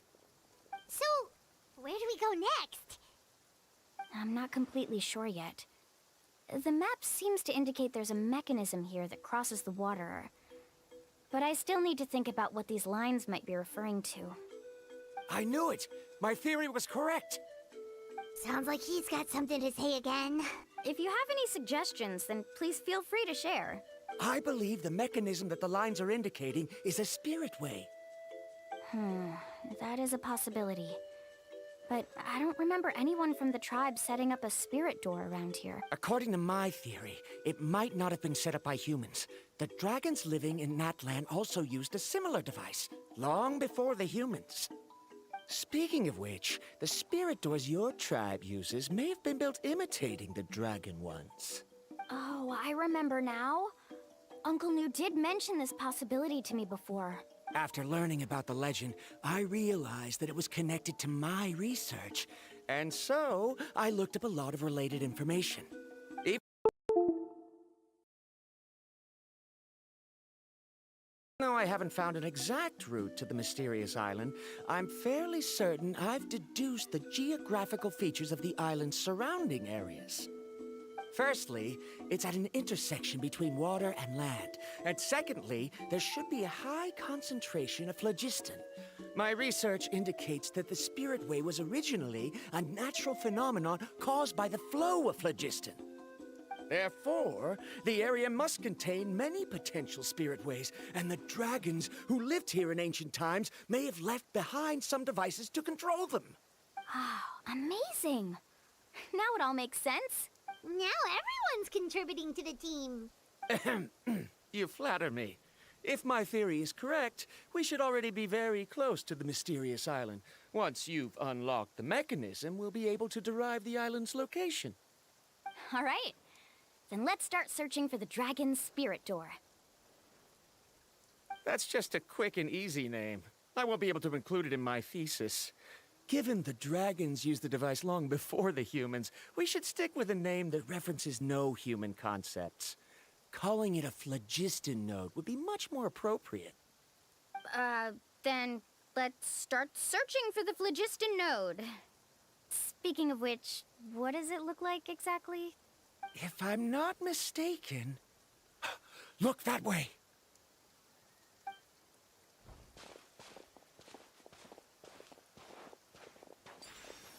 Whoa! It started glowing! This should be it, right? Looks like we can activate it once we get close enough. The light does remind me of a Spirit Way. But according to the map, there should be 2 more phlogiston nodes. Let's keep searching, everyone.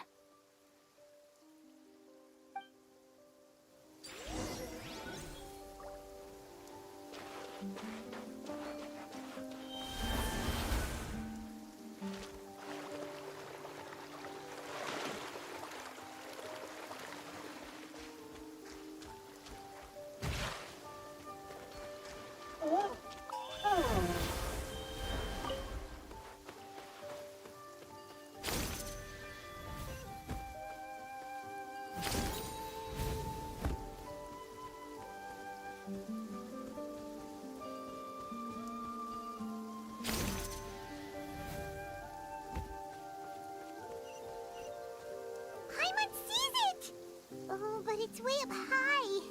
We'll need to find a way up there.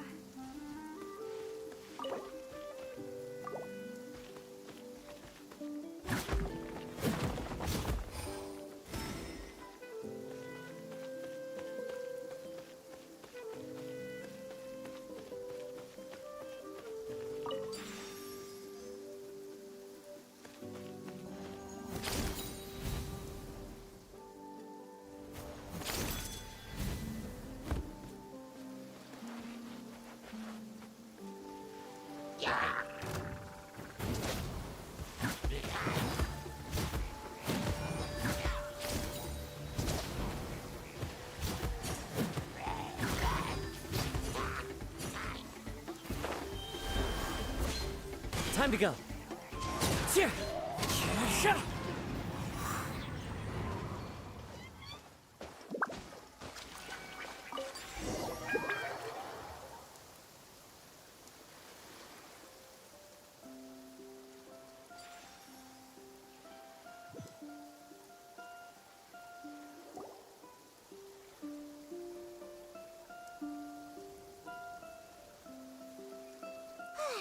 We finally found all of them. Great work, everyone. Okay, now first, we need to figure out how to control this thing. Its qualities are very similar to that of a man-made device, but it doesn't seem as intuitive to me. Is there something wrong? See, look at this. After activating a normal spirit door, we could just go ahead and use it. But this one requires someone to stay and keep operating it here. Also, according to the map, we need to activate the mechanism and switch between different phlogiston nodes to change the path of the Spirit Way. If we don't operate the nodes properly, then the people on the Spirit Way will come tumbling from the sky. Isn't that super dangerous? In theory, the process should be very safe, but only if the 3 phlogiston nodes are each being operated by someone. Do you think you'd be able to operate it? I just tried, and it clearly requires more skill than a typical spirit door. Though I've never tried before, I've read a lot of information and theoretically should be able to properly control it. Let me give it a try.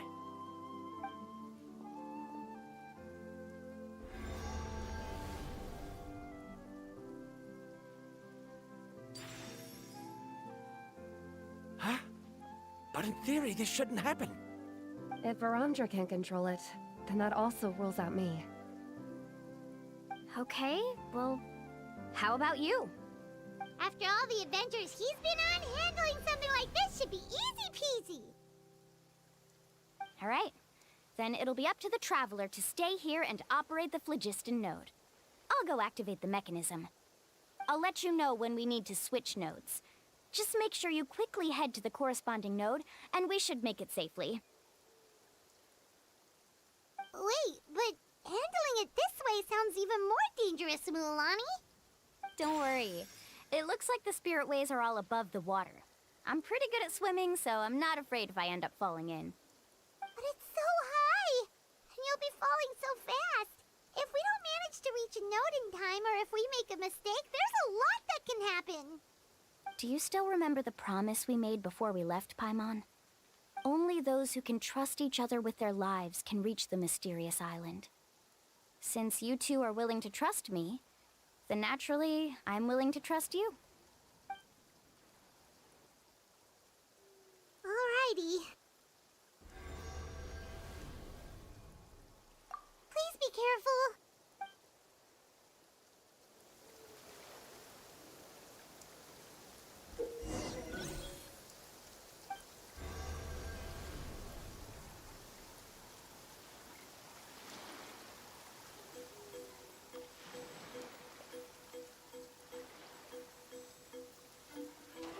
Carving waves!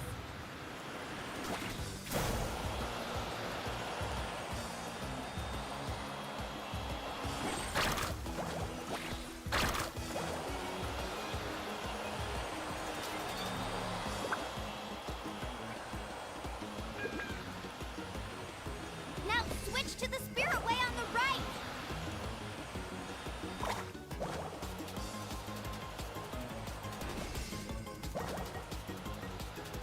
Please, activate the next node! Paimon heard Mualani shouting just now. Let's go find the node we need.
was perfect. You were amazing, Mualani! There were a couple of moments Paimon thought it was over.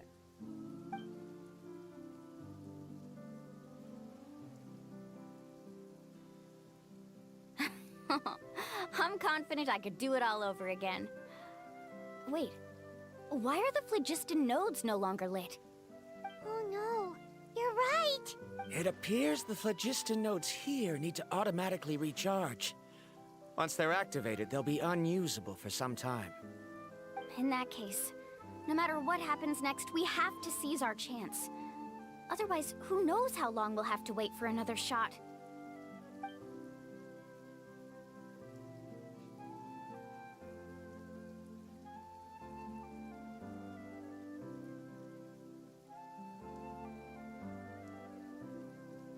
Do you hear that? The weather's getting gloomy, and a bunch of whirlpools just appeared in the water! Yes, we need to get to higher ground and take a look.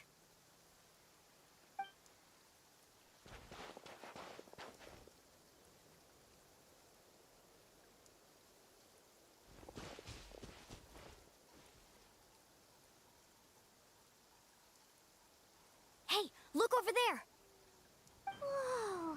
There's a giant whirlpool over there! Yep, and that's our next stop. Huh? What do you mean?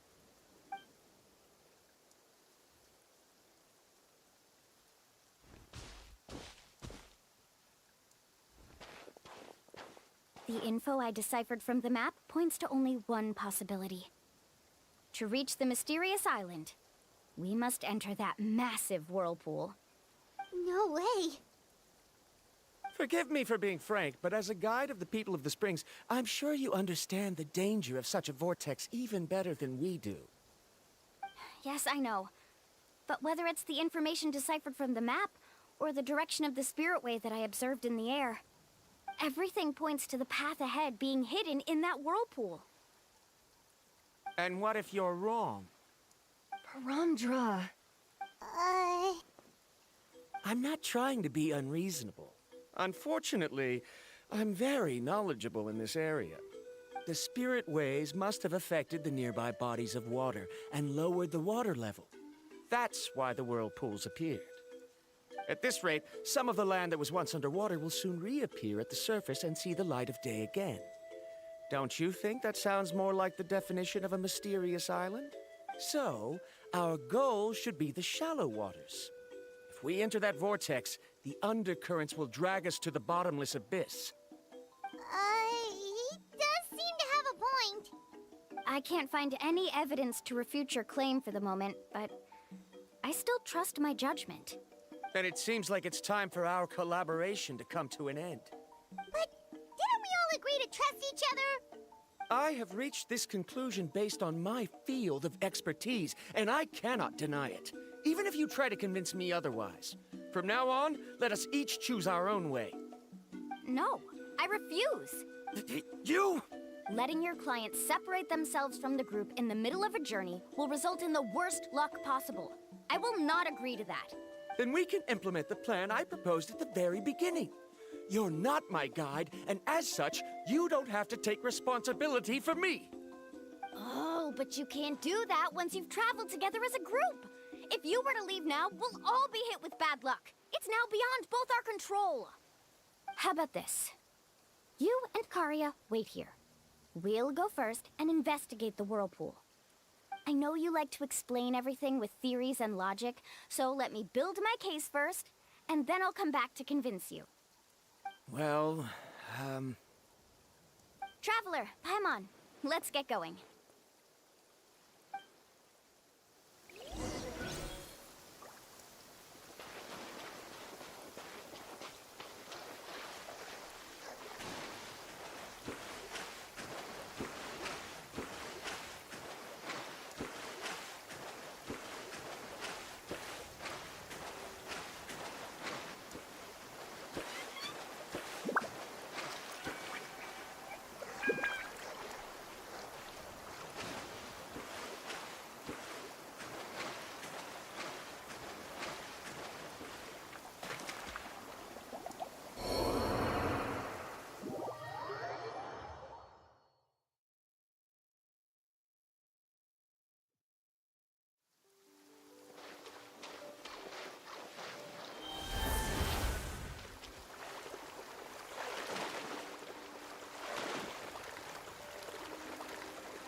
massive whirlpool is up ahead. Just the thought of going in there is making Paimon dizzy. Do you also think that this is a reckless decision? Well... It's okay. That's completely normal. Actually, I completely understand how Varamdra feels. This is just how it is to be a guide. The tribe's experiences passed down from generation. This gives us the power to decide which way we should go. But it also means that we must bear the consequences of our mistakes and judgment. Although I'm pretty convinced that all the leads we have collected are pointing us to the whirlpool, if the scholars still choose to reject my plan, I won't have the confidence to ask them to only do as I say. The same goes for the two of you. You are the commissioners, so if you think this is too risky, then it's perfectly reasonable if you want to end the trip here. The good news is that I know the way back to the tribe very well. Mualani?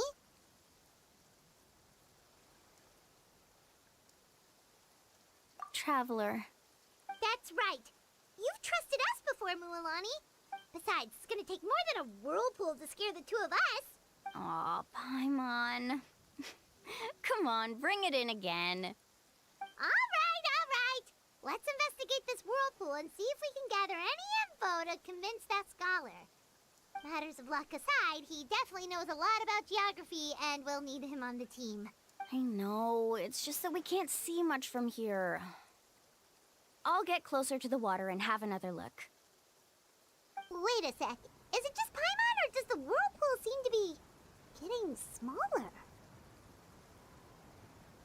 You're right. Maybe it's just like the phlogiston nodes and can only be active for a certain amount of time. That means we need to hurry. Miss Guide, we have a problem. Karya? What are you doing here? I tried to persuade him, but Varamdra insisted on verifying his theory. He said that the water to the south was about to be shallow enough to wade through. But after he took a few steps, the water suddenly began to surge and he was swept away. I'm not much of a swimmer, so I came to call for help. Oh, why did this have to happen now? Can we still make it into the whirlpool?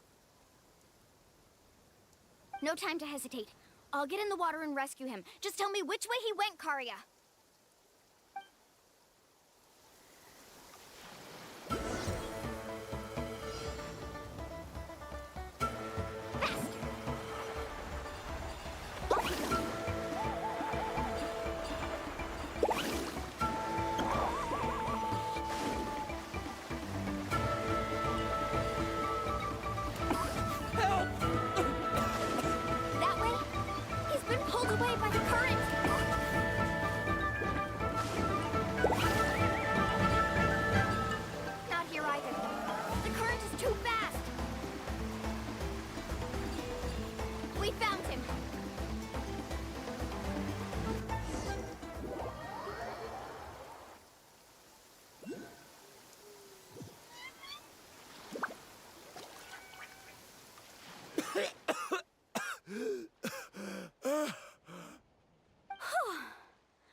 Varamdra, thank goodness you're all right. Thank you so much, Miss Guide. Oh, didn't I tell you to wait for me? Judging by the changes in the water's surface, the path to the mysterious island wouldn't be around for long. I didn't want to miss this opportunity. It's just... I didn't expect my calculations to be wrong. It's... Right, who knows if we can make it back in time now? Seems we missed our chance. Why would you give up on such an opportunity to come rescue me? How can you say that? It's already bad enough that... I'm really sorry. Don't feel guilty, Karya. The only problem is it's already getting late. Now that you mention it, Paimon is feeling a little hungry.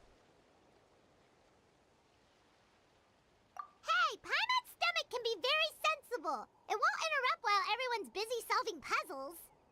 We have plenty of tasty things to eat.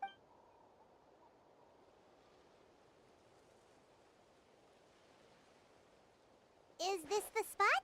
Let Paimon and the Traveler help set... Go ahead. I'll take care of the fire. Oh, and here's a little camping tip. It's best to set the tent upwind from the campfire.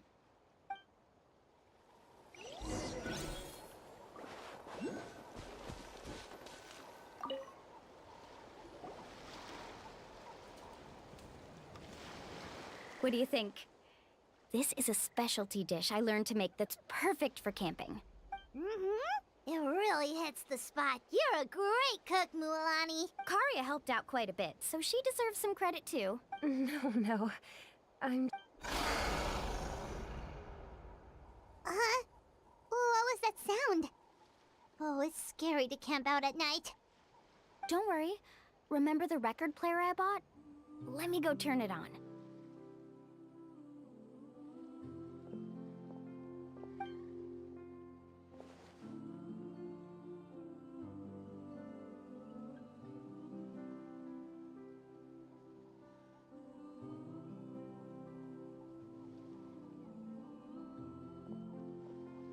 Listen. Not bad, right?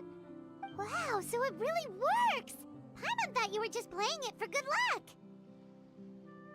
My parents told me that most of the valuable experience from our ancestors is hidden in various customs. Huh. Guess that makes sense. In a sense, this trip to the mysterious island is also a custom left behind by the first chief of the tribe. Yeah, Paimon would like to know too! Even though I've heard my parents tell stories since I was little, I actually don't know too much about him. It's said that he was the first person to make a map of Natlan, and even the first person to become friends with the Kaholosaurus. That sounds pretty amazing. Yeah. There isn't a place in Natlan that he didn't visit. Even the most remote parts bear his footprints. Even now, no one has even come close to his reputation and status as a guide. His trip to the mysterious island is the most legendary of all his accomplishments. But oddly enough, after returning from the mysterious island, he laid aside his yearning for adventure and chose to settle down. That's how the tribe was founded. It really makes me wonder what the journey meant to him. A camping trip shouldn't be this stuffy and quiet. Everyone needs to help make it more lively. How about this? Before we rest for the night, let's have a bonfire party. If we're going to go plunging into that whirlpool tomorrow, then wouldn't it be best to try to rest and conserve energy now? Now's not the time to be a party pooper. You ought to agree to ideas from the one who rescued you today. Yeah, she's right! All right. So what do the rules stipulate for a bonfire party? Rules? A bonfire doesn't have any rules. Everyone just needs to have a good time. How about this? I'll ask everyone a question, and then we'll take turns saying what's on our mind. Okay, sounds fun enough. So, for the first question, what's the purpose of a journey? Oh, we were just talking about this. Let's hear everyone's ideas, and maybe we can figure out what the first chief was thinking back when he made the trip. Paimon can go first. If you ask Paimon what the purpose of a journey is, it'd definitely be about treasure and all kinds of delicious food. And most importantly, it's about making the trip together with your companions. Yes, I can't agree more. Okay, next person.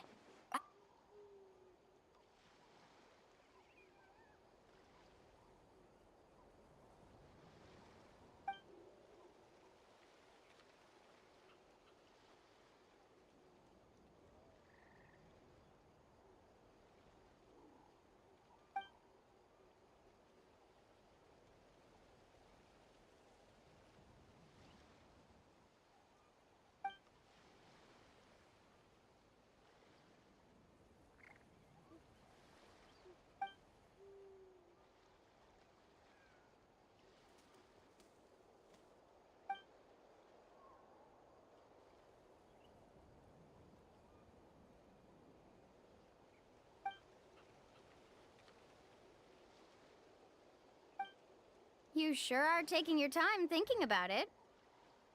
Oh, I get it. You must have passed through many nations before making it to Natlan, right? It's quite possible that your experience traveling is more than what I have as a guide. It's understandable that you can't explain it off the top of your head. Why don't I circle back to you later? You can tell me once you have a clear answer. Next, let's hear what Karya has to say. Me? If you ask about my travels... Well, this is actually my first time traveling, so I don't have anything useful to contribute. That doesn't matter. This is a party around the bonfire, not some research seminar. Alright. If I had to say what the meaning of a journey is, I'd say it provides an opportunity for true companionship. Before you reach the destination, you don't need to think about anything outside the trip itself.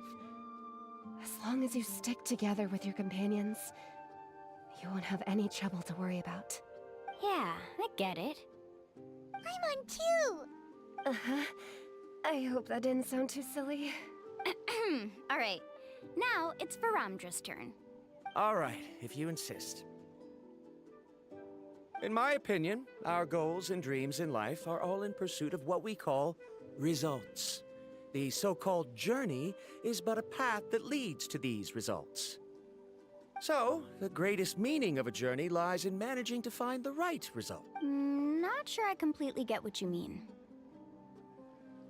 There's nothing difficult to understand. It's the same as the decision of your first chief. He must have discovered enough valuable results after visiting the mysterious island to decide that he should end his journey. Once you've achieved the results you want, any additional journeys would become all but meaningless.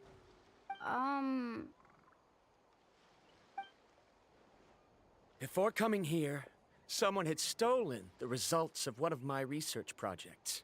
All that person had to do was sign his name on my achievements, and he was able to take all of the honors. All my effort vanished into the air as though it never existed. Do you understand now, Miss Guide? Without results, the journey is meaningless. I sympathize with your situation, but I'm afraid I can't agree with your take. I don't need your sympathy. As long as I can reach the mysterious island and find the correct results, my pain and struggles will become just another insignificant part of the process. What happened during the day already proved that my theories were wrong, so I'm willing to trust your judgment. I apologize for our previous argument. I must make it to the mysterious island, and if I have to entrust my life to someone else to achieve that goal, then so be it! Was that actually supposed to be an apology? Because it sounded kinda awkward. Actually, there's a saying among the guides of the people of the Springs. If the goal of the journey was to reach the destination, then you should have never left the house to begin with. Because the final destination of every journey is your home. It would be disrespectful of my duties as a guide if I were just taking tourists straight to where they wanted to go. That is what I would truly call a journey. And that is my answer. Just as you don't agree with me, I can't agree with your point of view either. I'm not too worried about that.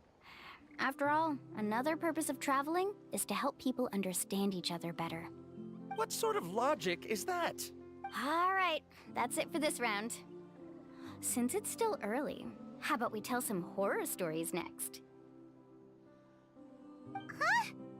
Oh, now Paimon's scared.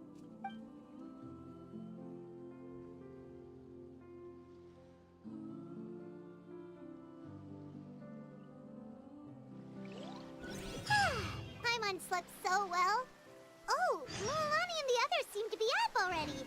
Let's go see what they're up to.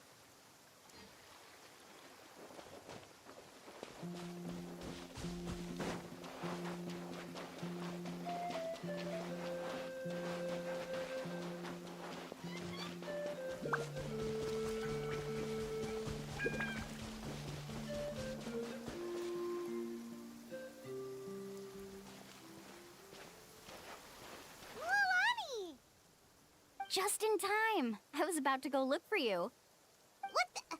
You already caused the whirlpools to reappear again? We're in luck. The phlogiston nodes were recharged by dawn. I had Karya and Varamdra control the nodes this time, and we were able to quickly unlock the mechanism.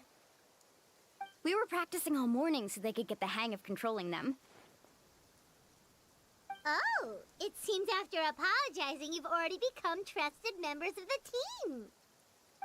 Is now really the time to be teasing us? Don't forget that the whirlpools won't last all day. He's right. We should really hurry over to the massive whirlpool again. Even though we had this discussion yesterday, I still want to double check. You all trust me, right? You bet! Okay, then let's go.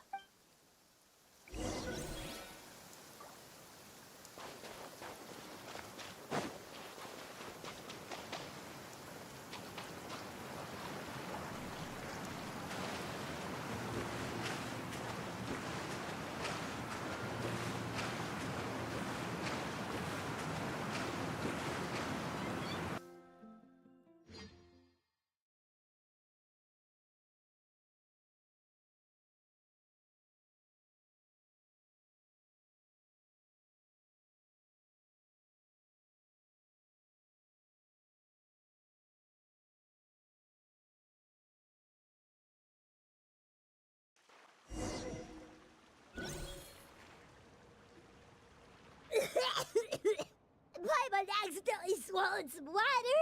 Ugh, so scary. What is this place? I can't believe it. There are subterranean caverns under the water.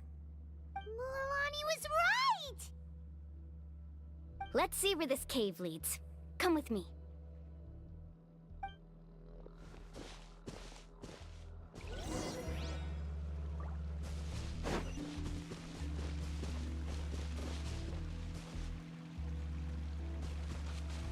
Carving way!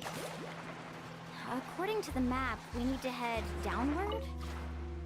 Okay. Don't be afraid, everyone. Jump down with me.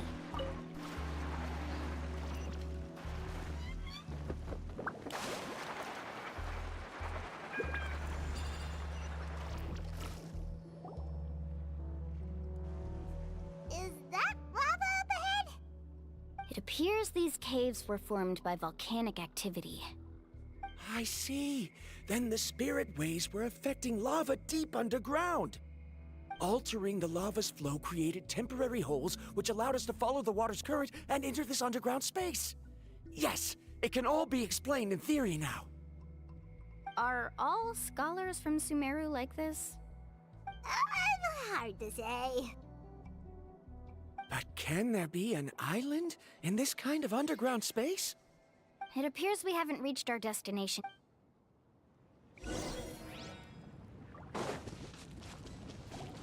Let's ride!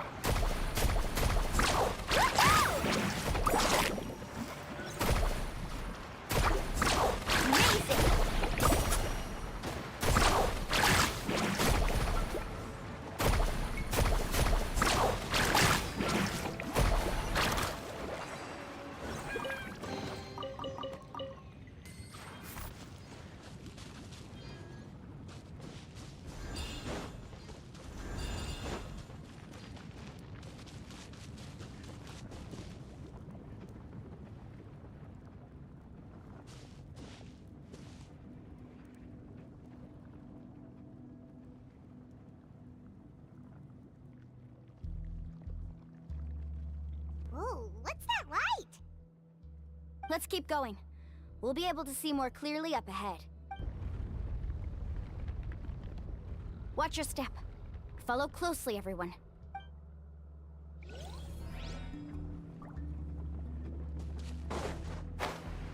Heads up! These volcanic caves aren't very stable, so watch out for falling rocks.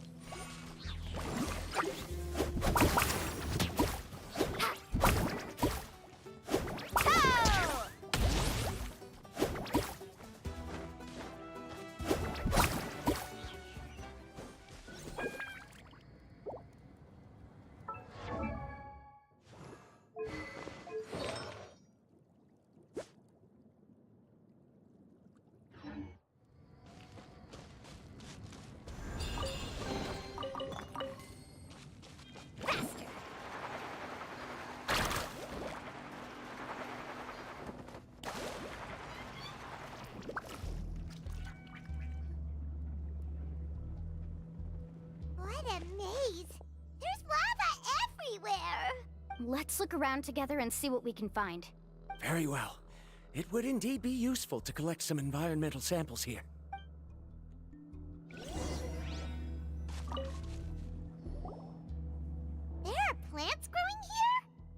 There's nothing unusual about that. Wait, it is a little strange. This isn't ordinary spinel fruit. It's the same as the one on this talisman. Isn't that the talisman your teacher gave you? Yes. In which case, could Uncle New have been here before? But he clearly told... I'll be sure to ask...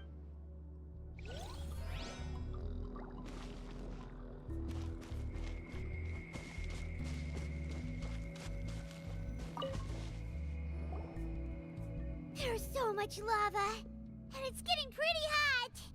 The lava here doesn't look very stable. I'm afraid we can't stay here for long.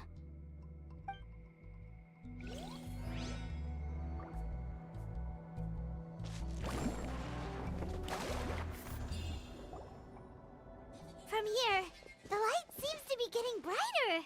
Speaking of which, where is that light coming from? A distant light. Wait, there seems to be a mark that matches that on the map. Miss Guide, it seems Varamdra has also discovered something. I've got it! I've got it! Do you see that golden light in the distance? I'm positive that's the mysterious island. That's where we should go next. Really? I'm a scholar from the Academia Spontamad Darshan. I specialize in ores and minerals. When I first heard about the legend of the mysterious island, I took note of its description. One exaggerated description I heard was that it's an entire island that shines like gold. What it was actually referring to was an extremely rare mineral known as vulcanite. Under certain environmental conditions, large amounts of lava are quickly cooled, which then results in this ore. Since the ore can't be moved in time, it begins to accumulate, resulting in the alluring golden glow.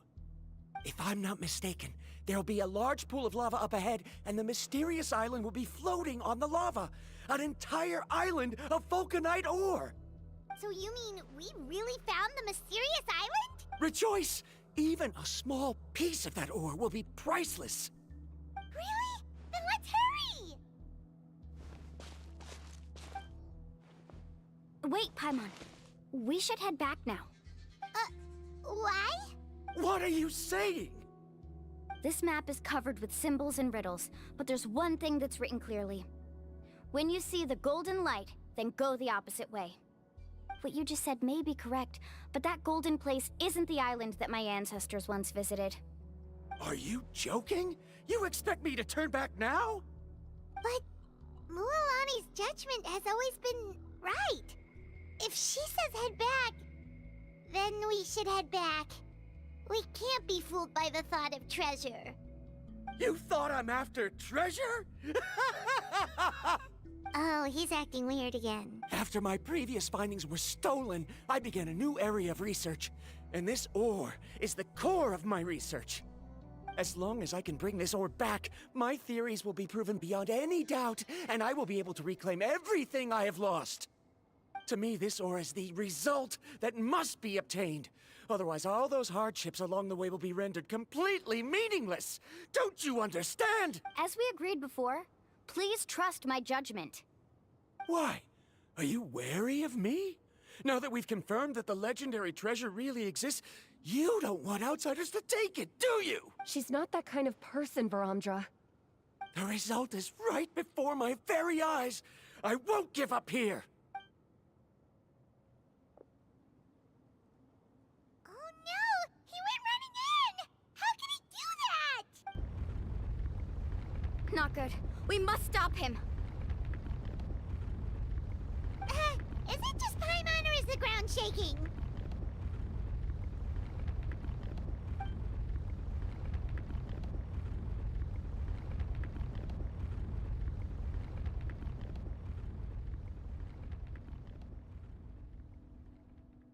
What the? Where did these monsters come from? These monsters. Looks like the lava here is becoming active again.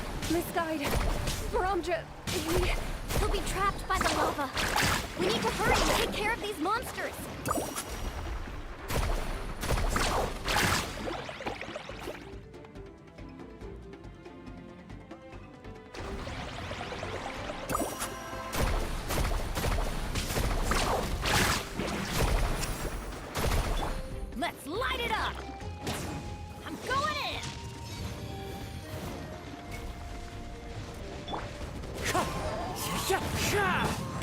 Shatter! Now you shall perish! Ha!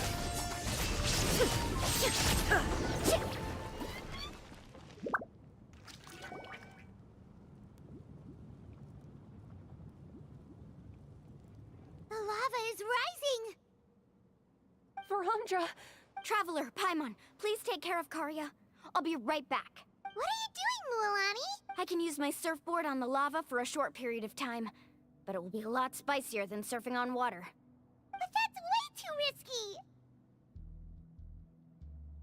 Okay then, we'll take care of things here!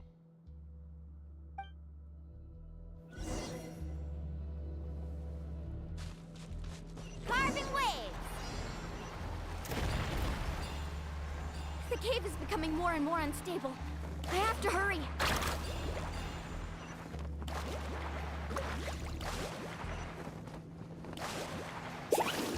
More falling rocks. Okay, what's this?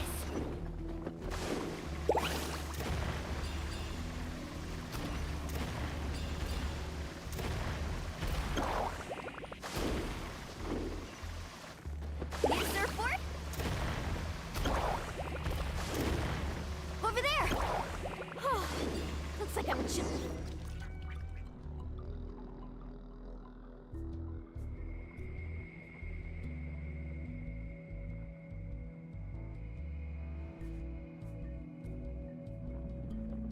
It's right there! I'm almost there! Look carefully. You can't get through the lava. You'll die if you try to make your way forward. Why don't you just give up? Why don't I give up? Well, I might not be able to do it, but what about you? Me? You have the ability to move over the lava. If you try, maybe you can reach the island and earn the highest honor for a guide. That way, you'll have the results you need to prove yourself, and even Ko'olo won't be able to question your abilities anymore. You want to know why I won't give up, but I'm asking why you'd give up such an opportunity. The lava is rising. If I take this risk, then how will the others get back? Did you forget? I already gave you my answer. You... Come with me. No!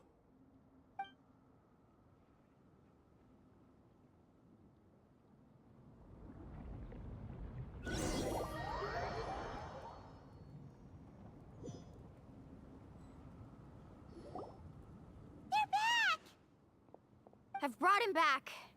He's fortunate that he wasn't seriously hurt.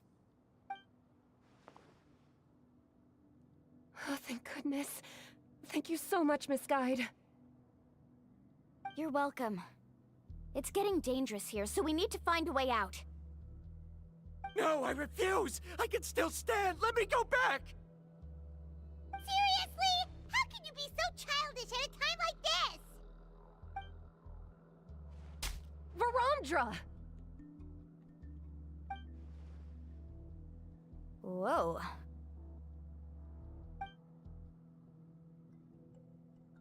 I've always believed that you're the most talented person I've ever met. Even if your research was stolen and you didn't get any credit, I never doubted it. I believe that even if you won't obtain any results this time, you'll still succeed in your new research, because no one can take your talent away. So, I won't allow my dearest senior to die here because of his own stubbornness. Karya. She's finally opening up. And it seems like she's just the... Seriously? How can you be... Seriously? How can you be so childish? Mualani, the lava is almost here! Don't panic. It seems like the trick that Uncle Nu taught me is finally going to be put to use.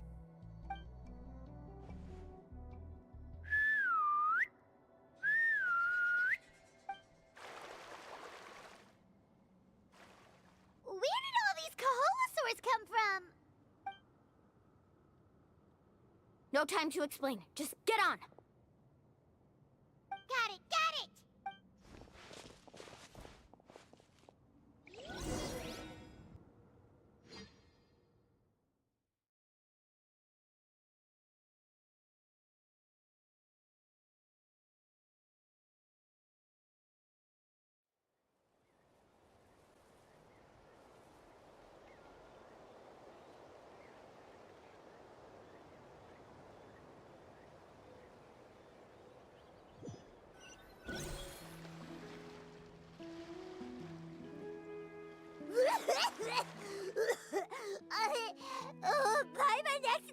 soaked on some water again while riding the Kaholosaur. Everyone okay? Let's take a head count. 1, 2, 3, 4, 5. Whew, we escaped danger and made it back up. Oh, really? What's the point? We still didn't reach the mysterious island. Hey, don't look so depressed. You'll scare our good luck away. Actually, according to the map, we still have one more leg of the journey. Oh? Then which way should we go? Wait, aren't we back where we started?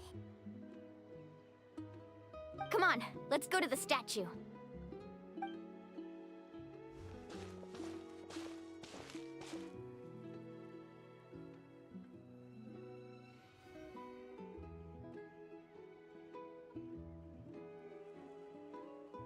So, what's the point of coming back here again? Here, look! Some hidden words appeared on the statue after I touched it. Really? Let Paimon try!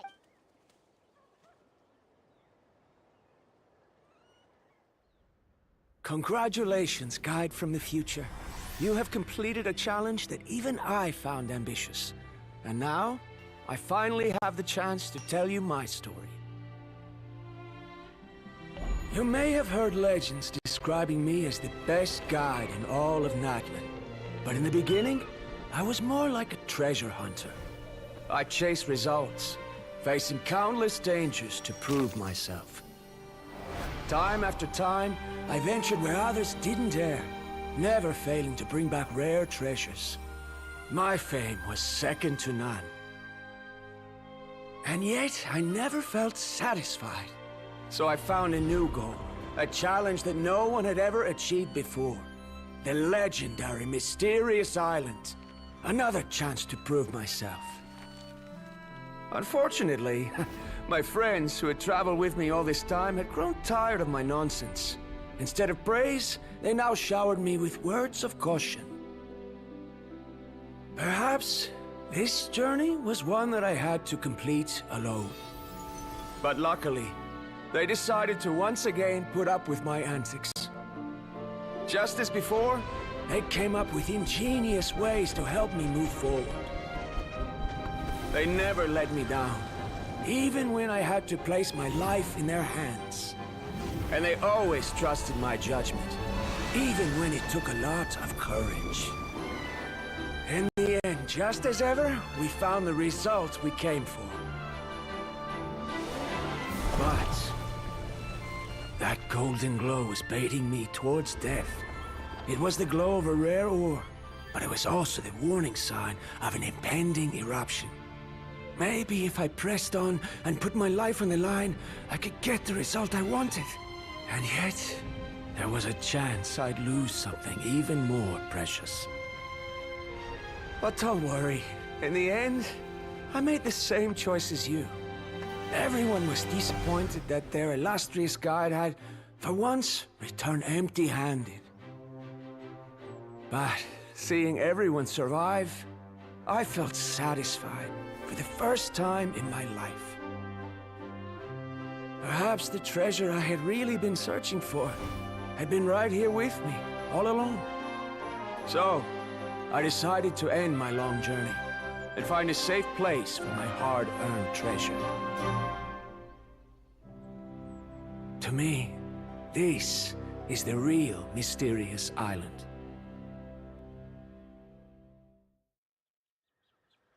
The hidden inscriptions disappeared! These must have been the words the first chief left for those that would come after him. In that case, the mysterious island from the legend is actually where the people of the springs are living now! I remember now that the elders once told me our tribe was originally founded on a small island. Later, the coastlines changed, allowing the island to become what it is today. The journey to the mysterious island starts exactly where it ends. Yeah, I think I understand the choice he made now. The golden glow is an indicator of when the lava will periodically erupt.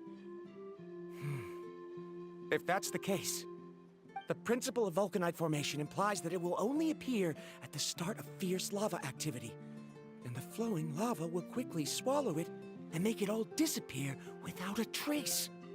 This means that there's zero possibility of ever bringing the ore back. Are the results I've been chasing all this time only an illusion that can be seen from far away? Parandra. Our journey is not yet over. As we agreed, please come back to the People of the Springs with me. Then we'll officially complete this journey. Fine.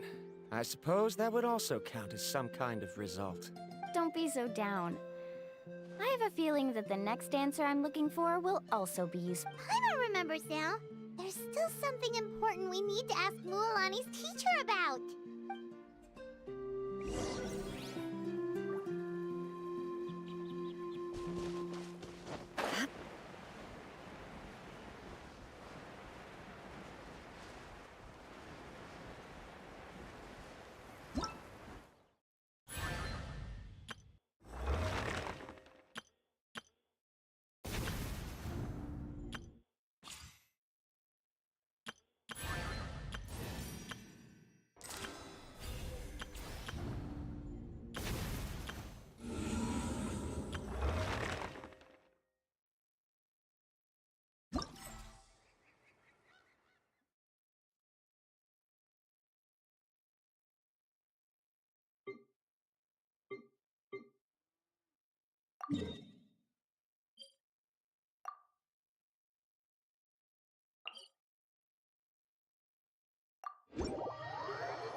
Oh, looking for me? Haha, bring it! Show me what you got!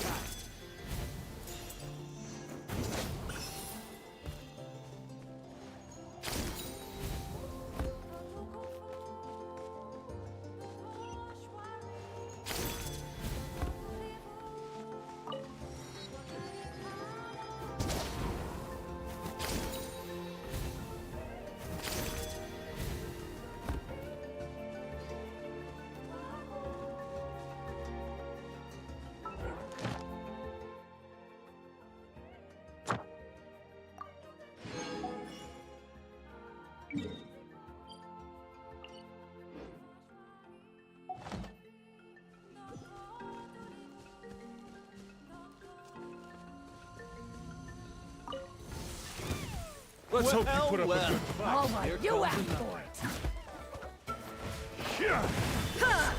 Shine down! Into the wind. Fallen leaves. Everybody stand back! Illusion shattered. Prepare yourself. Let's finish this fast. Gotcha. Everyone hold hands. Yeah.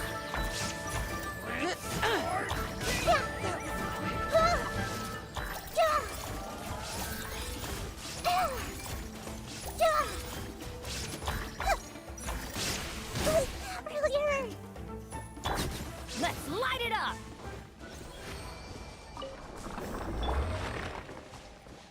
The wind knows it.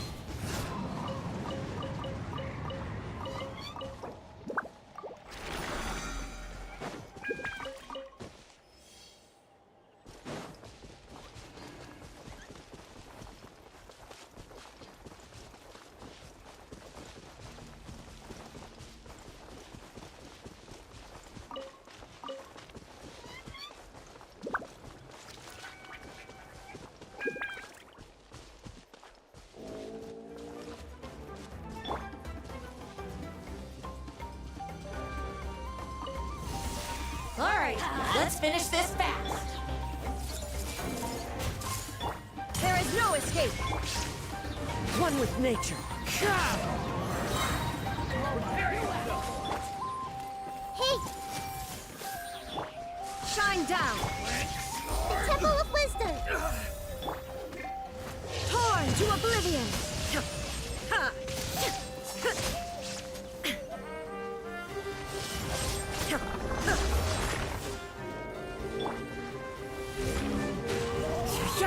As one with wind and cloud. I'm going in! Let's light it up! Grow! There is no escape.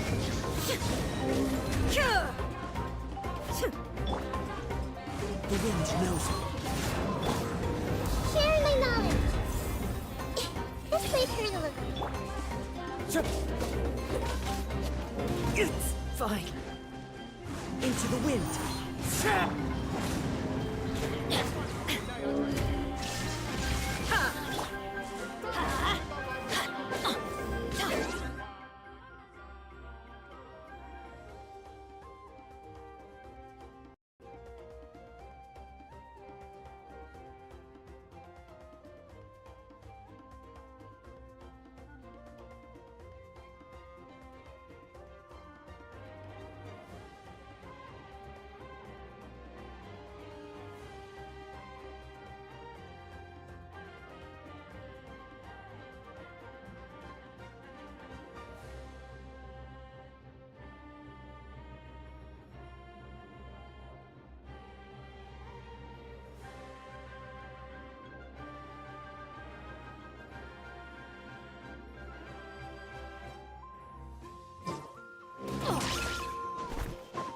Let's light it up!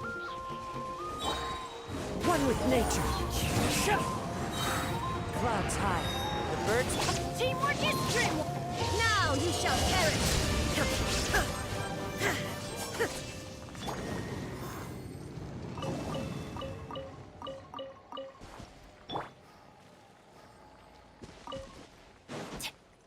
Off we go! Even better than I imagined. It's my lucky day.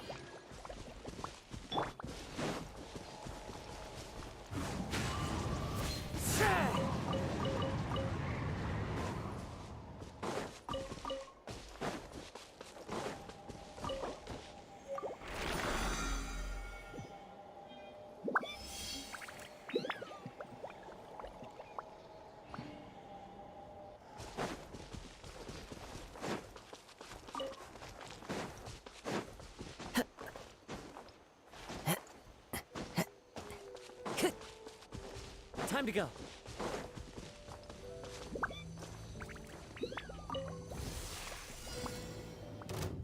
Into the wind.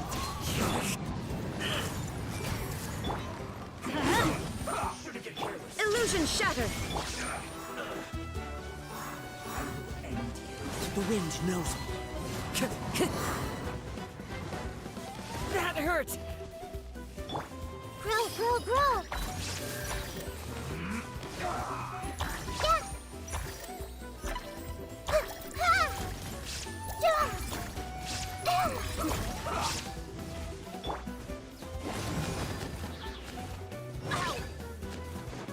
Everybody stand! Into the wind. This place hurt a little. There is no escape. This isn't good. Frostbite. Fallen leaves, adorn my night! The wind knows me.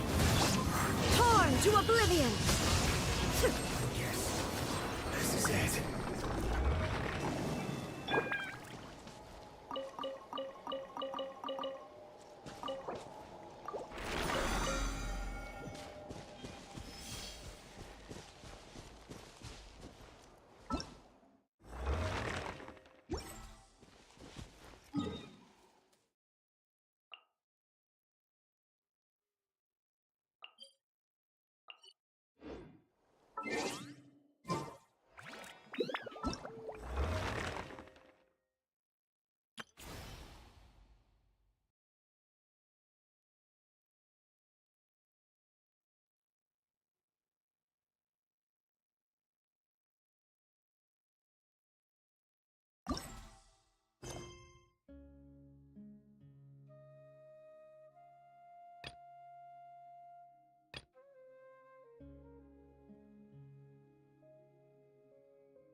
Let's go find some treasure.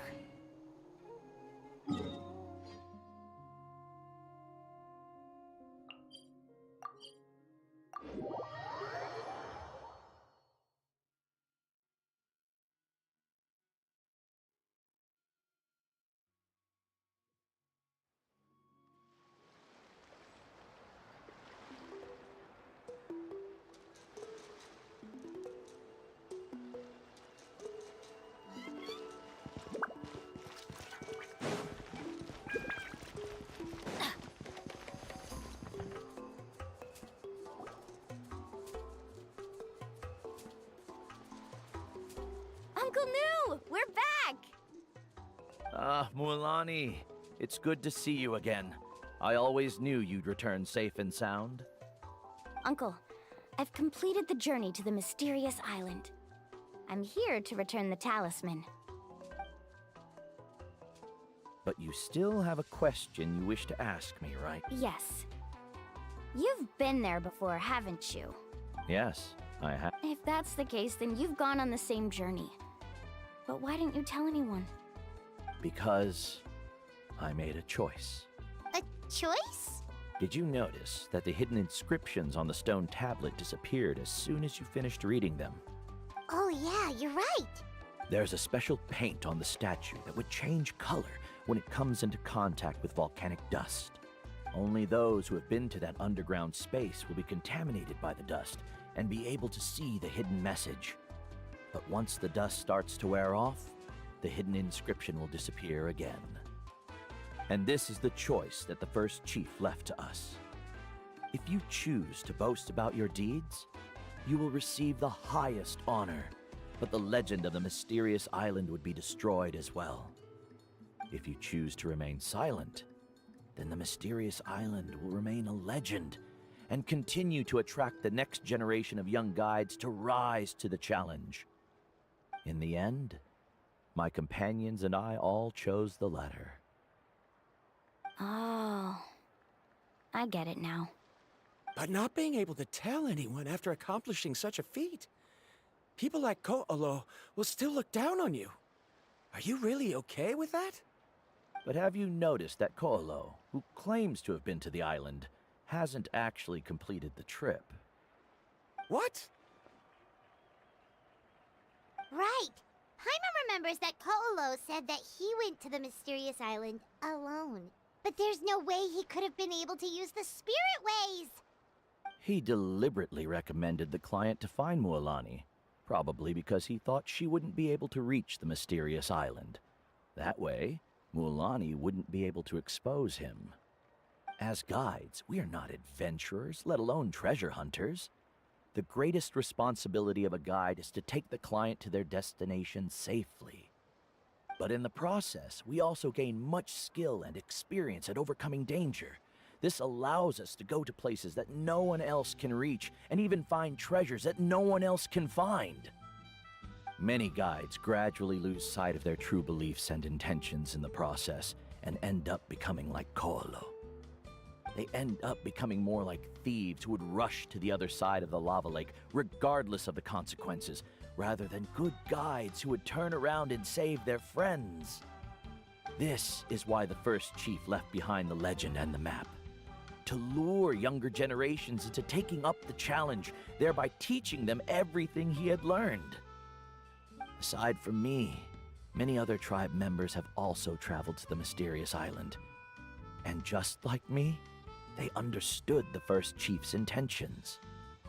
So they've also made pacts with their companions, choosing to give up the results that would prove themselves and give the younger generation the chance to continue the challenge. You've all given up on the results. Sir, I've given up on merely one result. I haven't given up on everything. Given her talent and qualifications, Mualani was well within her rights to choose the top-ranked guide Ko'olo as her teacher, but she chose me. I believe I was able to cultivate such an outstanding student and witness her completion of the legendary challenge precisely because I didn't become someone like Ko'olo. If instead of looking at one single journey, we look at my entire career as a guide, I'd say I have not returned empty-handed. What about you?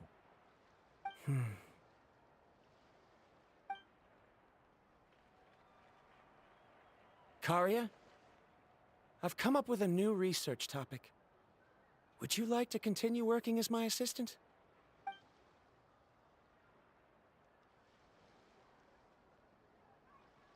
You're the same as always, Varamdra. You always have to find evidence before coming to a conclusion.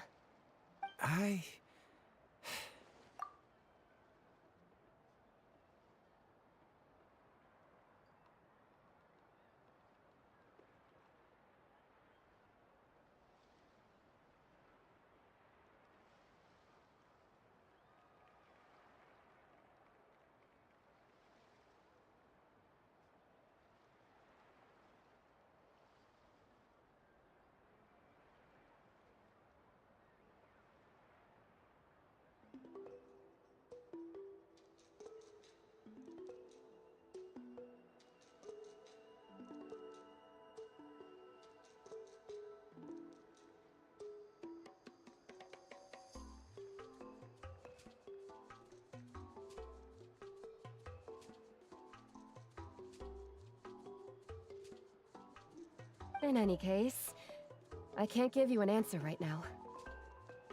Karya! Because you haven't prepared the proposal yet. Shouldn't you finish that first before recruiting assistants?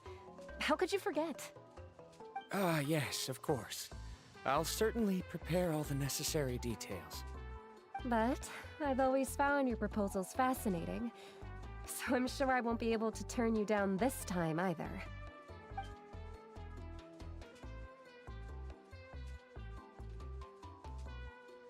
Karya, given that I have been presented with new evidence, I've come up with a very general theory. I can use the ideas from the Chief's speech to express it. Perhaps the treasure I'm seeking has been by my side the entire time. No. To be more precise, it's been with me even before I set out on this journey. I understand, Varamdra. It appears this guest has also found his answer. It seems he's finally put two and two together. There's nothing to worry about. It's just like Karya said. I can start some new research and reclaim everything I've lost. But it seems he's still as stubborn as before. Now, it's your turn to make the choice, Mualani. But, Uncle Nu, I'm sure anyone who can complete the journey to the island would make the same choice, right? Very good. Then there's nothing more I can teach you. Here, take this talisman again. You can pass it on to your student in the future. Looks like it's also our time to say goodbye. You've taken great care of us throughout our journey. As thanks, I'm also willing to keep the journey a secret. Then remember, the next time you come to visit the people of the Springs, you know where to find friends for help. Friends? I suppose we are theoretically friends now, yes. When I publish my next paper, I'll be sure to add you to my list of acknowledgements. Well, that's one way to thank someone. Then Varamdra and I will be taking our leave. I truly hope we'll get to see you all again someday. Okay, bye-bye!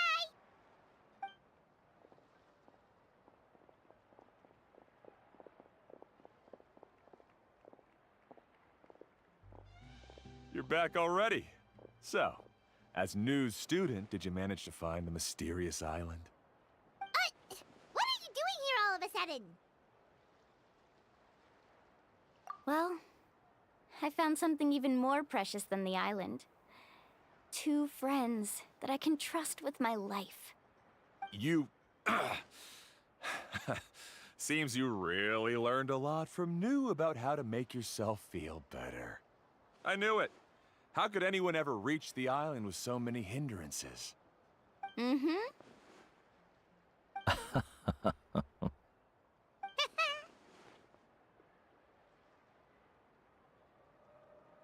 Huh? What? Why are you all looking at me like that? The elders of the tribe also gave me that same look. What's that supposed to mean? New, I've already proven that I'm stronger than you. I've been to even more dangerous places and found far more precious treasures. I've even been to the mysterious island. Why do you still look at me as if my words don't bother you at all? Koholo, even if you had never been to the island, no one would deny your abilities. But as for what we would deny about you, only you can find the answer to that. Me? So now, our trip to the mysterious island is officially finished, right? Yeah, but I have one more place I want to show you. Come with me.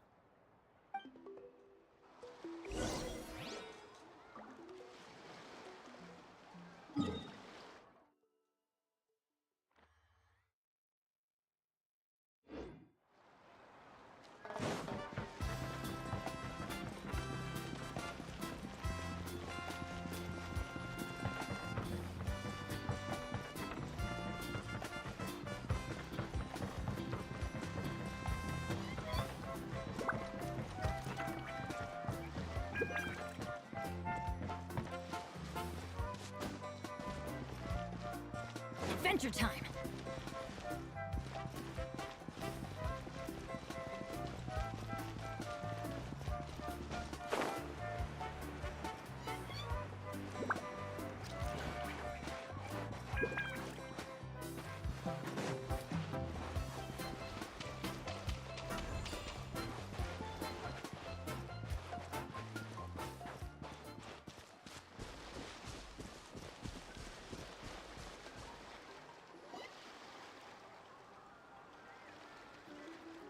This is the place.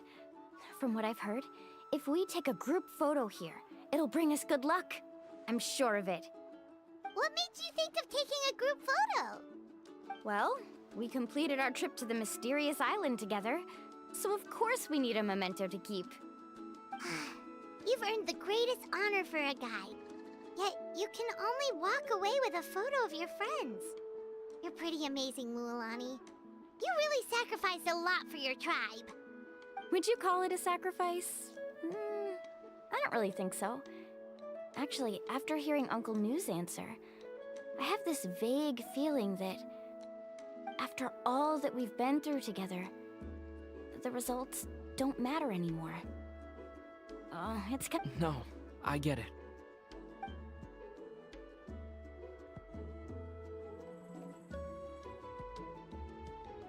Traveler. So that's your answer, huh? To the meaning of a journey? It's a good one. Then let's make this group photo yet another part of your journey. Yep, Paimon's ready! 3, 2, 1. Kaholasaur!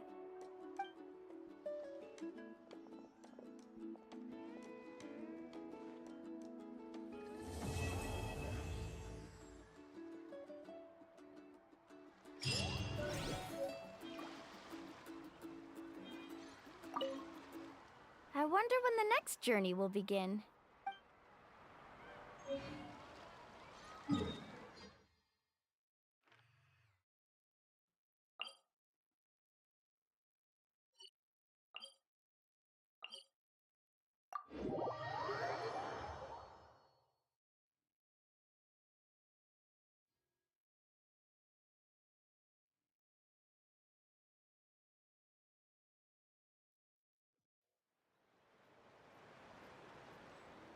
Oh.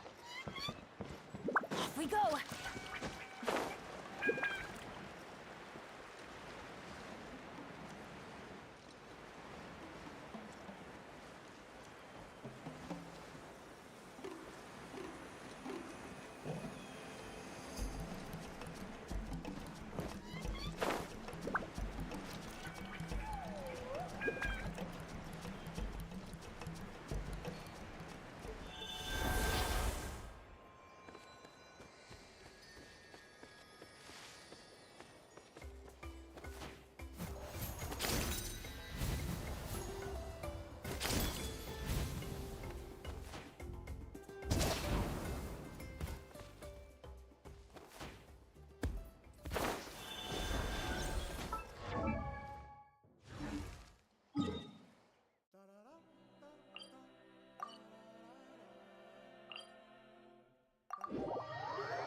adventure time!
Are you here to help find the baby Saurians? And I'm Toba. You must be the helpers that we've been waiting for. It's nice to meet you too, but we're just passing through. Oh, but Uncle Sanka said he was gonna send some of his friends over to help us. Yeah, sorry. Whatever this is about, it sounds like you've got the wrong end of the stick. Wrong end of the stick? Darn it! We've been tricked, Hoonie. I should have known that Glasses Guy was a con artist. What are we supposed to do about the baby Saurians now? Time's running out. It's okay, Hoonie. Don't worry. Why don't you tell us what happened with these baby Saurians, huh? There's been a lot of unrest in the tribe after what happened. If Nana is here, my dad's one of the elders. I didn't think you... Yeah. It's all right. Don't let them get... They should be. I already managed to find their tracks. Really? Awesome. You gotta be careful out on the cliff.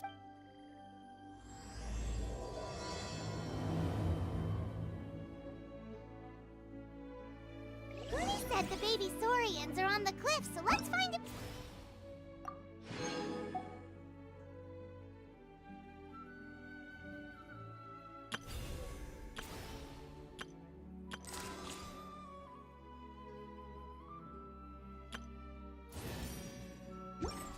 Adventure team, assemble!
Well, if it isn't the gruesome twosome who wormed their way into our servant circle of friends.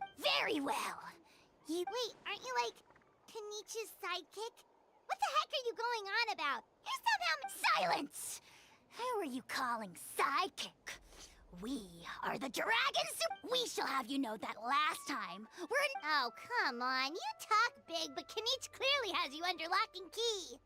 That's great, Sovereign, to you! You dare invite the wrath of the almighty Dragon Lord! If you must know, our humble servant begged us to Abyss incident? See this little lizard? Its mother, a medium-sized lizard, came under the... Yikes. So how is she doing? She was but a... leaping from a mighty, anemic... Suspicious. Ha! If you're not here to kick... Potty mouth on that guy! I'm on his furious! Still, good to know about the abyss threat, huh? Wasn't expecting that. Let's not get sidetracked. We should take it...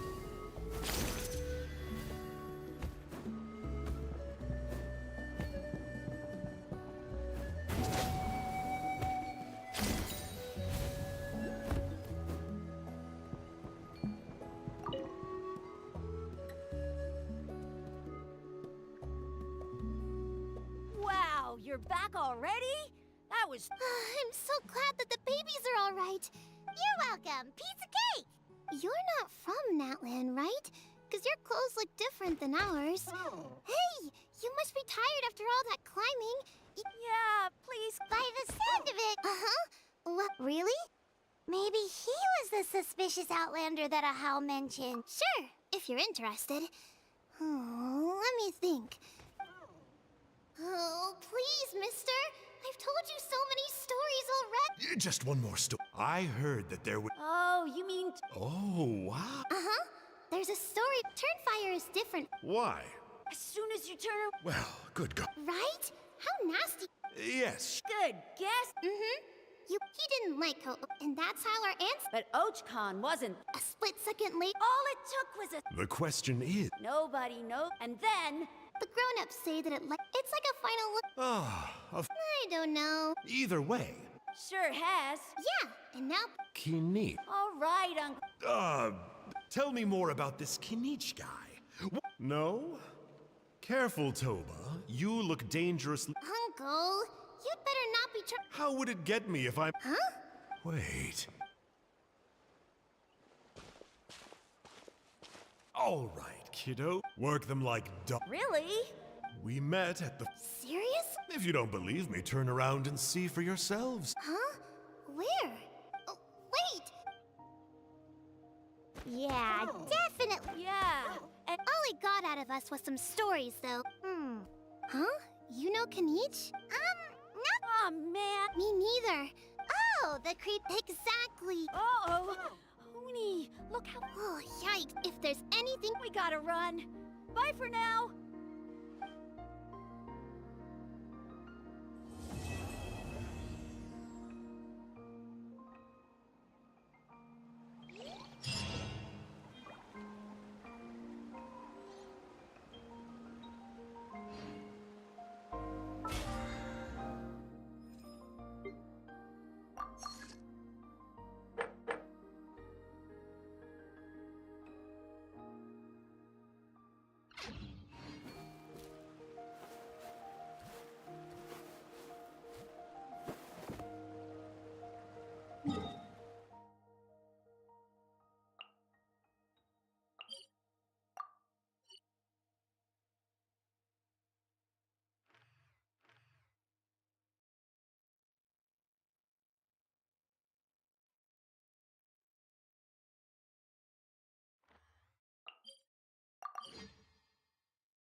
we go!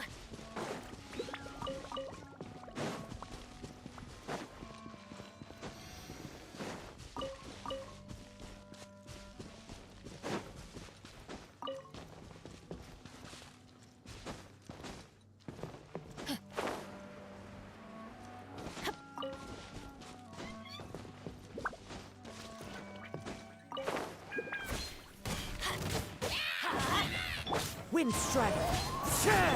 Shine down!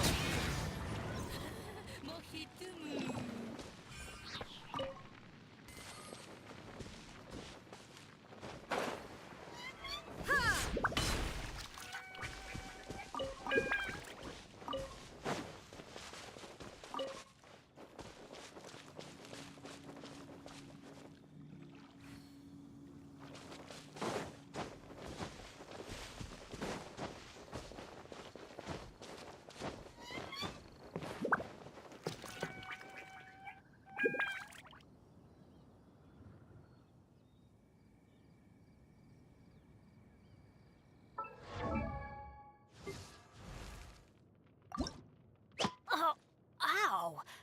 Where did that come from?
Now you shall perish!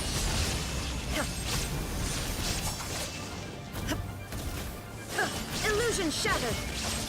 Clouds high, the birds call into the wind. Let's light it up! Shine down!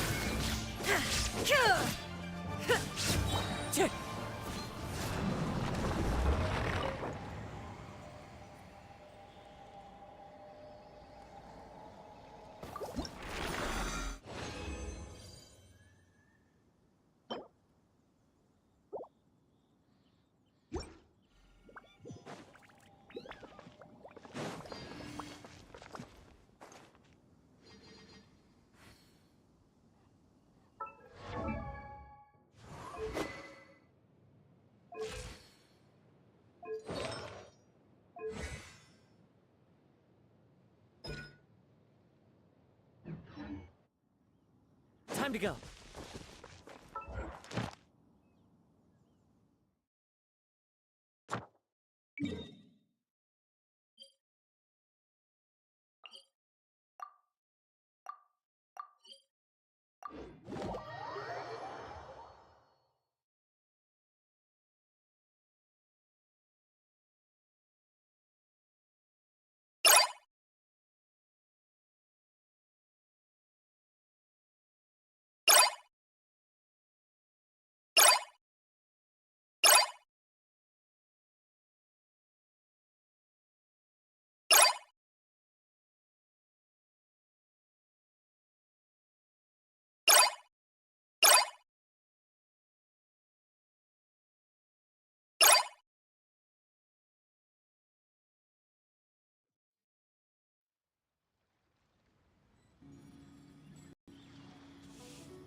This scenery is wonderful.